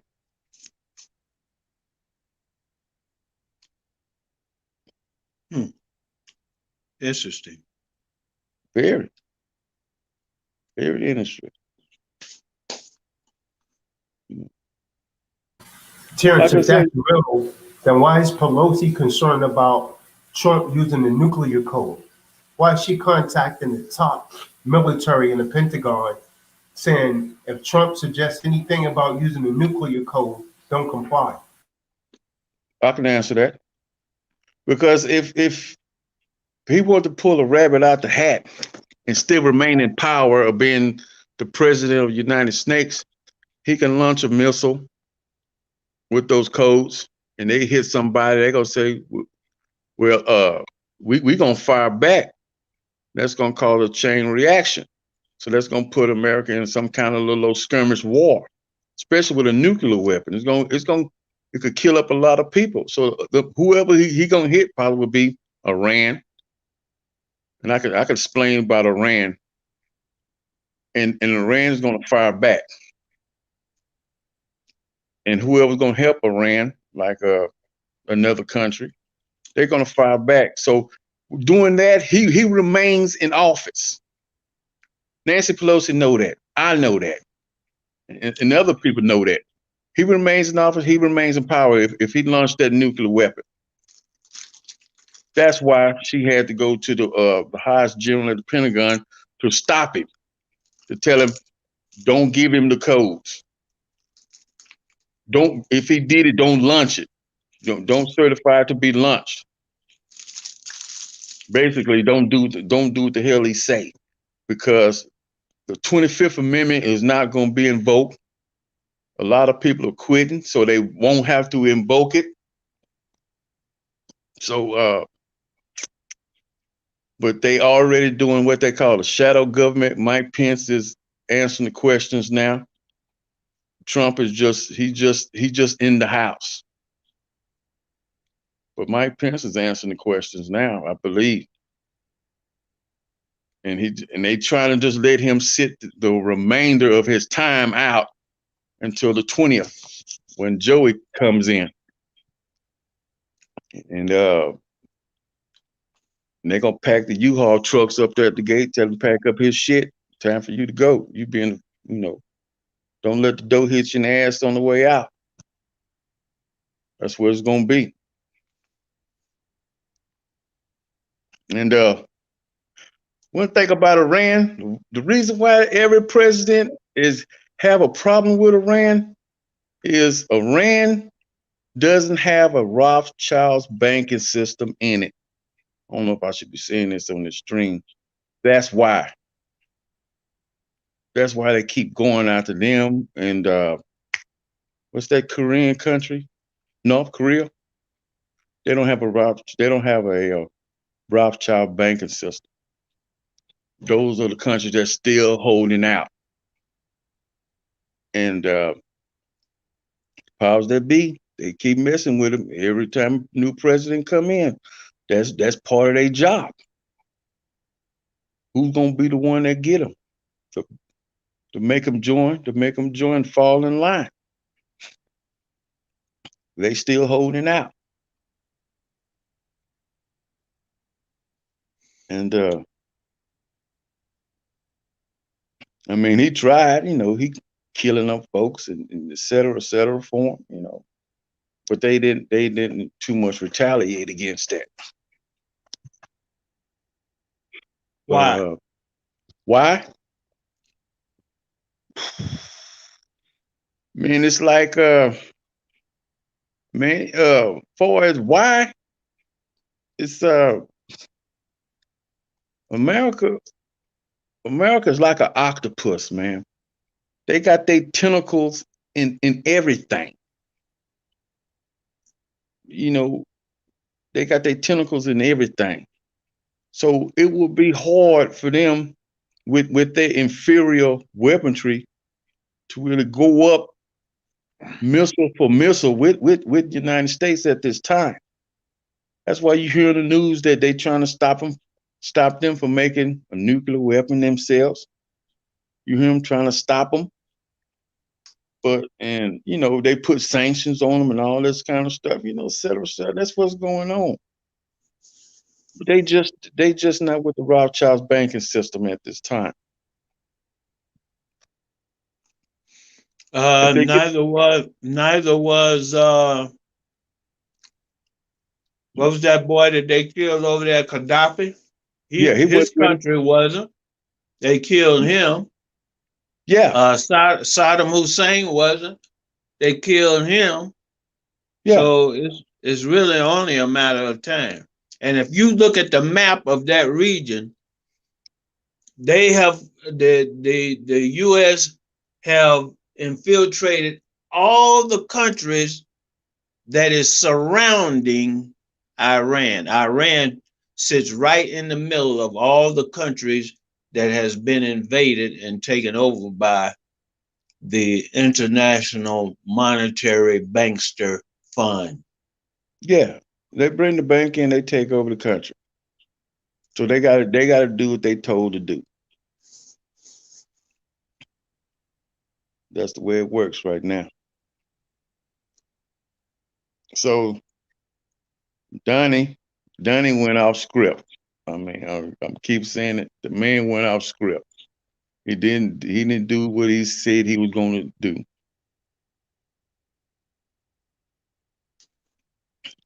You know, Donnie got answer to a different kind of boss.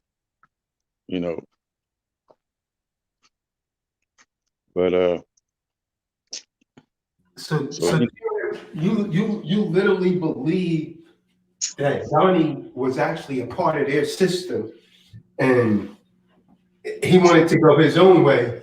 So they're saying, listen, man, we're gonna show you.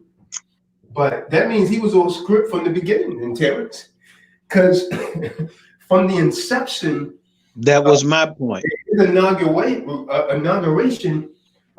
they've been on him. They've been on him since his coming into office. So he's been off scripted. If what you're saying is true, if there's any validity to that. Well, man, that could be true, but he said he was going to do the job. Then he went, he freelanced and did his own thing. I think that was his intention from the onset. I really do. I believe that also. As a matter of fact, I actually, and this is way out there, I think his whole agenda, and the thing about it, I don't think he really cares as far as the job and all this kind of stuff, because like I said, when he came into this thing, he didn't even have to do this. Yeah, he didn't have to do this. The man already had all that he wanted and all that he needed. And I think really one of his objectives was to wake people up. I really do. Oh no, I'm gritting my teeth on that one, Mr. Raymond. I'm really gritting my teeth on that one. It's all right. That's all right. I don't think the people was his big agenda. I think. Well, would you say Raymond Terrence missing the bigger picture, huh? No, yeah, I think he knows more about America. He knows America got a rotten core in it, and he played them fools like a fiddle. He played to their base. Because none of them supporters can even afford to even go in the hotels that he owns. They can't even get on the golf course. They broke. Some of them can. But that's his base. You know, those are the people that just gave him $170 million to fight election fraud. You know, what are you gonna do? Get the money back? Might as well. I don't think he got it. Yeah, everybody gave up $2 or $3 and they come up to be what, 170 million. You know, I mean, there's some boys out there that's rock with him. They got a couple of dollars, but now, you know, things ain't looking. The grass ain't looking too green on the other side of the fence right now. That's a lot of support for parents, man. Yeah, it's a lot. I looked at the crowd. They was jam packed on the street, and that they was jam packed shoulder to shoulder. And you know what's important about that, Terrence? They wasn't just talking about it; they was about it. Yeah, they was about it. They're not just sitting around talking. They said that they was going to do something, and they did something. Gotta respect that.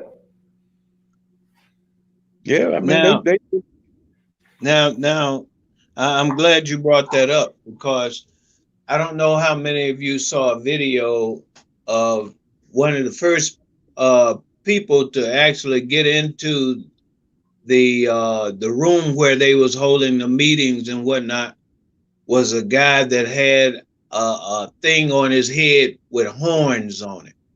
Yeah, did anybody see that? Hell yeah. What do you think that was all about? Do you think that was part of the Trump deal, or was there some outside entities in play there? What do you think? Many say that Antifa was involved. We even have to be careful of using that word because, from what I understand, you can get censored for actually saying that word. Okay. Well, I'm seeing what the So, what's your thoughts on that? Who's that talking, Timothy? No. This is Tazadaq. This was Tazadaq. No, I know that was you, but I'm talking about that was Terrence Chase. Terrence, yeah. What is your thoughts on that, Terrence? That was Terrence Chase, the godson of Chase Bank. He I guess he was part of that Viking Lord outfit, I think out of close to in Pennsylvania, close to the other state that border Pennsylvania. It's another state that borders Pennsylvania. The Viking. Delaware. I guess somewhere, but I know that they in Pennsylvania. They did a news report on them. They are some kind of right wing group. You know, Second Amendment rights. You know, stuff like that. You know, hate speech, stuff like interesting that go along with that. Have you ever heard of a guy called George Soros? They mention his name, but I can't mention his face. I can't put a face to the name. Have you done any research on him? No, don't need to. Man, my theory, man, look here, and you might not believe it, but I'm showing my face, man, and this is I can only tell you like it is, man. Man, look, I just do Exodus, the 20th chapter, verse 3. And that is just as simple as I can explain it. Exodus 20th chapter, verse 3. Thou shalt have no other deity before me. I don't worship none of those cats. I don't give them none. I don't give them no validity. I stay in my lane, but don't get in mine. You know, I'm not gonna bow down. I'm not gonna bow down to you, and I'm not gonna dope out lay you or nothing. You doing your thing. Don't try not to let it stop me from doing my thing. I know affliction of commerce is real. Trust me, man. You looking at me right now. Yeah, it's real. But hey, I'm still here. I didn't get no brain aneurysm yet, like some cats have. You know, but man, Soros, Trump, Pelosi, Schumer, McConnell, shit, man. They put their pants on one leg at a time like I did. You know, and Yeah, but the thing, my thing with them though is what influence do they have over the minds of the people as far as what they're able to uh uh what they're able to put out there that has an effect on the masses. It's not that I have any regard for them, it's that I'm like the scripture also says that my people are destroyed for a lack of knowledge. Is this George That's Soros? that's over in the book of Hosea. And the book also says, it says, get knowledge, but in thy getting, get understanding. That's over in the book of Proverbs. Is this cat you talking about? Is he the money backer of this certain group? Is he financing the group? It's been said. Okay, that's why. Yeah, he's the money man. Yeah, you know. But he came out with a statement too. And you can go and read it for yourself. He said, my number one goal in life is to destroy the United States.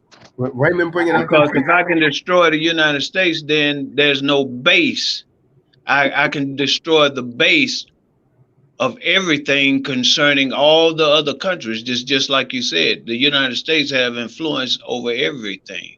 If I can destroy the one that have influence over everything, then I can control everything myself. But hold on, Raymond. I'm in the United States right now. You guys are in one of the silver states.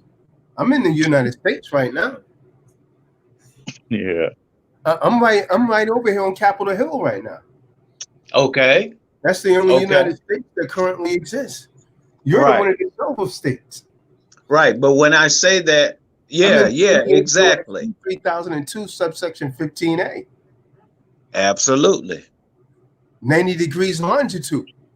So what is he trying to destroy? Perpendicular to Albert's Pike.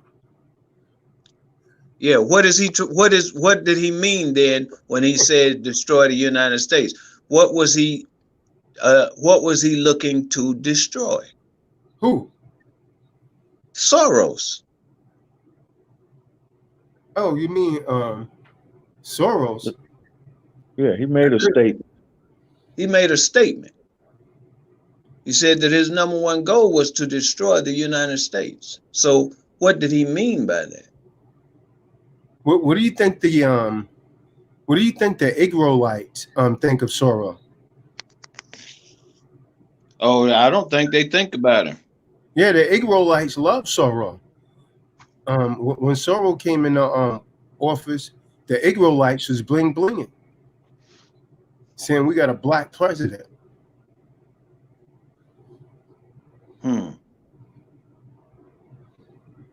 Oh, is that right? Now the question is, did they have a black president? They had. Like you say, the rabbit hole runs deep. Black is a brand, man. That's it. Black is a Crayola. Black is a color. Black is nationless also. Yeah. Well, on scientific terms, it says black is the absence of color. I'm gonna post this link in the No, room more to see white if is the absence of color. anything they want to bring out. What happened to I meant white is the absence of color.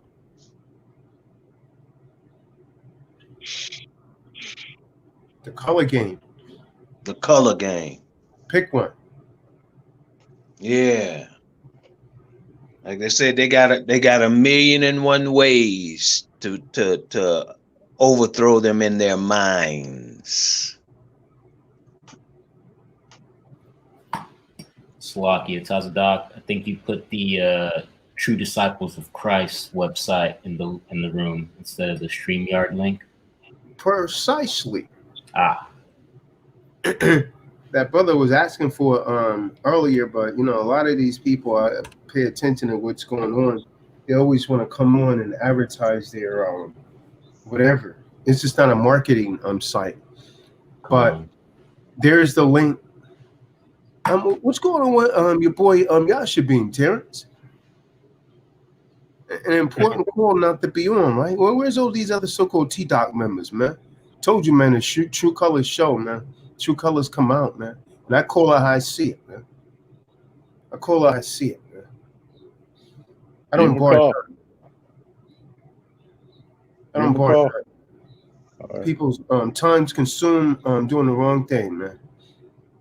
But I guess we all gotta make a living, man. But the way that they're living is about to come to a swift end. Because now that Sleeping Joe is moving up in there, they're gonna be moving on down. Sleeping come Joe on, Taz. Come on, Taz. Tell us it ain't so, man. And you people gonna be moving on down.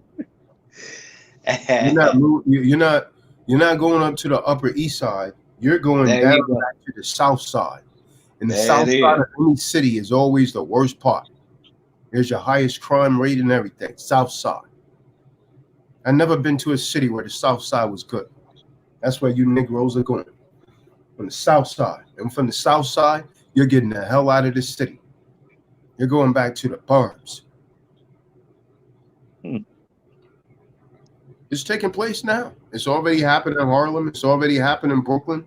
It's happened in cities all across the United States.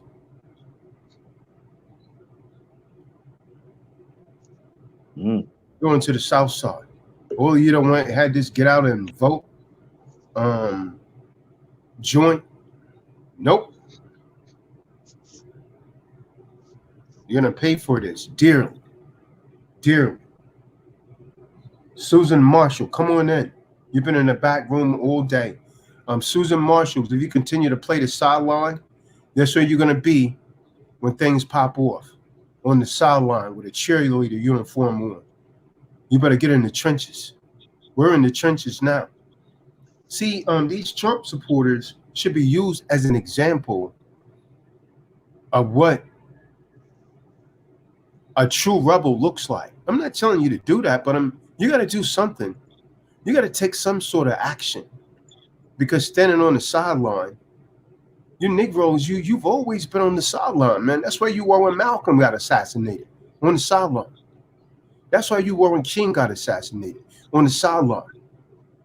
You're always on the sideline talking that Keith Sweat stuff about what you're going to do that never comes to pass. You ain't going to do a damn thing but what you've been doing. Keep coming on here and stand in the background and won't even show your face.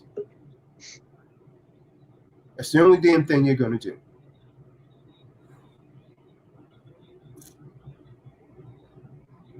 Let's get some new people up in here, man. We still got, it's almost 2 a.m. over here, and we still got 96 people on here, and we only got 4 guys in the room, and they're all from T-Dot.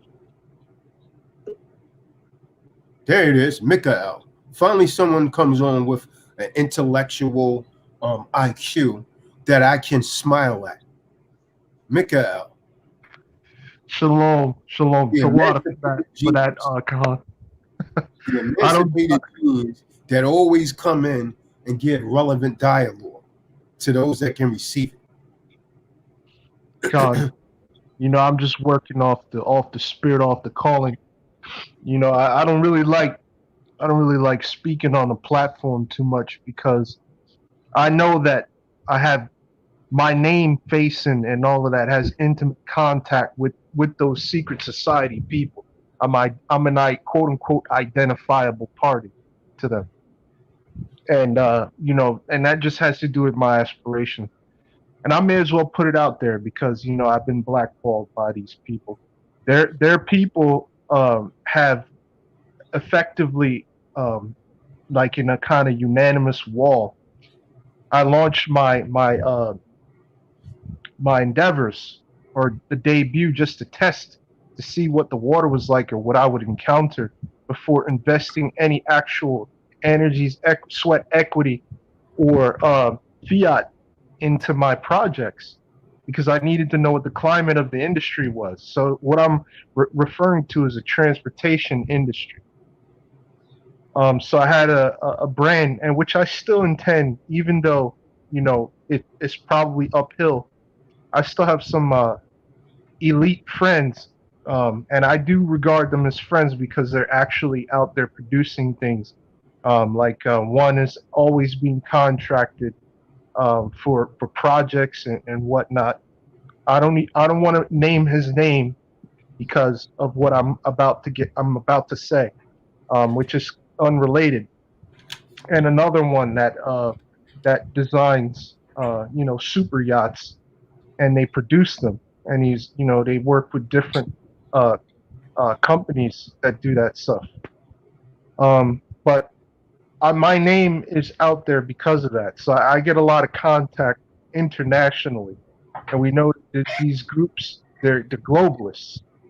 And I'm bringing this up because yeah, Kahan, I sent you one of the original offers that they sent me that I mentioned I spoke on. I gave you an image of that, and Yeah, I've gotten several of those also on Instagram. right, and they go for certain people. They want to control the narrative. They want to control who you are, what you say, how you do it, when you do it, if you do it, and why you do it. And this is real, people. This is real. So we know that in the congressional hearing, we saw 300 something votes against the objection of the president. That tells you something. That's saying a lot. We have had men and women, including yourself, Kahan, in good, in good moral conscience, wanting to do right by this country, serving it, to the best of your ability, qualifying in an elite level, and then your efforts are basically rewarded with sabotage from the inside and treachery, treason. And we have all of these qualified men and women, formerly in uniform, that know that this is true. They're waking up, they know about it, they see it, it played out. And it's becoming more bold. It's 300 people, 300 servants of the Dark One, of the evil forces. 300 of them. For me, and the way my mind works, it goes without saying. It just goes without saying. So people need to wake up, and they need to consider effective time management. And for everybody that's keeping pace with that, you can see ghosts and you can catch shadows. And people need to wake up. This is very much a spiritual war as it is physical. But that do good Christian rhetoric of love everybody and all of that stuff, it's good to love the creation, but it's certain things that people are judged, and the Most High removed a man that tried to touch the Ark of the Covenant when it was looking like it was going to pitch over. He went to grab it or to touch it. He wasn't supposed to, and he was struck dead by the Most High.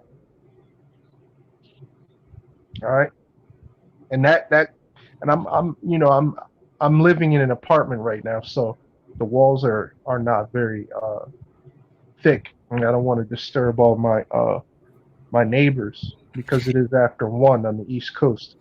But I will say this: people need to wake up. The loud voice thing is not enough. It's not enough. And for people, those idiots out there that think, oh, we just need to get ready so that we could face off against each other in society, you're a damn fool, to be honest. And to be going after the pawns, the police, or whatever, thinking you're going to clash with them when they come down and come to your doorstep, you're a damn fool also. You know what you need. You see it. I mean, these are. I don't work with terrorists. I don't work with them. So, they make their offers already, and I'm not interested.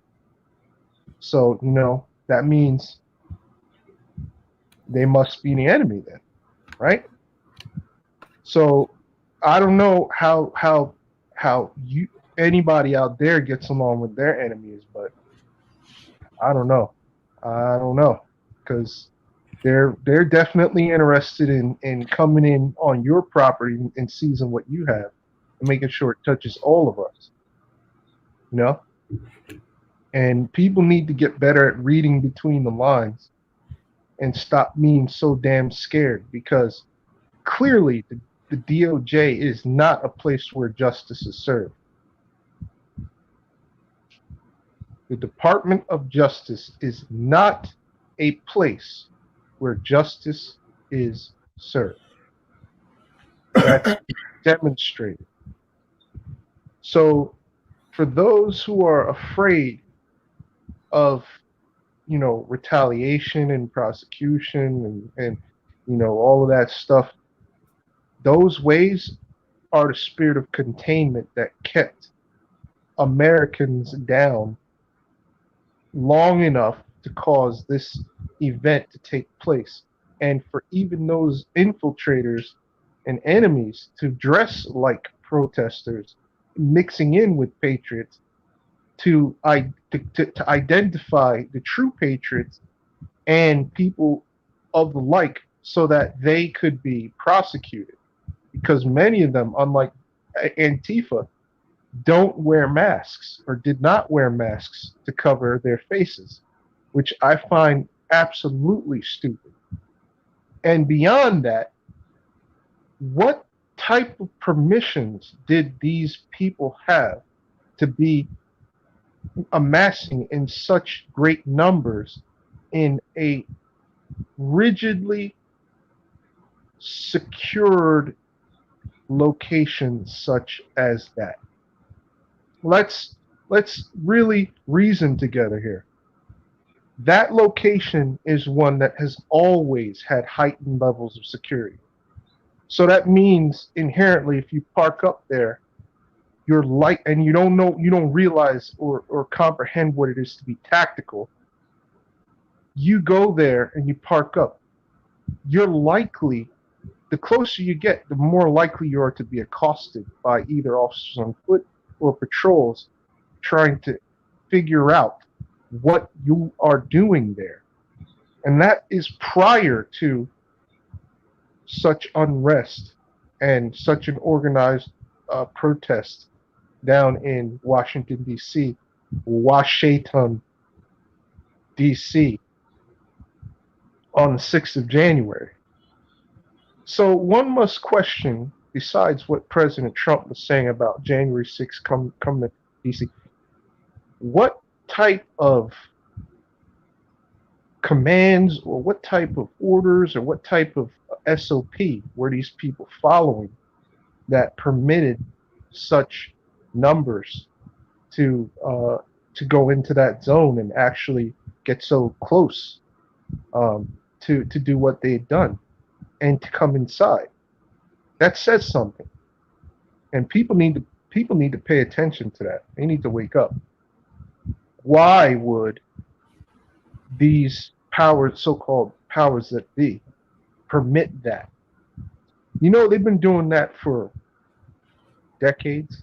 They've been having they've had a scheme that they've used to operate from long ago, and they're just doing all their numbers as they'd planned way back when.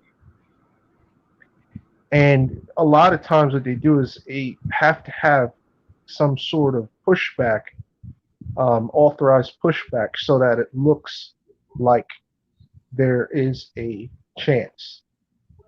They have to do that.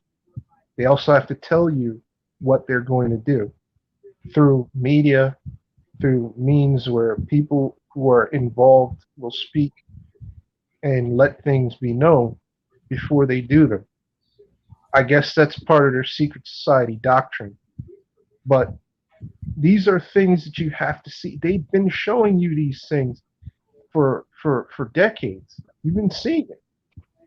And there's only, there's a fair number of people on this channel, which really should be like 4,500, 5,000 people on here viewing.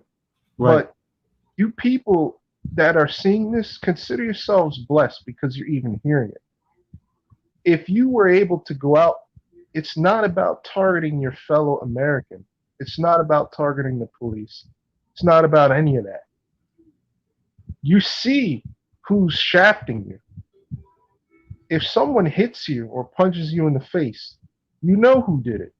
And that person is the person that should make you want to, take care of that. If they're trying to hurt you, you could see them. You see who they are. You could feel the pain if they get you good. So why would you attack somebody else? And I'm just saying, and another thing, like if this like fight were to take place in the schoolyard, why would you run into this? Like, why would you run into the school and damage the school if that person is the one that hit you? That doesn't make sense to me. Like, you're just gonna go pick up a desk and throw a desk or something in the school when you've been assaulted out in the yard. That and I just use that very apparent logic for those who may not be up to speed on languages. And I'm taking a risk in saying this, but you know what? It's no more of a risk than what we've already risked. So let's get on the ball game, because all the chat, it doesn't matter. I mean, for crying out loud, you have WhatsApp now under pressure from Facebook to supply Facebook private information. And Facebook, they see the things that I post, and I'm just sharing information, but I'm not necessarily an anonymous individual, and nor is Cant, Tazadaq, or anybody like him. You gotta get to the point where either you're gonna be down at your congressmen, assemblymen, representatives, offices, saying things, letting them know you don't like what's going on in your state, in your community, moving out, out of your area, wherever it is you are that is exhibiting strong corruption. You need to leave, so that the property value, whatnot, all of that stuff starts to go down, and if people don't want to live there, it'll actually hurt the community. It'll hurt their revenues if people start waking up and working together in those regards, saying, you know what, I'm not going to support this. You don't want to, tango, so to speak, dance with the devil and win and beat him. Then you need to do other things that support your freedom, which is to fall in line and get proactive. Don't sit back. Don't let them do it. You know what they want to do. They're used to winning. They're used to thinking nobody will challenge them. They believe their own lies. So they're self-deceived. These people, if they ever, let me help some of these people out here. Here's some. Do you know that before Nancy Pelosi was sworn in again as the speaker, people went to her house and tagged her garage door with black spray paint and they spoke on the $2,000 stimulus that they did not get, and they put a severed pig's head and blood on her driveway right in front of her garage door. People did this.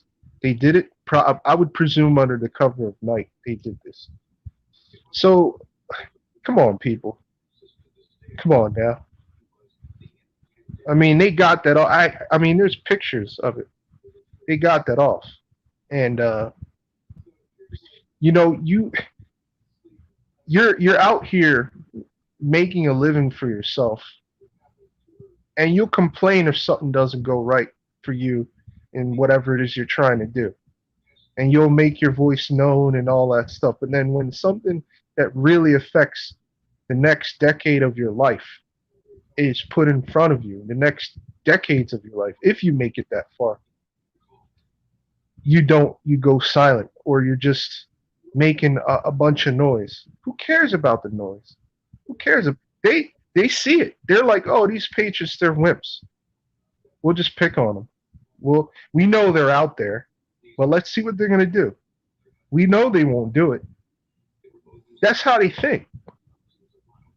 Because you know what? Guess what? They've been doing this test in correctional facilities and institutions so that they could actually implement different strategies to control the people in there. It's not a stretch to go from those confined facilities to make the entire society that way and the world that way.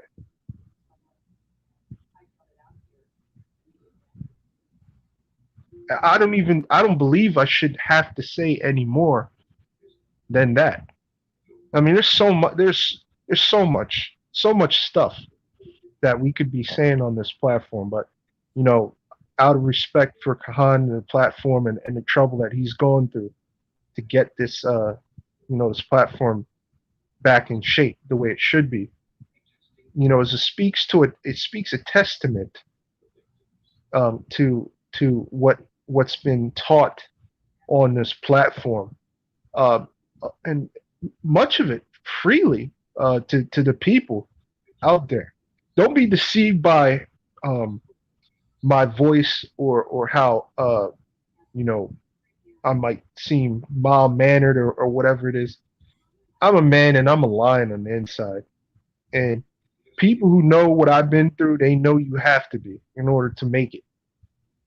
So, you know, I mean, Kahan Tazadaq just, really, he just gave me, a good word and a praise, entering the platform. I didn't expect that.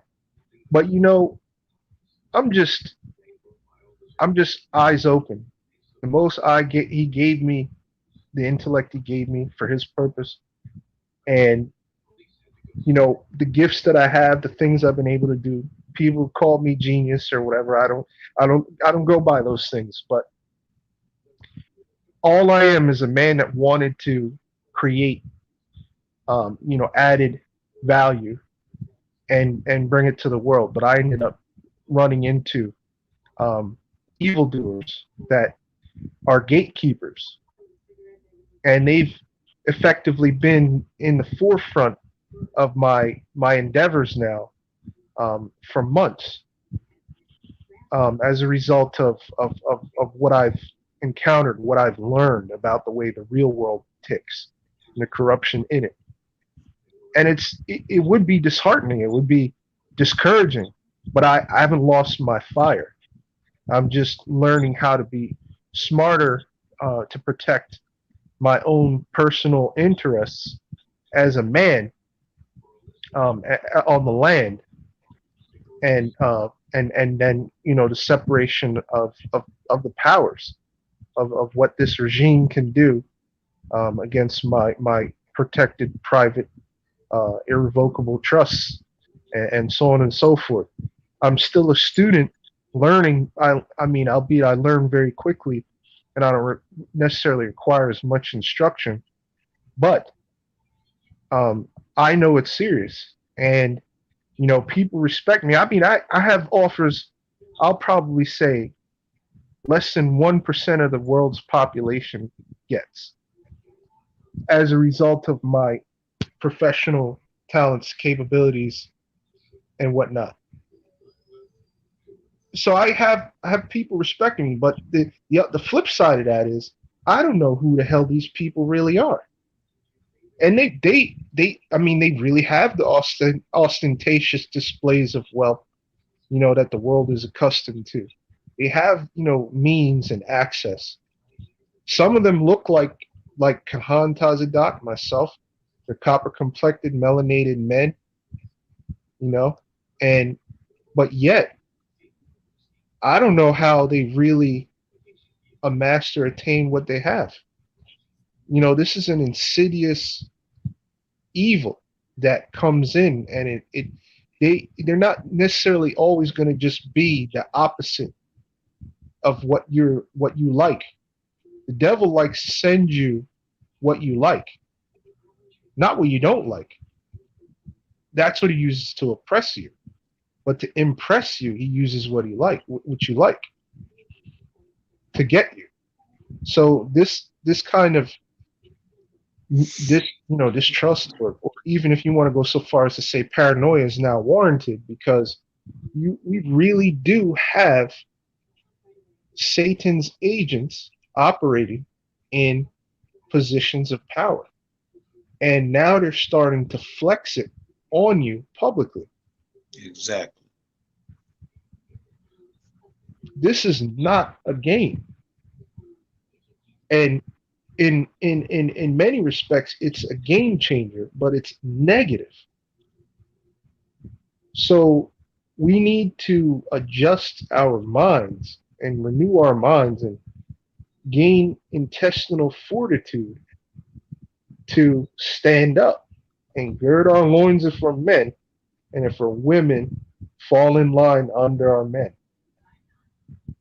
and get strength together and move, and don't fight and argue with your man, women, if he has a solid plan and he's operating within the Most High and his movement in the people. If he chooses to do something and stand, don't try to pull the rug from underneath his feet. Don't try to be that dissenting voice discouraging him to be complacent. Oh, don't do this, don't do that, and trying to drive from the back seat. Fall in line with your husband and help him, help you, help the future, save your children. Because people today, with whatever they have brewing, I wouldn't want to really, continue having kids until I know that we're actually, able to secure a future for them. Because these people want to enslave you, man. They just want slaves. And as a matter of fact, they proved that they'll kill people, like they'll kill children. They did it in China.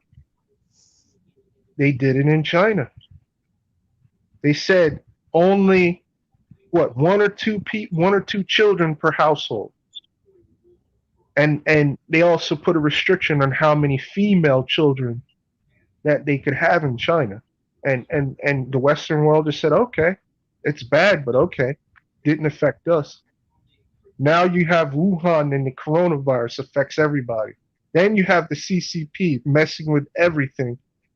Then you have their installed Communist Party de facto agents operating in our quote-unquote communist regime of the face of democracy, when we were given a republic and we were supposed to keep it. Go figure that.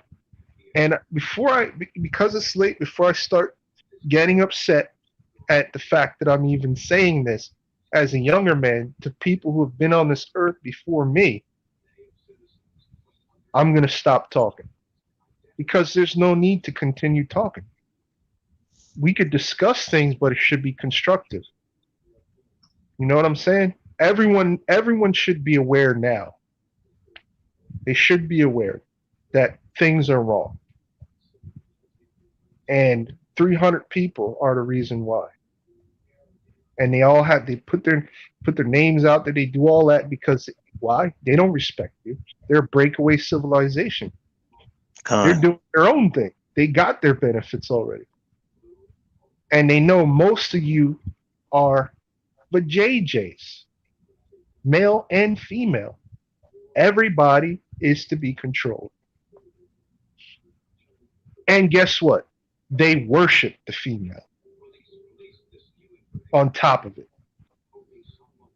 And that's complete hypocrisy. But who's dictating it? Males in the form of men who act like men. They make decisions that affect everything and take your dominant authority, your right to walk as a man and declare your presence on this earth as a man with your unalienable Yahweh given rights on this earth. They're acting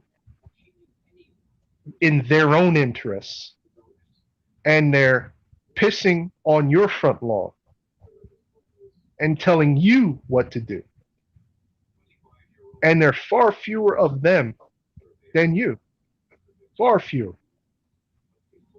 And then they want to take your guns and tell you you can't defend yourself so we could sleep better at night doing our evil. I said enough, man. I have a question.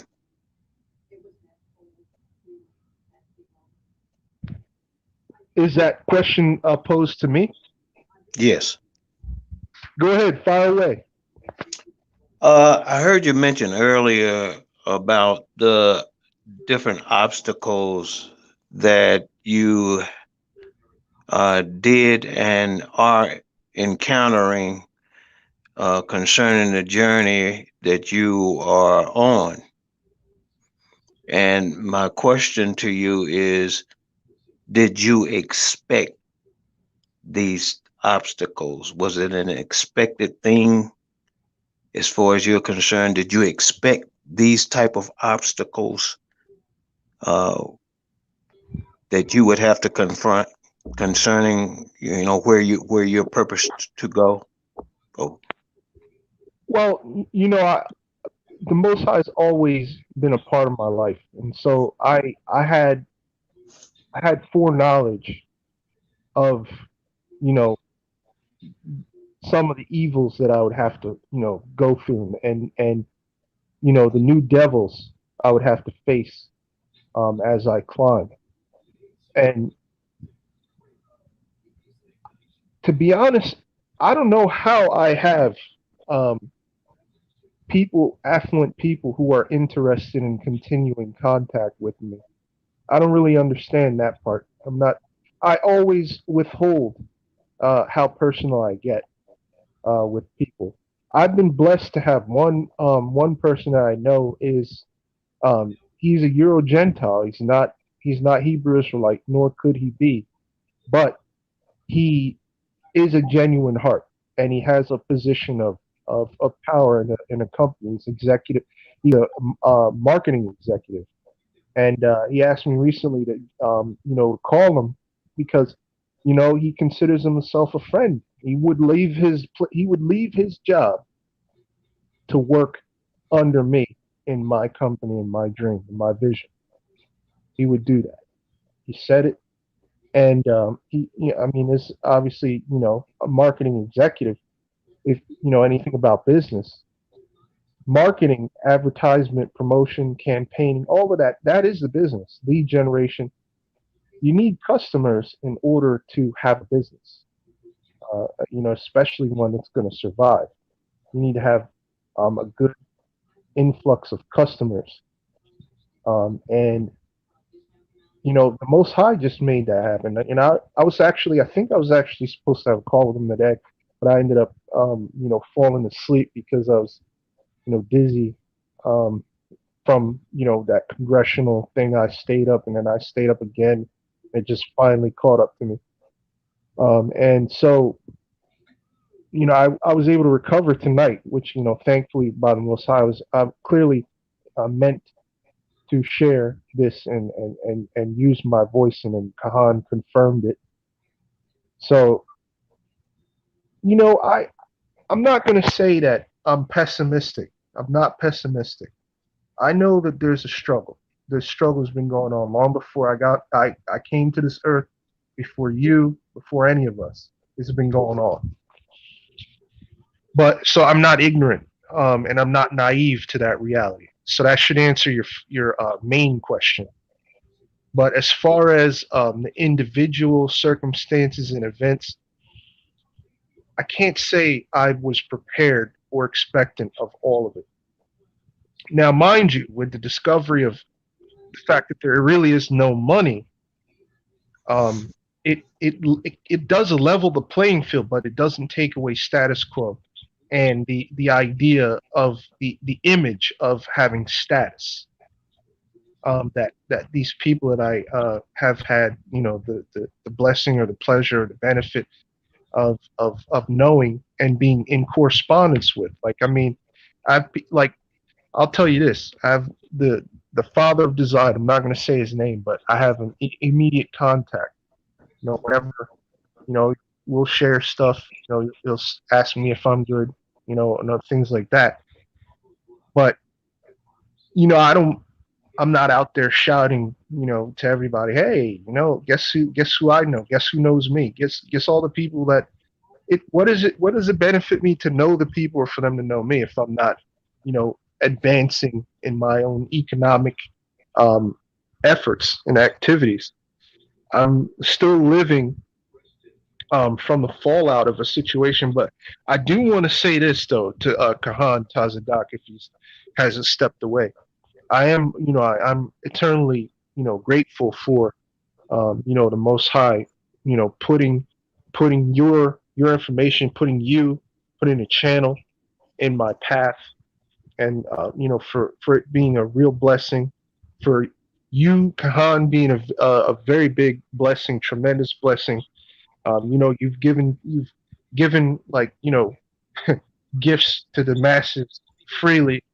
You've given me huge, invaluable gifts. I still feel and believe that you were trying to be even more of a blessing, but there was a limitation that I shared that I had when you offered something else, another means to do something, and I wasn't able to receive it at the particular time. So I'm eternally grateful. I'm really blessed by that. And you're just willing to just serve selflessly. I mean, you tell people that they should compensate you and donate for your time, effort, and energy, which they really should, which we all really, really should. And for those who've been given the means and fiat to share your appreciation, although the Kahan is he practices what he preaches. He is really actually doing very well. He's in a position to give this information to help benefit people because he really does know his stuff. But you giving is a blessing too. I mean, it's a blessing to be in a position to give. So I just wanted to put that out there because um, he'd been a freedom advocate for years before any of this happened. I mean, you got to think he had, and I'm not trying to heap undue praises to this man, but the Most High did put him in a position to speak and to be a voice and to be in a position of leadership. He put up a platform so that other people could have a chance at freedom, and he's taken hits, and people threaten the de facto, the Illuminati, all of these people they threaten, and they're workers of iniquity, although they're bound, by the blood of Yahweh Shah Mashiach, and what he did at Calvary, and they can't go any further than that. But they say things, and he has to deal with that. The devil speaking his lies like a serpent, and all means of communication. I'm sure phone calls if they have it, if they're able to, um, uh, messages, emails. Um, I'm guessing paper mail as well.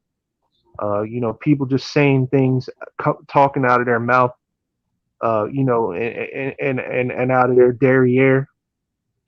But you know, the truth is, the Most High loves this man. He loves what's going on here, else it wouldn't be. It would cease to be. And I prayed a long time ago, and I'll say it again. I prayed a while ago that the Most High would bring him back to the forefront and in the public, and putting stuff out there. Even though he has a wealth of videos that cover just about every topic you can imagine that can help you. He decided to make himself more available. I know plenty of people are almost never available, and it's a real blessing to be able to get people like that who are always busy, but they can somehow make time to accommodate you and to call you a friend. I have that, and I don't consider it lightly. It is a blessing. It just proves to me when the Most High gives you something you're passionate about, or you've discovered there's a gift or it's always to Him. It always gives Him glory and honor. You have something like that, you need to use that. That's what you should be using. And Kahan Tazadaq has spoken on this. He's even preached on it, given sermons on it. When you're given something, that's what you're supposed to be doing. The whole purpose of being good in commerce and contracts and all that is so that you can learn how to effectively manage presentments and offers and all of that stuff, and make your interests known, and to work according to the gifts and the desire that the Most High has placed in you to do something that ultimately will honor Him in your doing it, and you're fulfilling the dream. And you'll be blessed. If you're doing what the Most High wants you to do, you will be blessed. You will be, because it goes hand in hand. Now, whether you get blessed immediately as you expect is up to the Most High, but He is the one who gives your hand the power to obtain wealth. He controls the hearts of men. He can change them as He wills. And He is also the head over all the principalities, powers, and rulers of darkness, as well as His kingdom of angels and those who passed on. He's responsible for all of it. So truly the question is, are you focused on the physical problem that the evil is presenting, or are you really in tune in a relationship with the Most High Yahweh and His things? Because it's really about Him. And there be many that don't understand what it is to be saved. And they think, oh, I hate God because there must not be a God, because how could this stuff be happening? In reality, everything is bad. And then you have those that are in secret society initiates who learn, oh, God of this world is the real God. It's Satan. It's Lucifer, or whatever they say. Baphomet, Baal, and Moloch, and all of these conquered demons. So they'll go and say, oh, well, it must be that. And they teach that. And they're trapped and are ensnared by it. But the truth is, it's about the Most High. It's what about you, or what is obstructing you from connecting with Yahweh?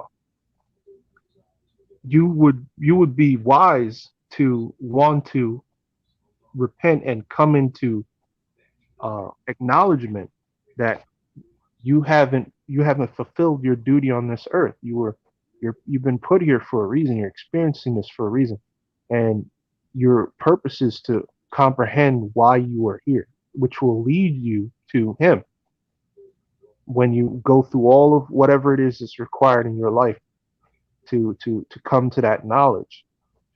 The rest of it is accepting the fact that He loves you, and that He put His Son on a stake and crucified Him resurrected him so that you could have a place with him, to restore the connection that was lost when Eve destroyed it in the garden, and Adam followed suit like a simp, and brought us to this place where we now have to resist the overt workings of Satan and his destructive ends. So we just gotta wake up. And so I wanted to give you a complete and thorough answer, and I kind of went into some other things for I know that there are other people out here that need to hear these other things. But I appreciate that. yeah, I appreciate it because Prop, all the things that you said, I can identify with. But the one thing that stood out in my mind as you were speaking is being in the refiner's fire. Con, that's it.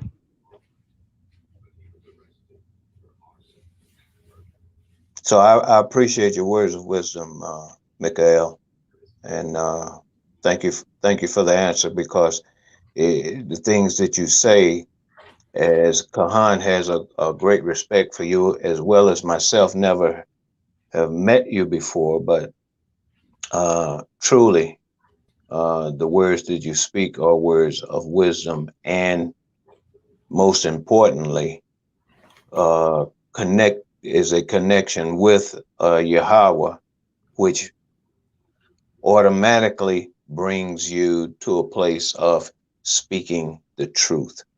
So I appreciate you for that, and of course, Kahan, he knows how I feel. We've spoke personally, and a lot of things that you have said, I have reciprocated that as well to him. So I thank you for those words. Con.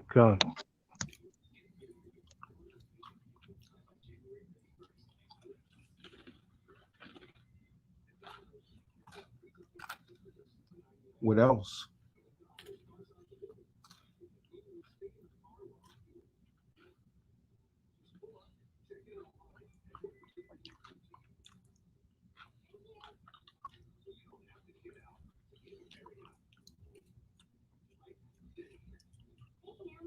Anyone else?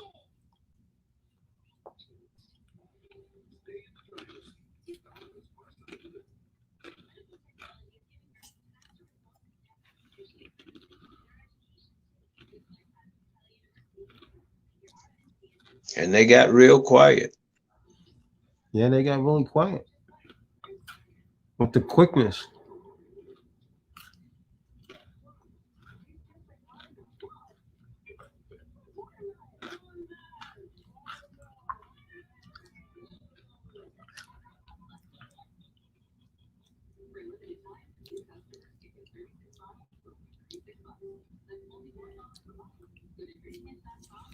Well, I guess they're done.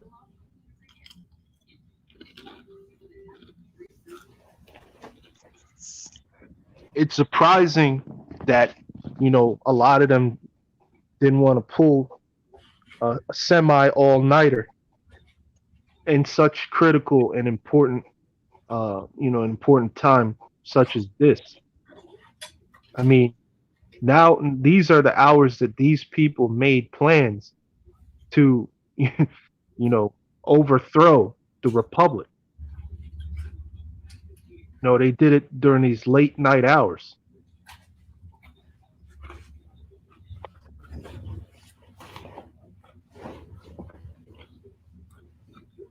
And a matter of fact, they did it with determination in these late night hours.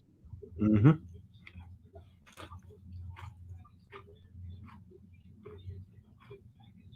Yeah, it is somewhat amazing how it is that they always seem to try to pull their stunts under the cover of darkness. And I don't necessarily mean with the absence of light, but with the absence of observers.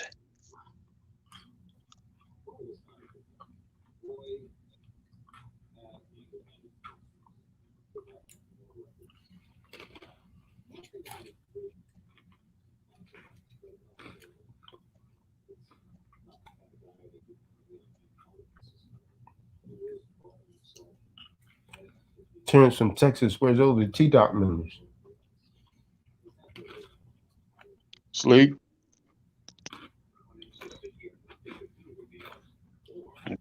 I got to go to the plantation.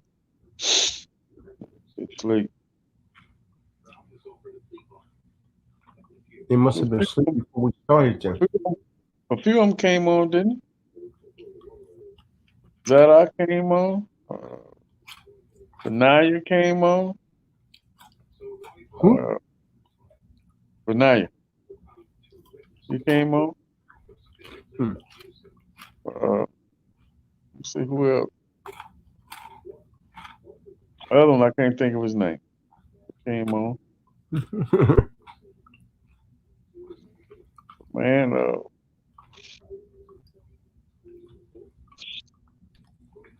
boy.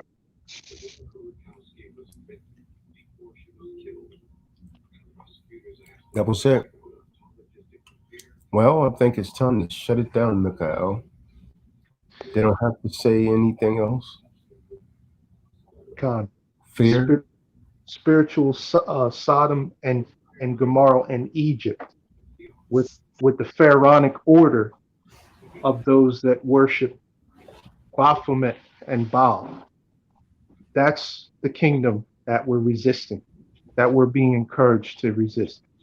And I wanted to end with that so everyone knows it was said. That's who it is. It's Egypt all over again, because why? Sin. Sin in a land that was dedicated to the Most High's service and praise. That is the result. So everyone can know that's the reason.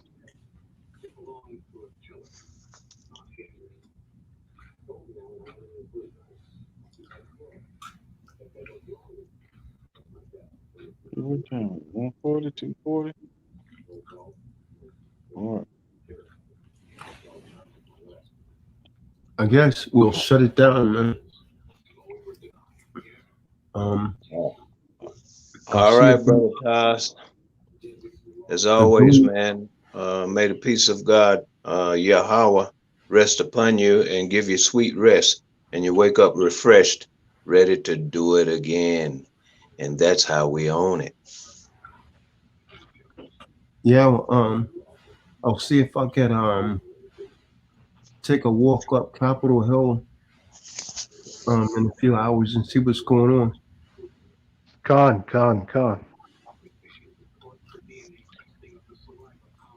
Travel safeties and blessings, Con. Until then, we're gonna say be safe, everyone, and if you're not part of the problem, then be part of the solution. Con. With that.